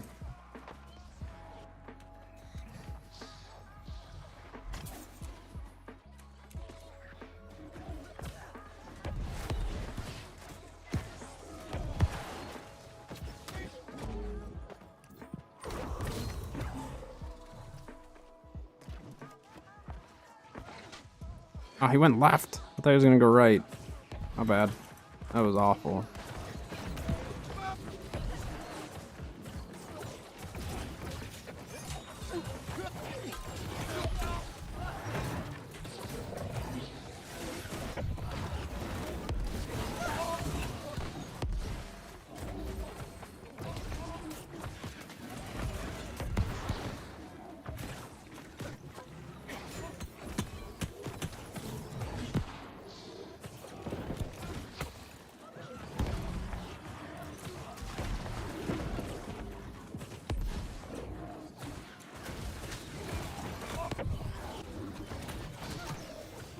Cancel my heal.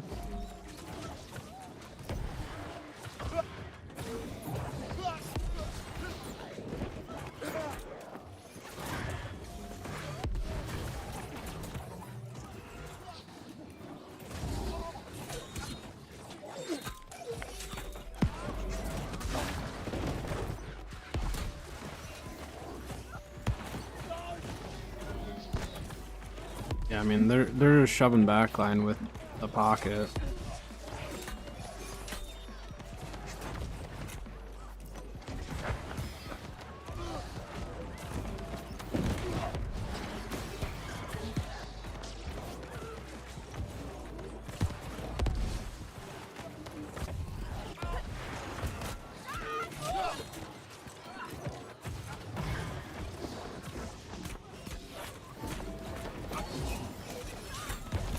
I mean, like, they need to get his healer. It's they're focusing him, but it's his healer that's keeping him up.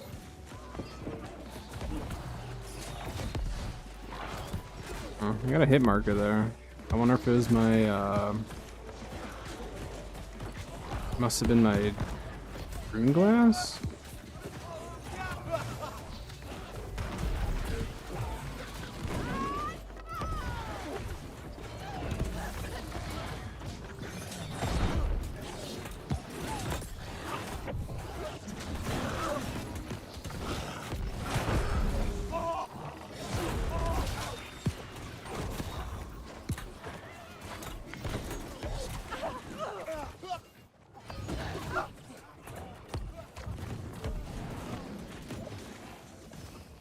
And Baron was alive.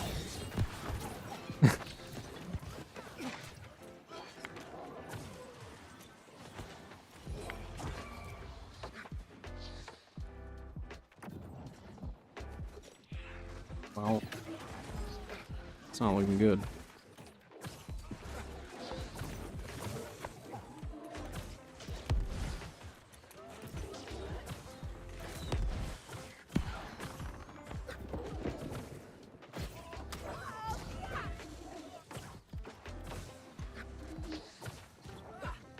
Done it. Who put the door up? And we got kegs on point. Don't light it yet.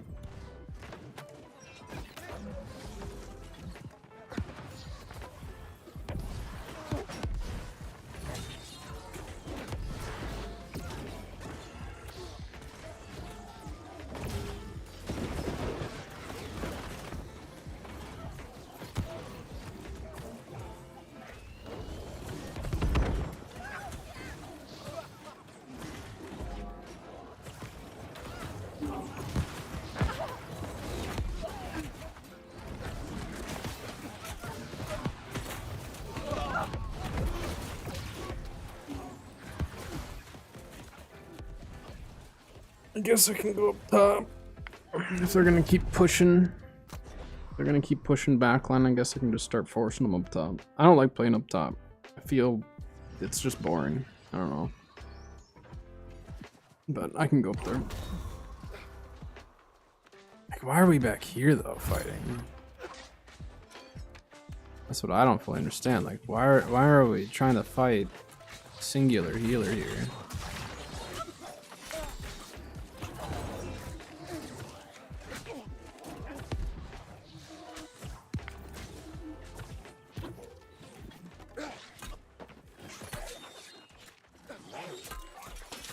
Correct.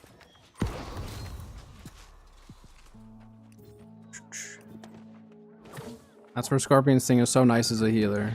'Cause then I actually get to like do something there.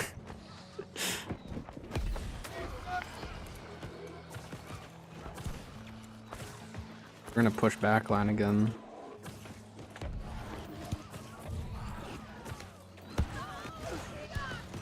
I missed everyone? Oh my gosh.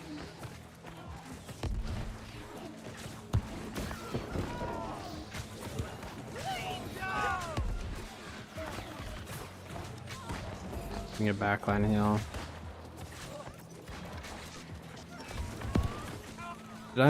Did I go over top? Oh my gosh, I'm so bad right now with my javelins. Okay. Hopping with the backline here. That's nice. I like it. I didn't mean to throw that. That was a finger flub. Yeah, I'm not gonna be able to come back and help that guy out right there.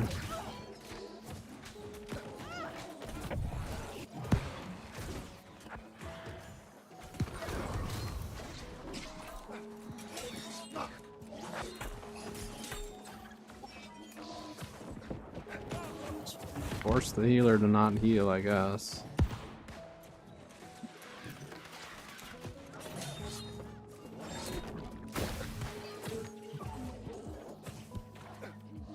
I mean, our team's just... where is our team? I don't really know what to do here.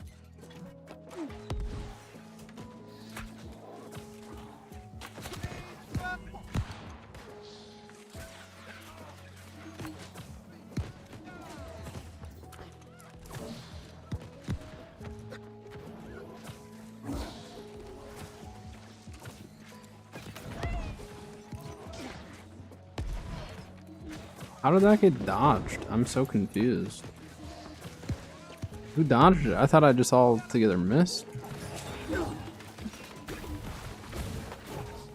Please stop chasing the healer that's not even healing right now.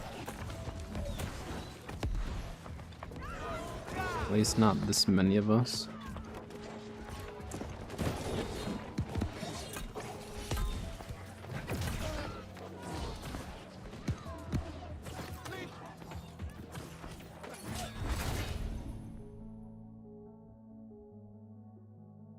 I don't think we had nearly as much disease on our team.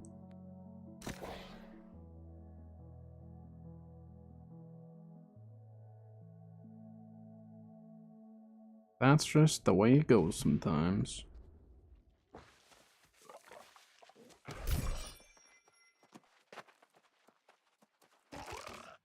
Remember right? Okay.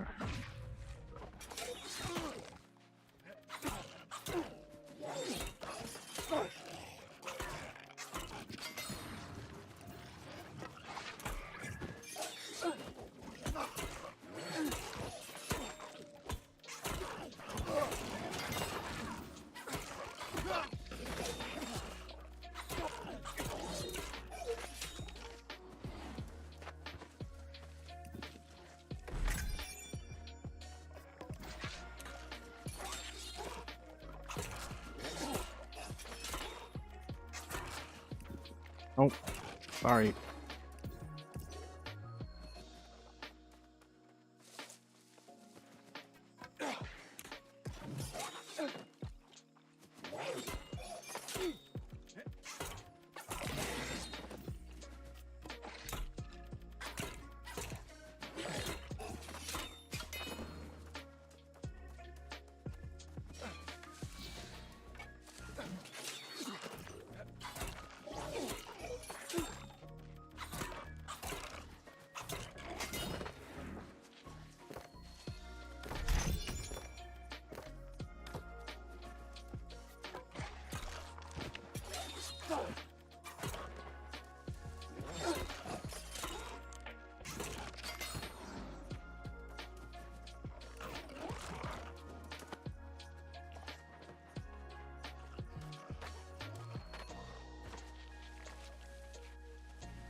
You jerks.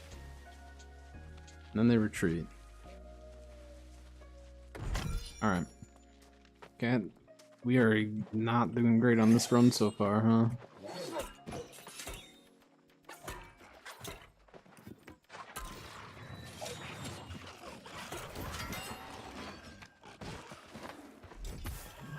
Ancient Femur.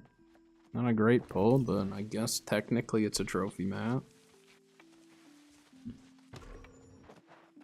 I mean, I can go Healer Hatchet. I haven't done Healer Hatchet in a really long time. Let's try it. It's been a while since I did it. I still have it set up for it. This is my... Oh, that's Infected Throw. Okay. That's how long it's been that I can't remember the different abilities.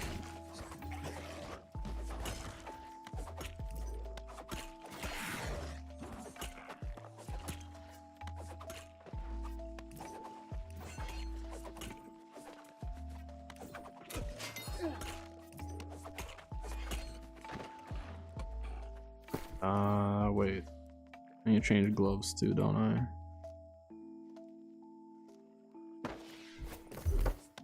I made these con.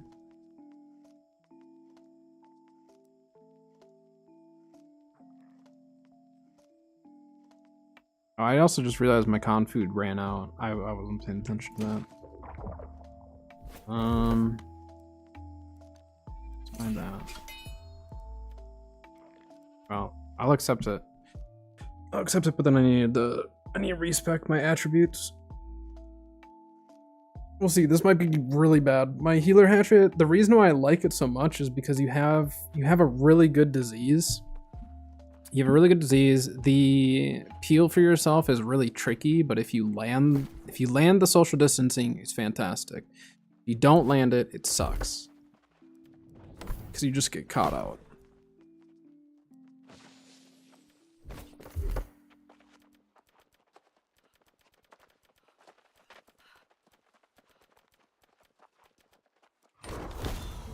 We'll try it. It's been a bit.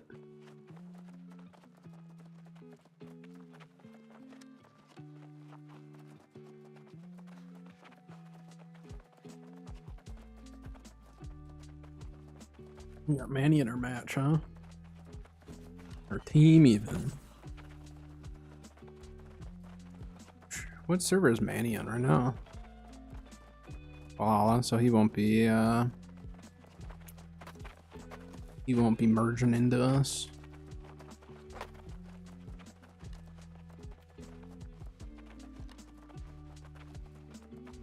I like the Splash of Light if we have a team that utilizes it. If we don't have a team that or a group I should say that utilizes it, it's rough. Because then I just like feel like I'm not healing much of anything.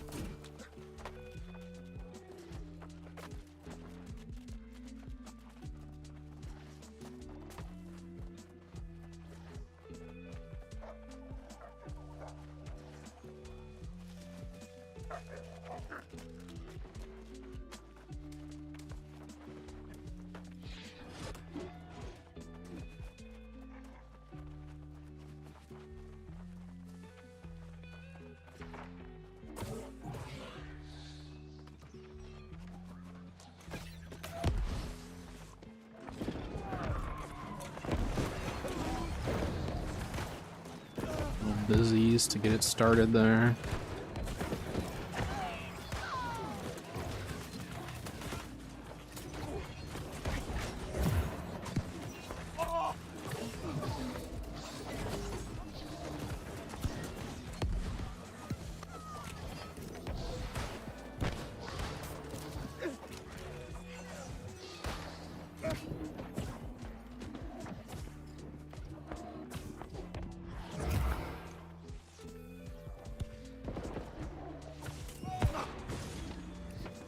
Nice, I got rid of the disease with that.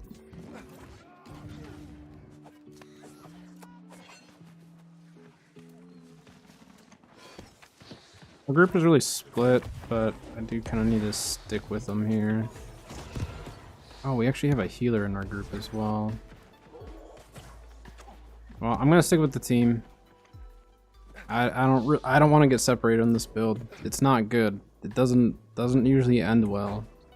But if I land that social distancing and they're close, I get it back so fast. It's ridiculous how fast you get it back. It's nearly instant. Let's see if we can purposely trigger one.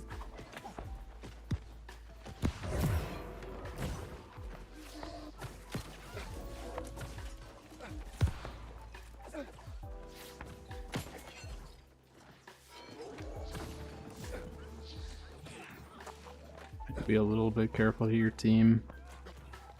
Did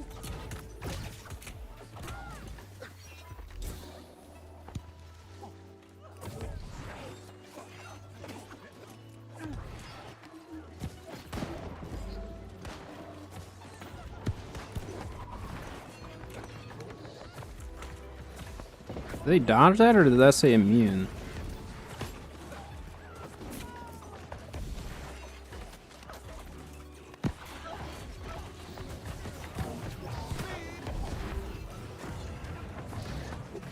We're losing everything else though, so we should probably think about backing up here.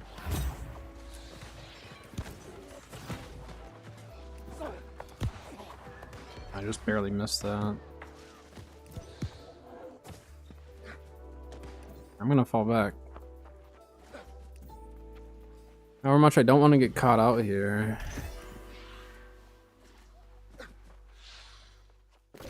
We have more than just, no, it's just our one teammate there.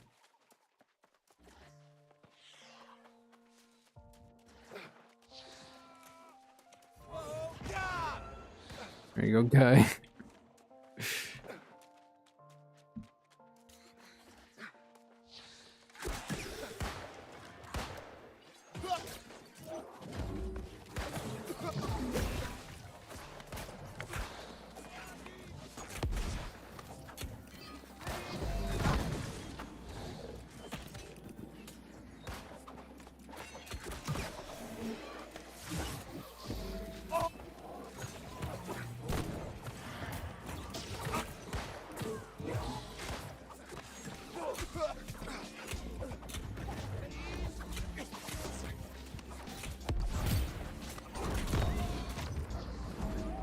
Team.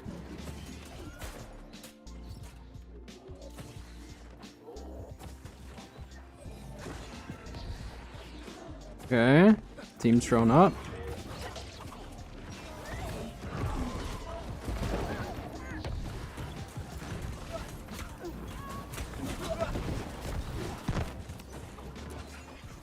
I'm designed for throwing these, not hitting people with them. Not swinging around.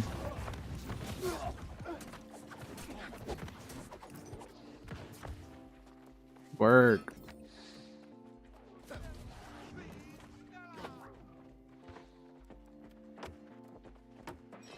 There you go.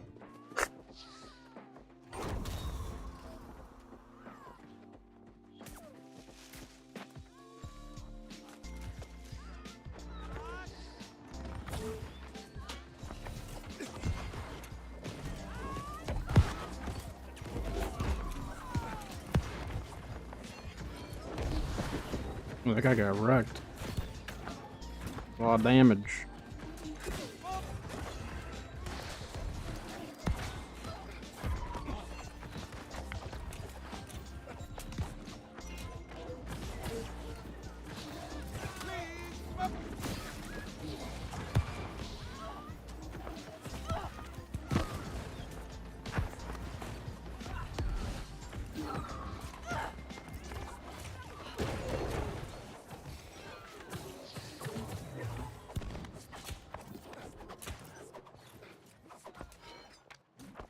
Rotating around, but I think we just try to take their outpost out.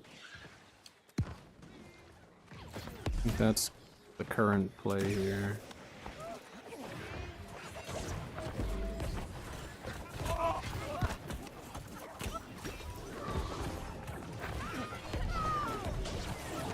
Little fart cloud. Little hatchet fart cloud. We did it. Healer Hatchet is incredibly fun at times. It also kind of sucks at times. Like, again, if you get singled out, it's rough. But you don't get singled out, and you just get the fight with the team. It's great.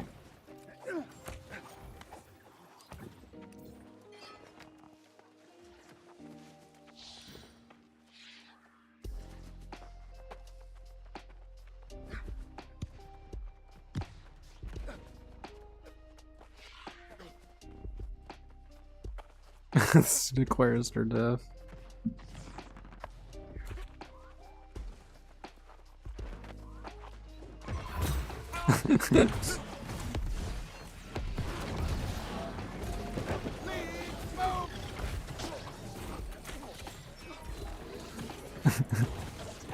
I don't really play with Maddie ever.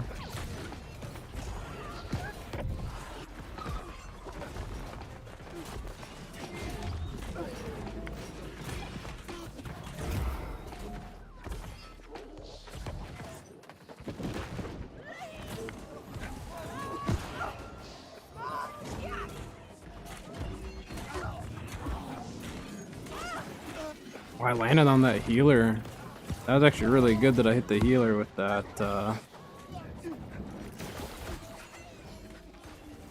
that disease. I think that made a big difference.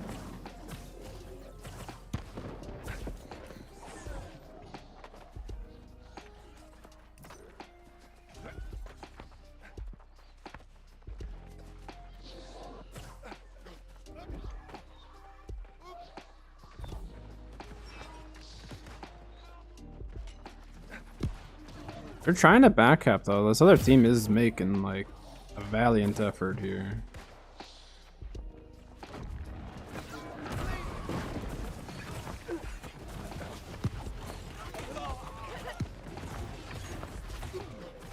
What?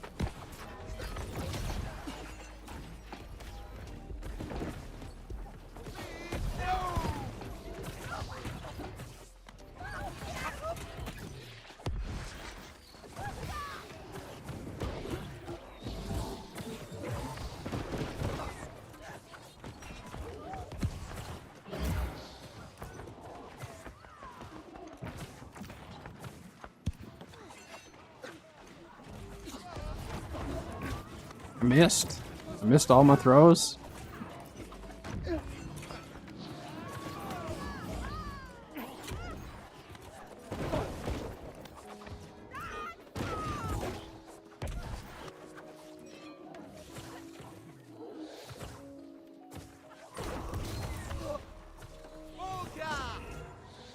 The Baron. The team shoving.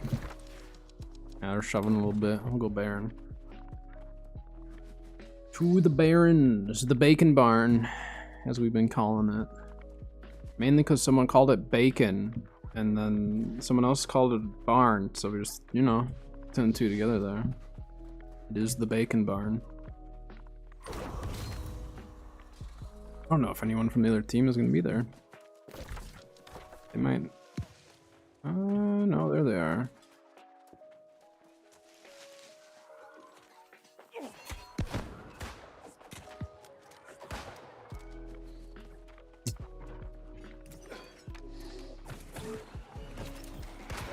Can't trust them.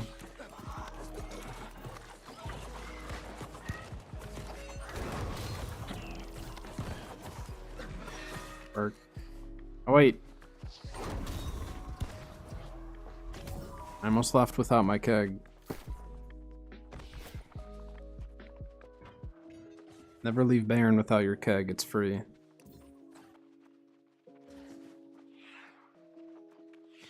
Right, they're on Sun. A decent amount of them on Sun. Well, maybe like 3. 2 or 3.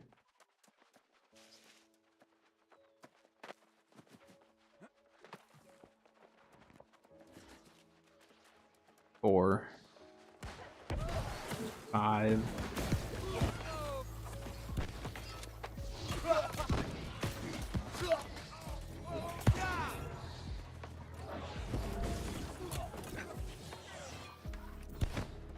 Okay, work.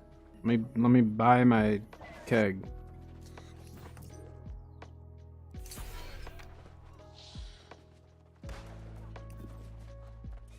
Quick, we don't have much time. I don't know if I'll make it.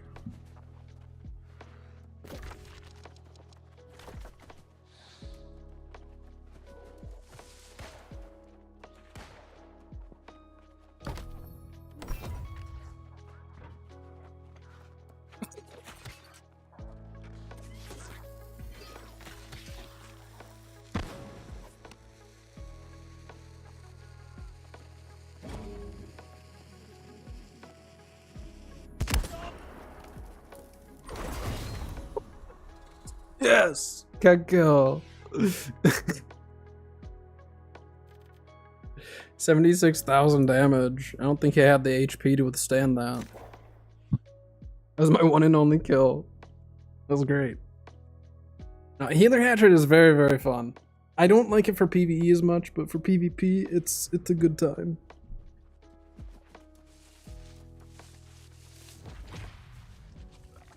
Yeah, that stuff's just not gonna aggro.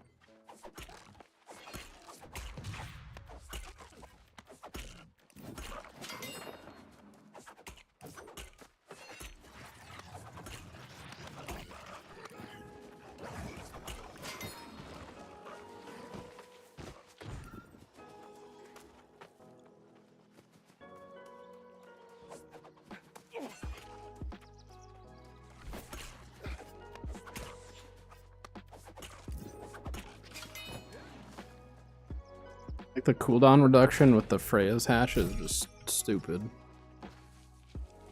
That's why I like it.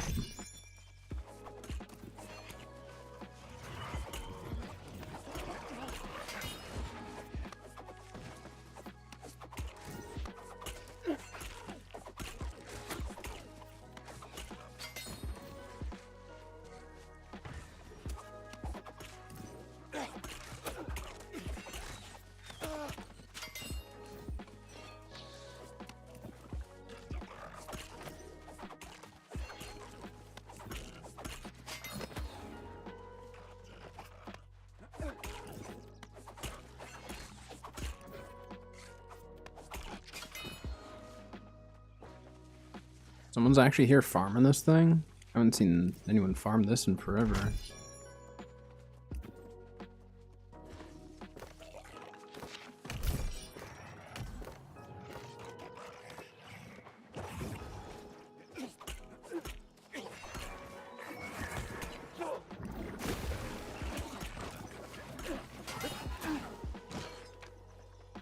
You stay for one go? I haven't killed this guy in I don't know how long.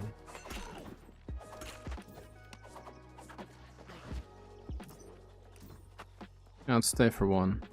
This guy's gonna come back to life.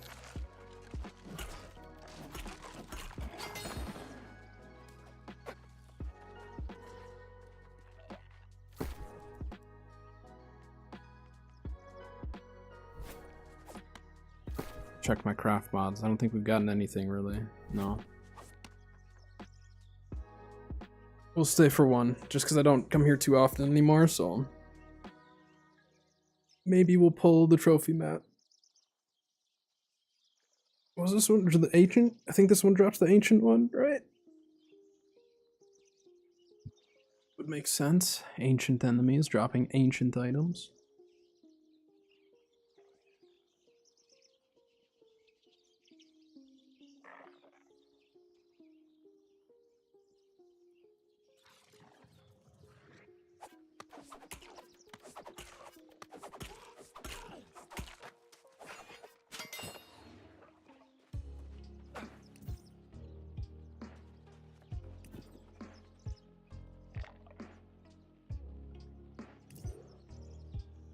It just disappeared. He appeared and then disappeared. Huh.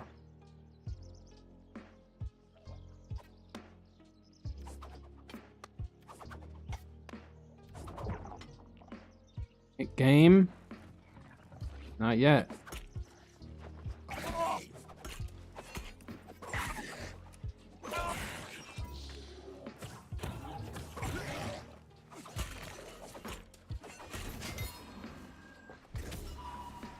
Later, skater.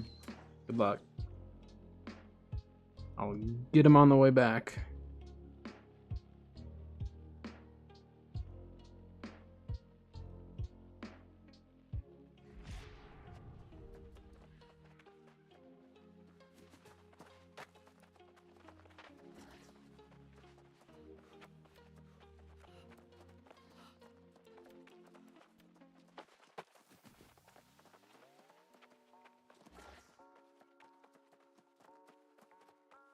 We have a lot of healers on our team, don't we? Please tell me we've got... we have more healers, they just keep showing up. Like I said, every time I switch healer, like... I run into too many healers. You never run into too many melees. That person's ringing their bell. What is that one called? Is it just ring bell?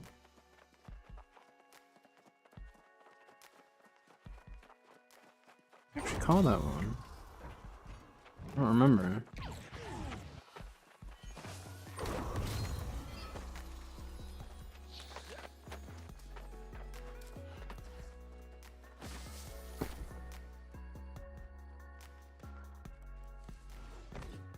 I'll take that. I'll take another one of those, because why not? Got plenty of these, I think, back in Brimstone, so I'm just gonna pop another.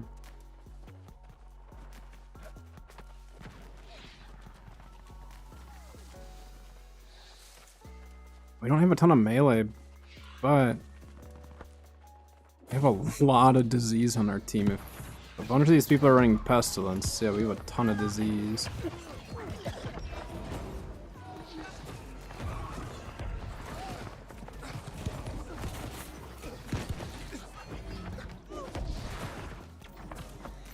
Better control the top.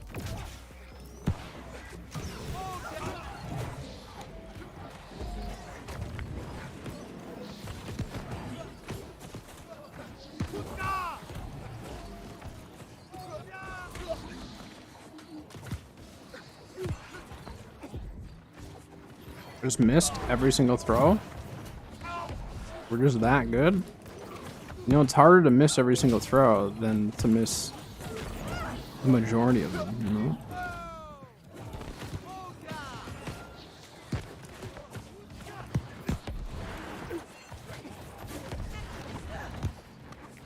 Don't worry. Got my hatchets, I'm throwing them.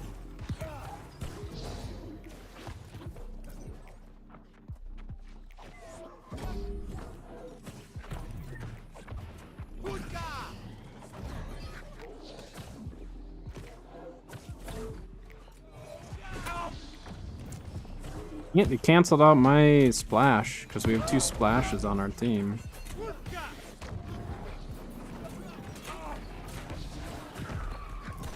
So I need to try to hope that me and that other healer time it right.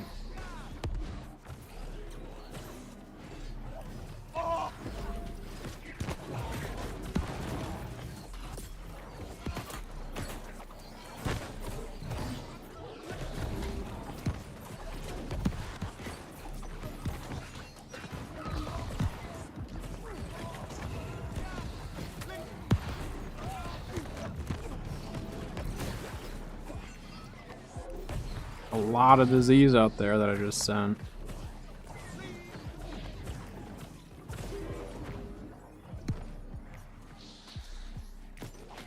I'm gonna stay here. They're gonna probably back cap or attempt to back cap.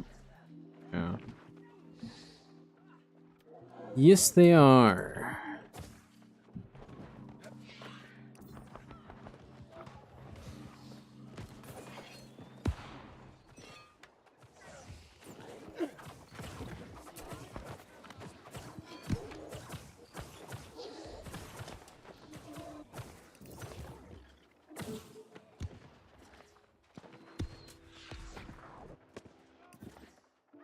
What's going on over there?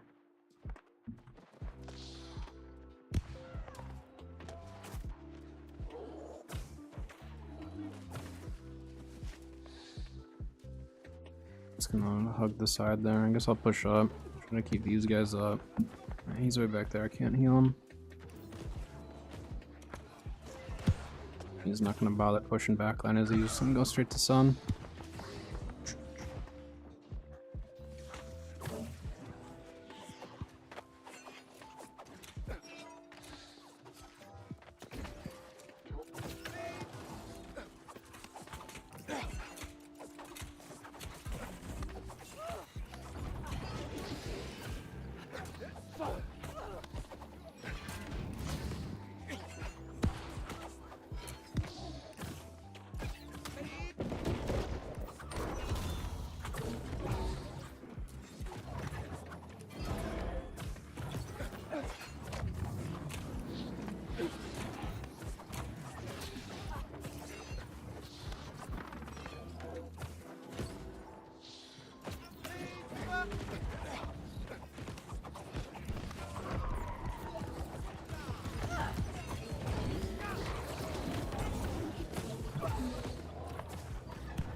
That guy was gonna die if he stayed there any longer.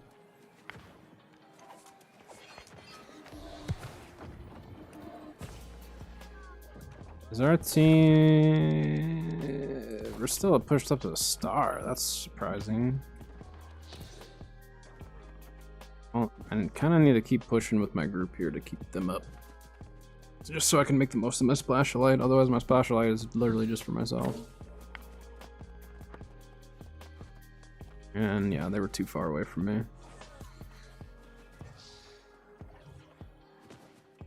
There's someone on the point? Oh yeah. Just go on to the point and help.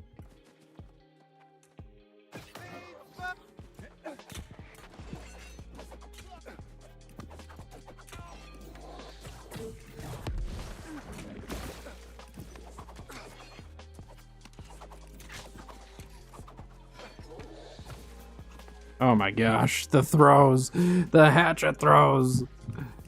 I did not let him get away. That wasn't gonna happen. I'm just lucky that I landed all those. Is our group fighting the back capping group? Are they chasing this far? Oh, that guy's lagging so bad, he's not kidding.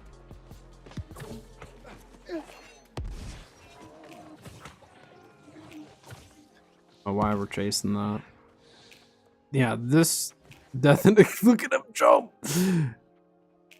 Oh my gosh, that's crazy.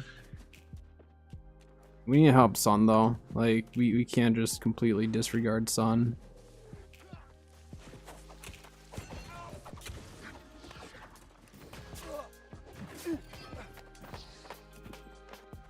Good work.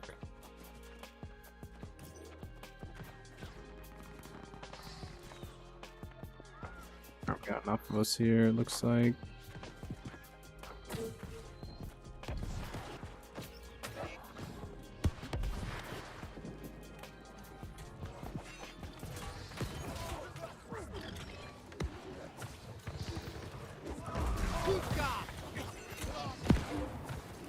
Big disease.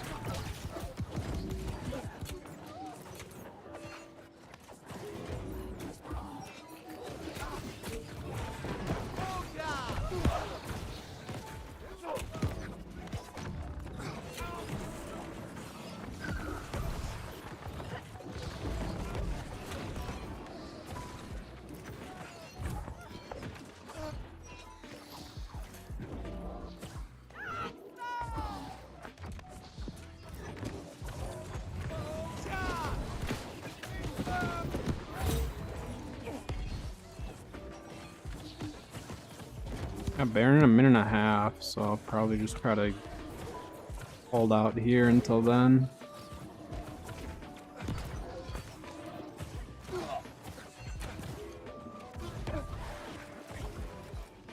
I tried to reach that.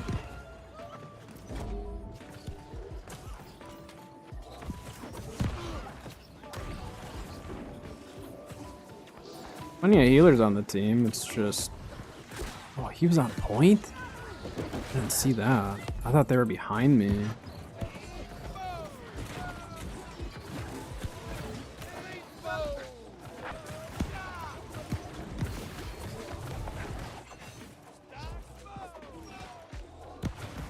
Yeah, we need Baron.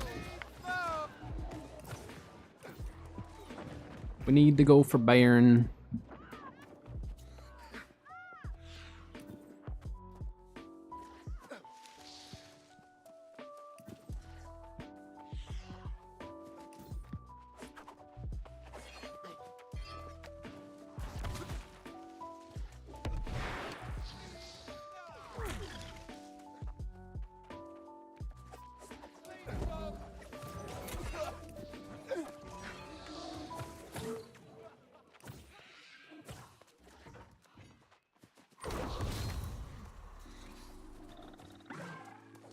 Do a quick loop around, make sure they're not here.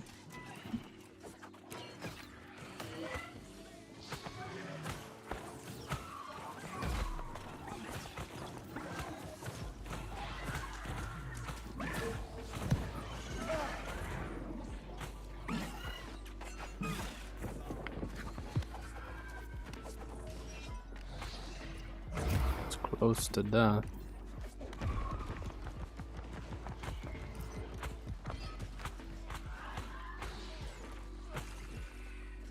I don't know if we have enough here to actually confidently take this.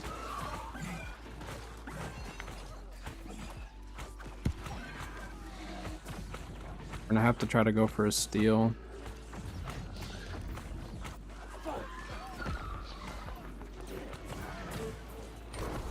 Yeah, I didn't time that right at all, did I? I thought they were gonna burst it all of a sudden.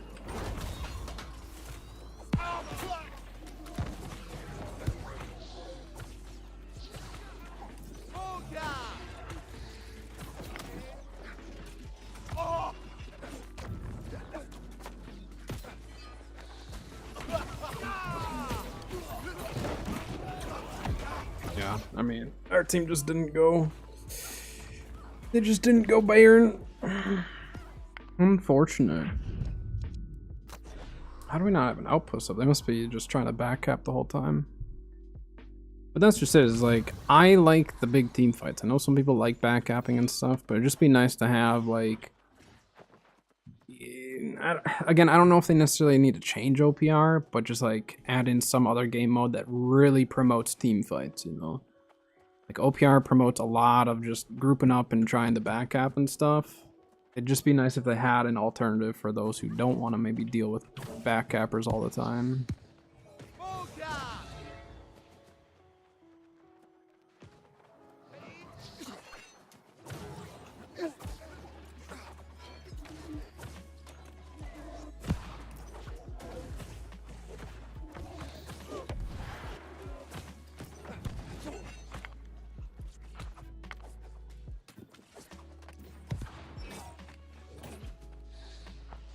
You know, hold mid, but backcapping is just ridiculous.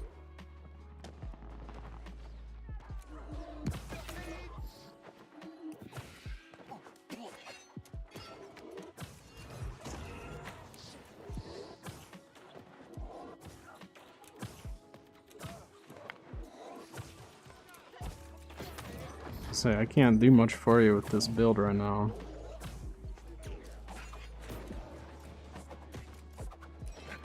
Team, please go after his healer.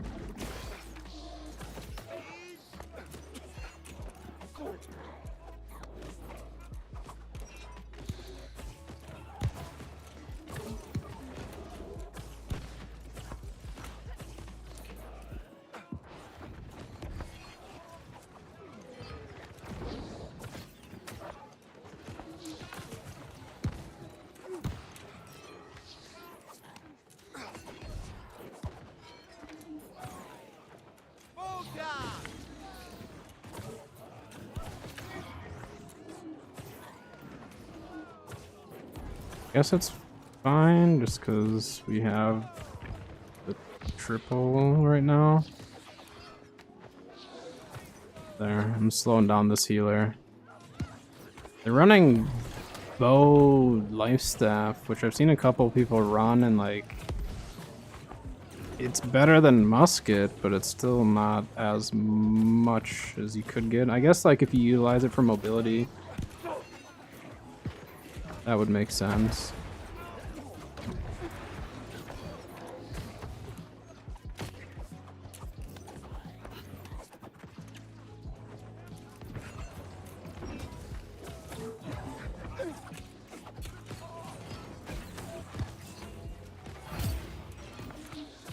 See, but we're losing sun because we're too busy here. I'm starting to lag really bad, just like that guy was.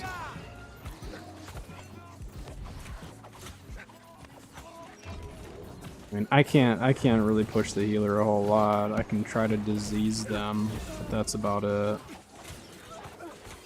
There's 3 healers covering a back cap. There's not a whole lot I can do.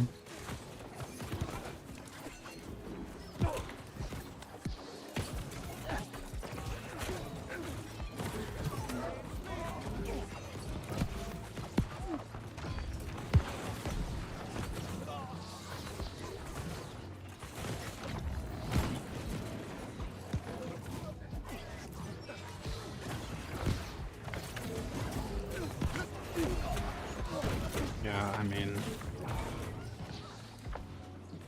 can't kill the healers up top, so unfortunately we can't do a whole lot in this. I don't know why I'm starting to lag so bad too. That real bad choppy type of lag.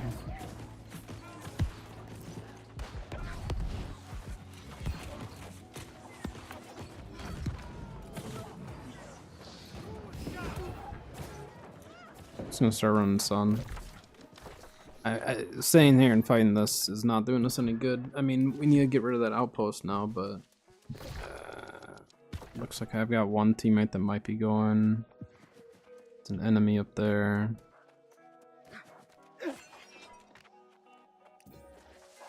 Where the heck did that go? Yeah, of course they've got a brute now.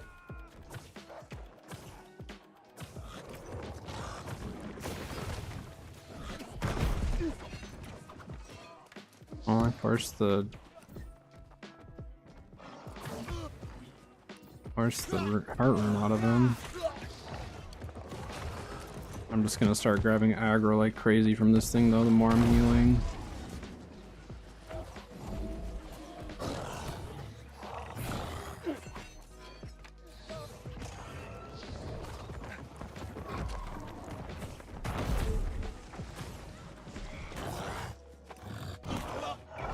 BB'd. I'm trying to get to you. I'm gonna BB'd so bad.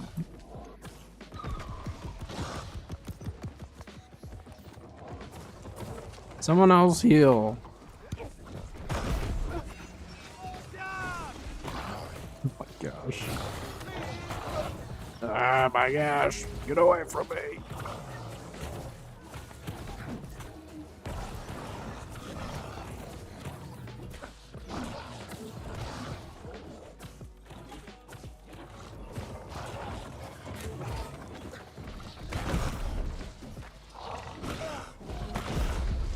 Ow.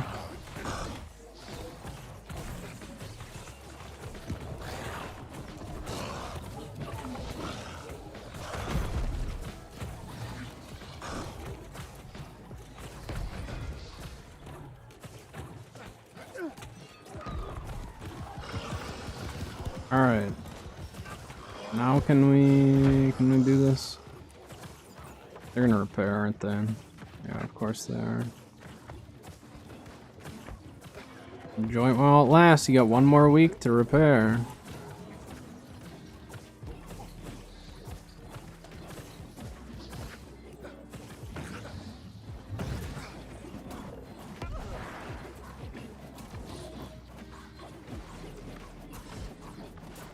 One more week to enjoy your little repairing sprees.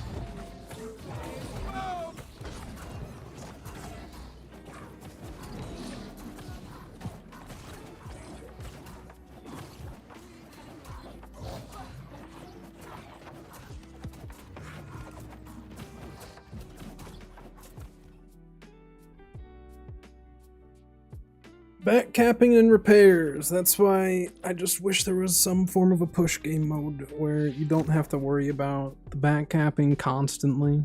Just have some fun team fights. Occasionally you'll get, you know, two teams who are willing to actually, like, you know, have good team fights, but the majority of the time you're not gonna get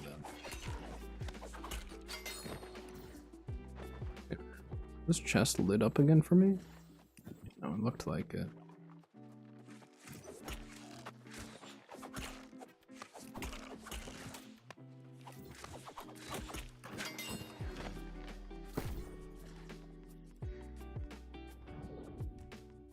Alright, I need to run to the bathroom before we do anything else.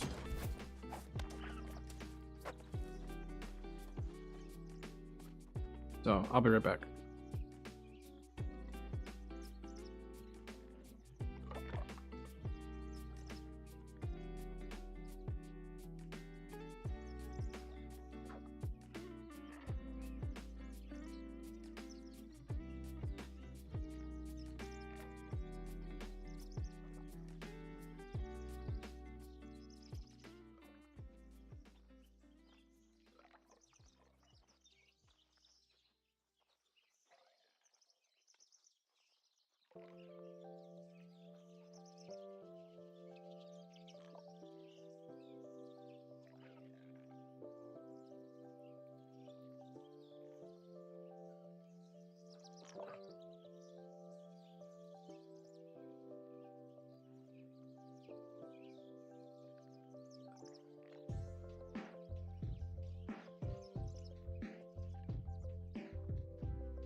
Back.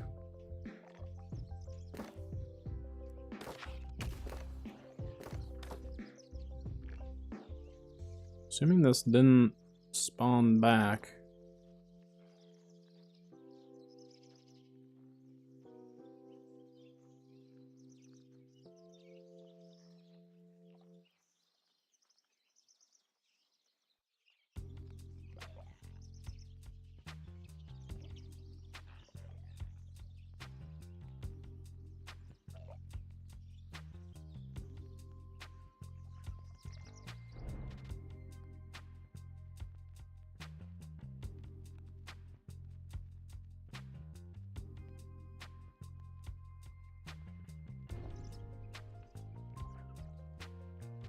Give me a spawn before I queue in.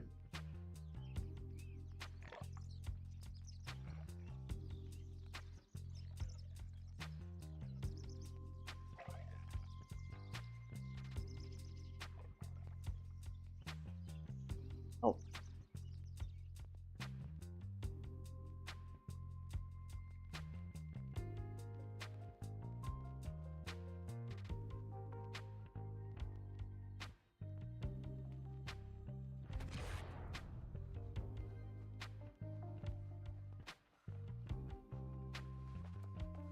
Splash. I'm gonna respec the Divine Embrace.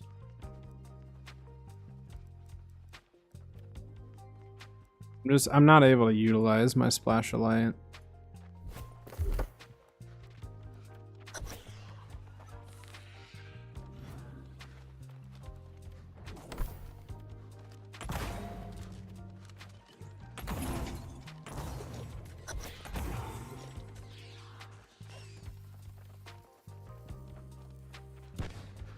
And let's do...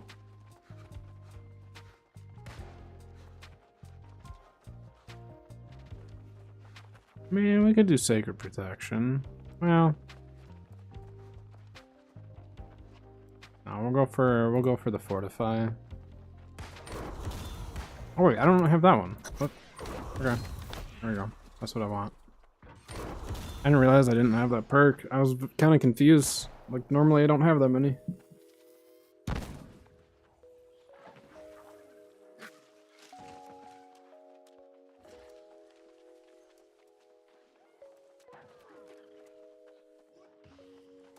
Okay, we got like a bit of a change up from people last match. I'd assume we'll get more backcapping. Just my assumption here. We actually have melee though. I like that. I'm gonna just put that beacon on a healer.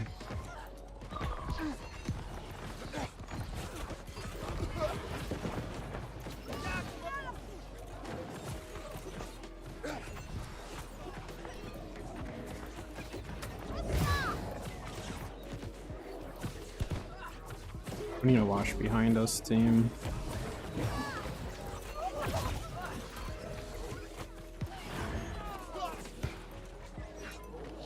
Oh! I didn't mean to dodge that many times, it just kind of happened.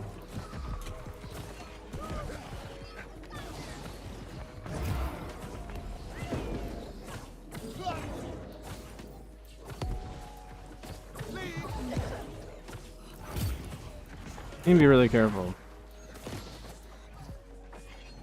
Yeah.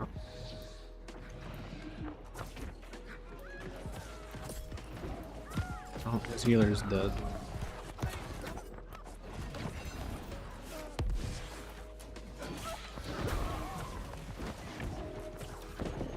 Guy's a madman.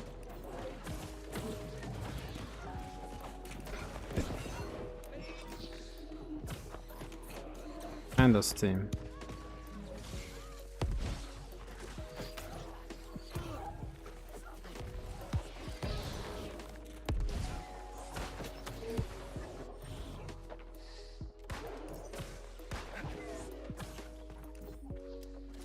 Work.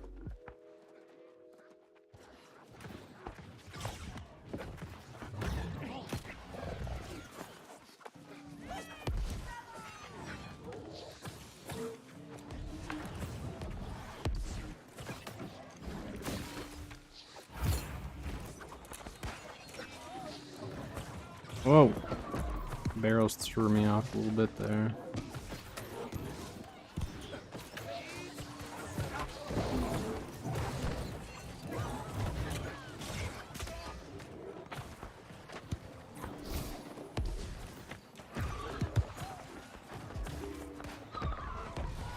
I mean, he's just running through the team and just go back camp. We'll just try to push up, I guess.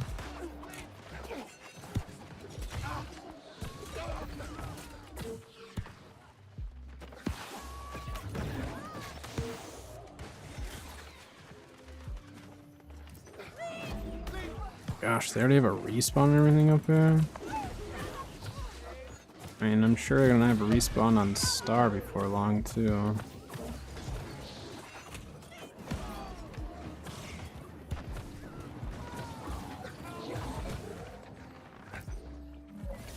Oh, why are there so many out here?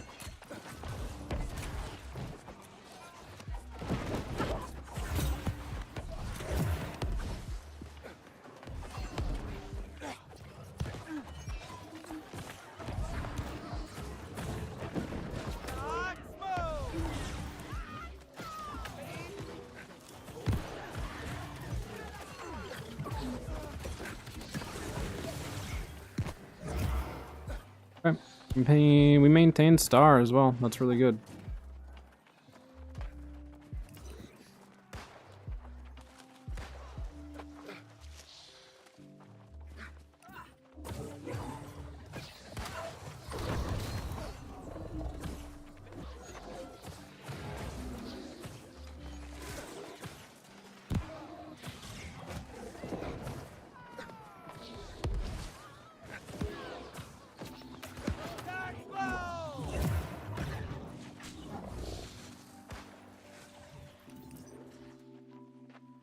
Go on the back cap, but we also need to make sure that we don't just lose everything immediately.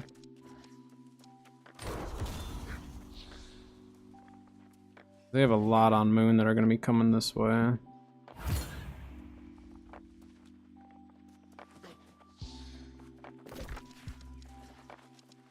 We have a good split.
Taking, well, we started taking Moon, so they don't have a respawn here, so we need to just hop on here and take this. That's kind of where we're at.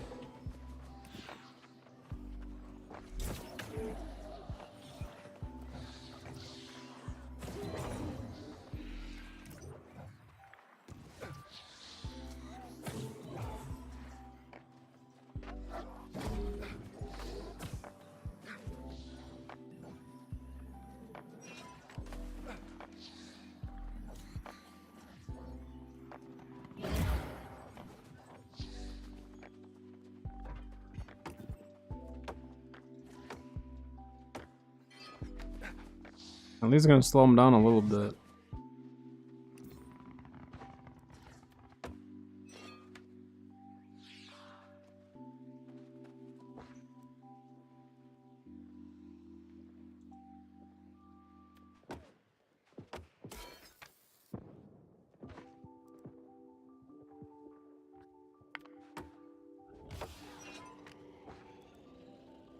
That's all I can do. I'm gonna run out of wood after this.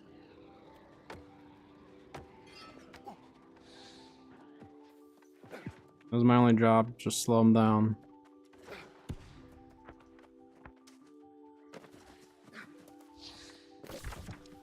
Yeah, I was the only one up here. That's fine. We slowed him down, looks like we're taking Star, and we already own Sun, so we have a triple now. Very nice. That was well worth it. Do we have anyone on? Oh yeah, we have people on Sun. I'm gonna shoot a beacon up there.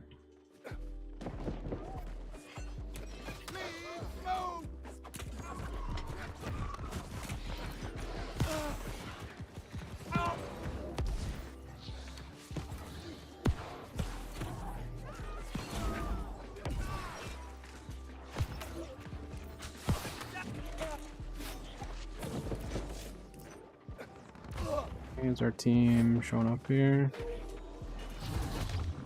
I mean, that guy's just trying to waste time at this point.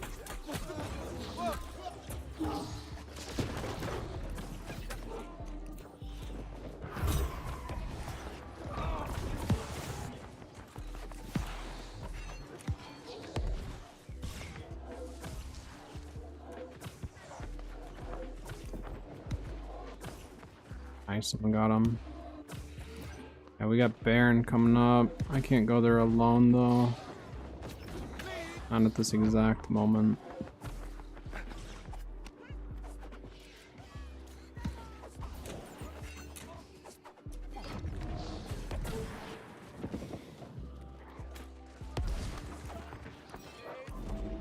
Let's cap this, then go Baron right after.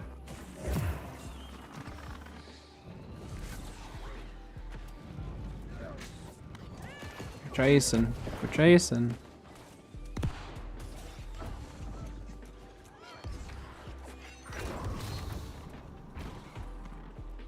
I mean, if they have kegs, it's for sure over.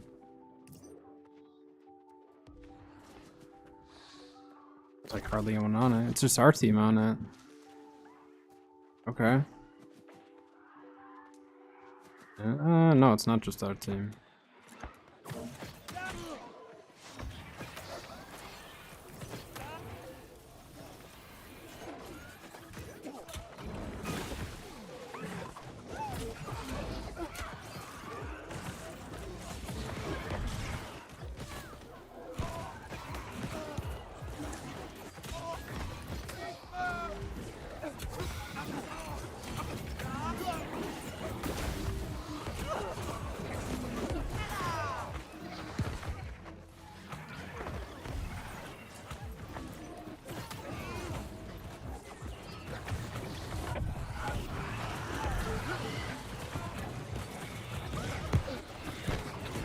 Nice, and we've got the 2-cap.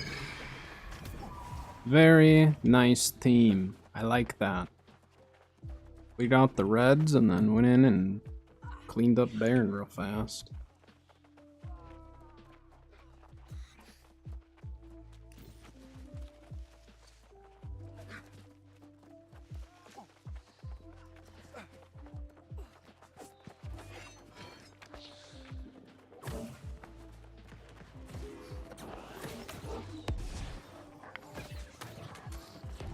Your team. They're diseased. Nice.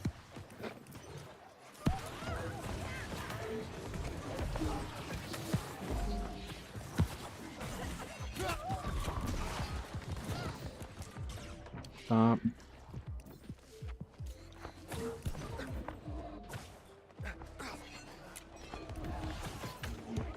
I got bagged.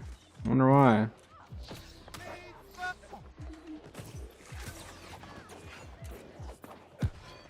Whoa. I didn't mean to do that. It just throws me off sometimes when I use my social distancing followed up by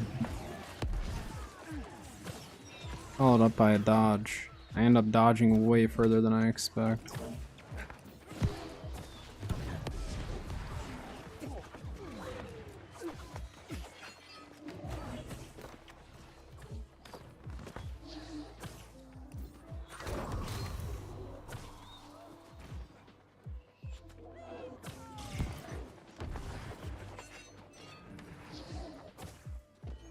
Yeah, let's just try to take out their outposts and stuff.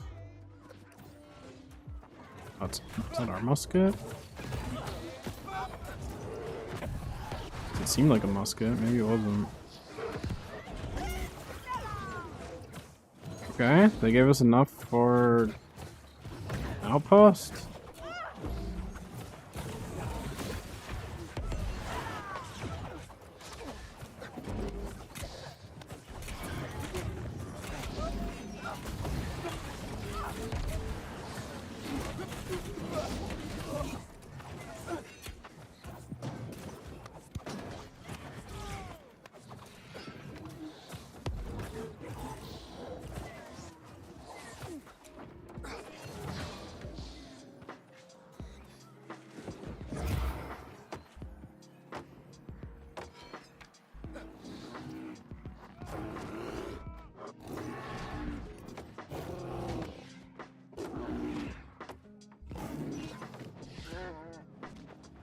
I don't have any wood. Yeah, I can't level it up any further, but enough for that.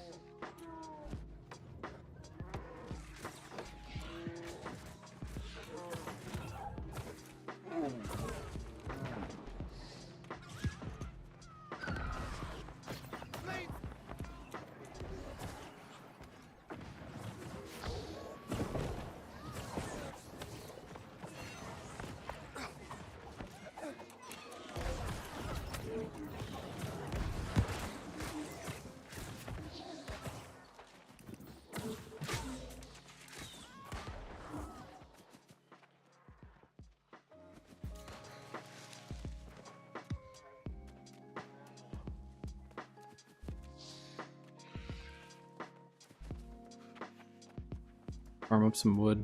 We're gonna PvE just a little bit.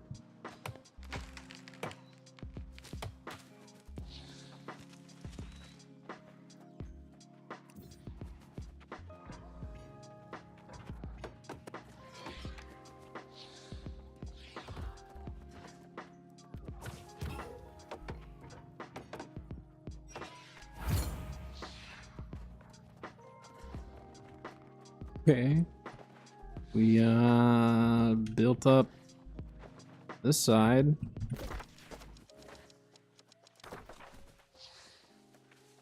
I still have a keg. Where shall we put it? Probably on sun? Oh, that's a lot of them going on sun though. That's a lot of them all over the place here.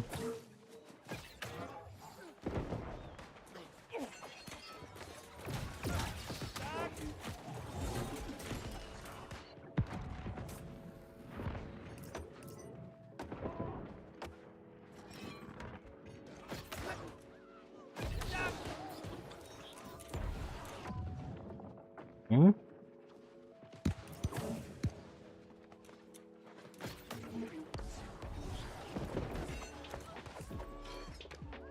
I even gonna be able to use my keg?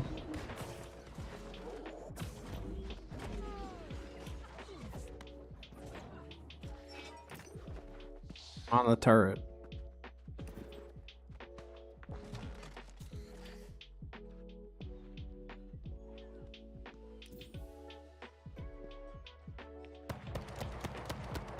Oh my gosh. That guy just got like lit up. That was a lot of damage.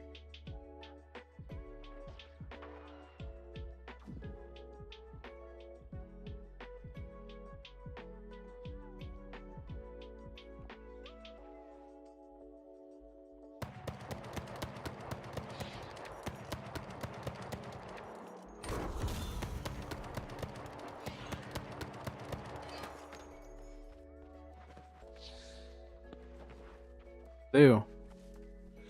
What do I do with my keg?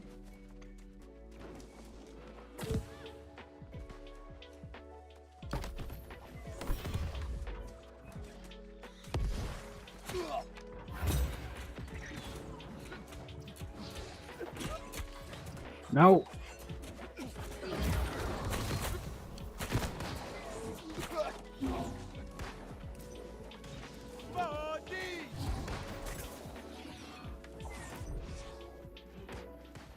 It's almost dead. I just have to light it at this point, otherwise it's gonna be wasted.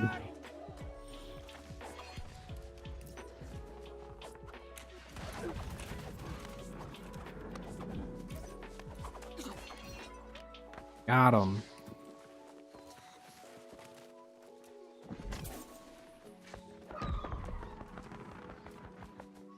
Uh-oh, I don't know if I'll make it there in time to repair that. I'm hurrying.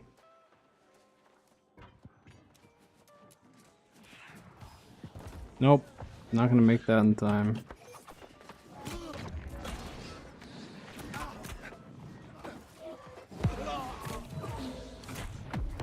Yeah, I was like, I'm not gonna make it there. I tried.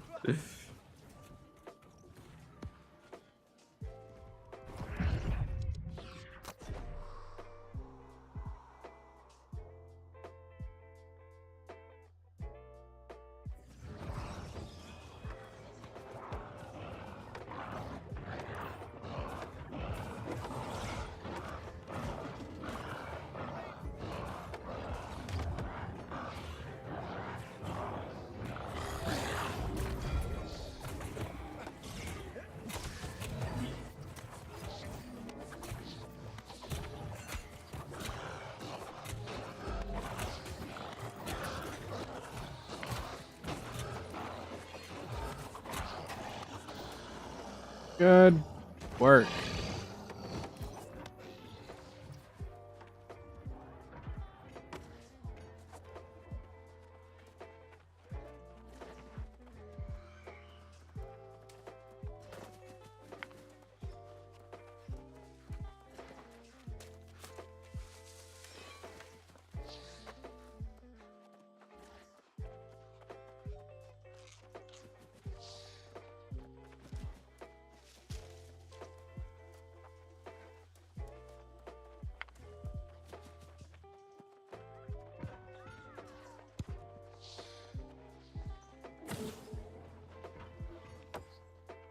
don't have much left. I have enough. Oh, that guy's gonna get it.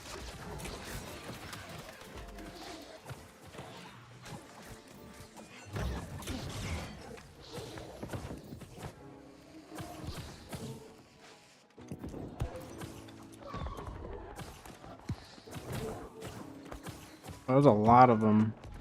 Whoever's keg this is, get ready on that.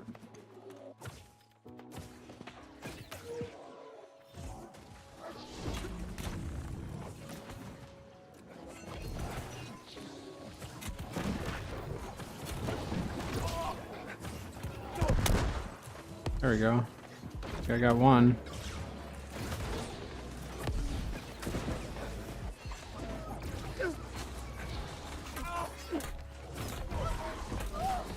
I have so much thrust protection.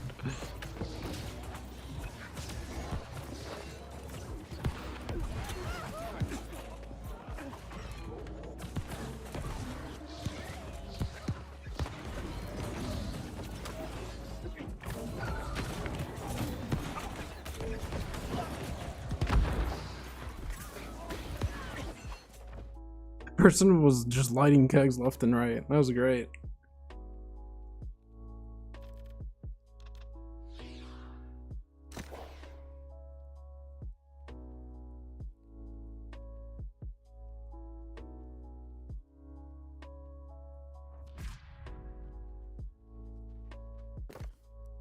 Said they wish they had a heal. I wonder why their healers weren't healing them. Or maybe they just didn't have that many. Actually, no. I know that they had healers. It's just tough when your healers are pocket healing other people. That's when it becomes troublesome. Pocket heals are great for those who are getting pocketed. For everyone else, it kind of sucks. I'll pocket heal to a certain extent myself, but in the end, if the team needs me to heal them, I'm gonna heal them. Okay.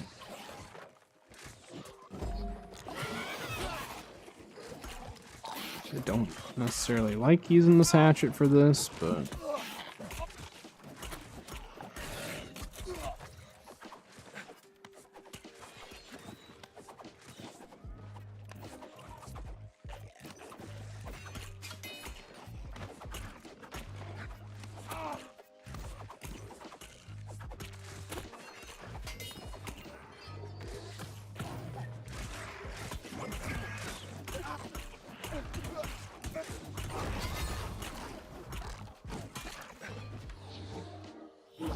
there we go.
Got a jar. It's something.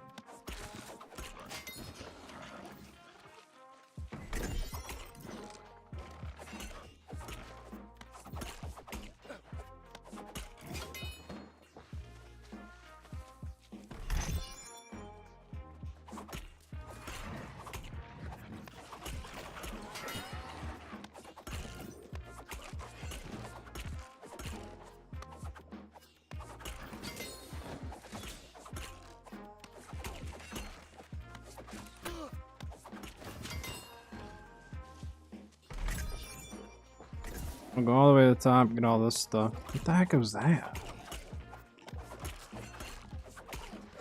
What was that hat?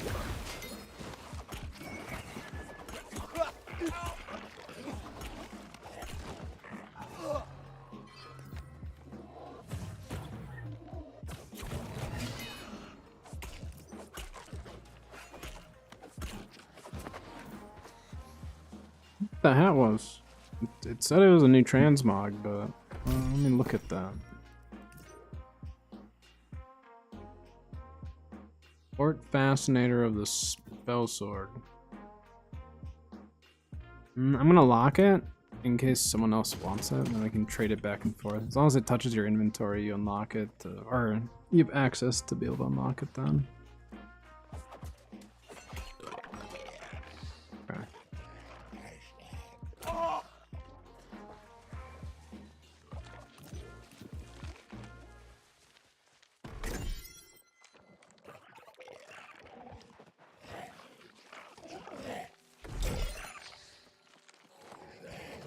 Whoops. Hurted me.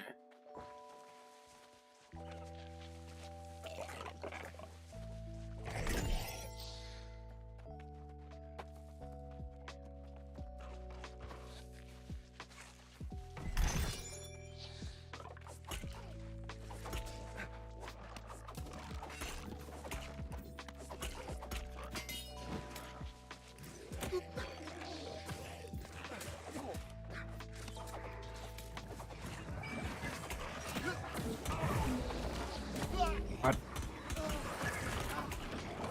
There's two of these stupid things. That's why there's so many minions.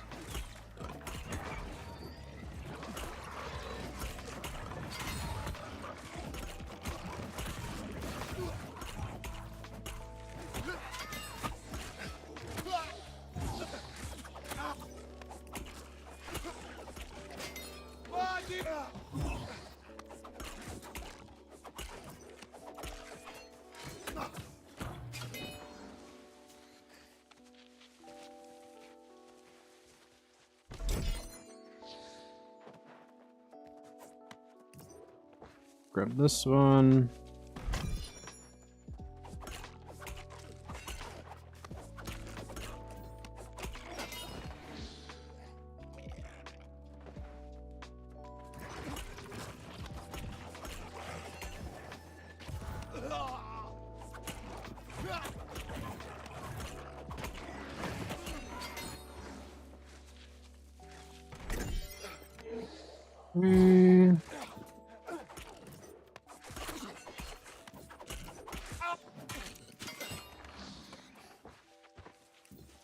This one we can just drop on down.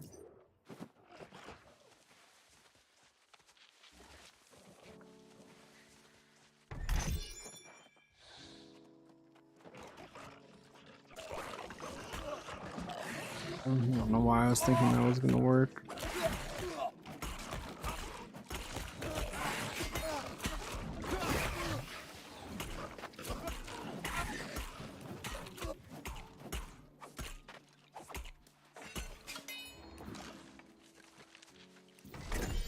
Alright.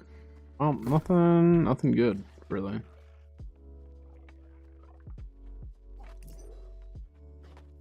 Powering running throw, that's not great. At that point, might as well just use this. Wow, that didn't send me backwards. Alright, I am going to recall. It's just about 5 o'clock. And I think I'm going to call it a day right there for stream for this Monday.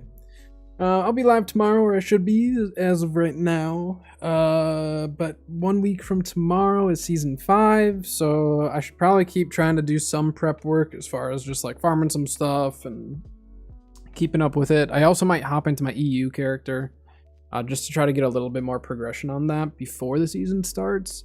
I just hit 20 on the PvP track on that one, which I hit that last week sometime. I don't know. I haven't been playing that account much, so yeah, I might work on that at some point this week, either tomorrow or Friday or something. But yeah, so that is going to do it for today, though. So thank you very much to everyone who was hanging out, all the follows, subs, all that fun stuff, and I will see everyone tomorrow. So have a good one. We'll see you tomorrow.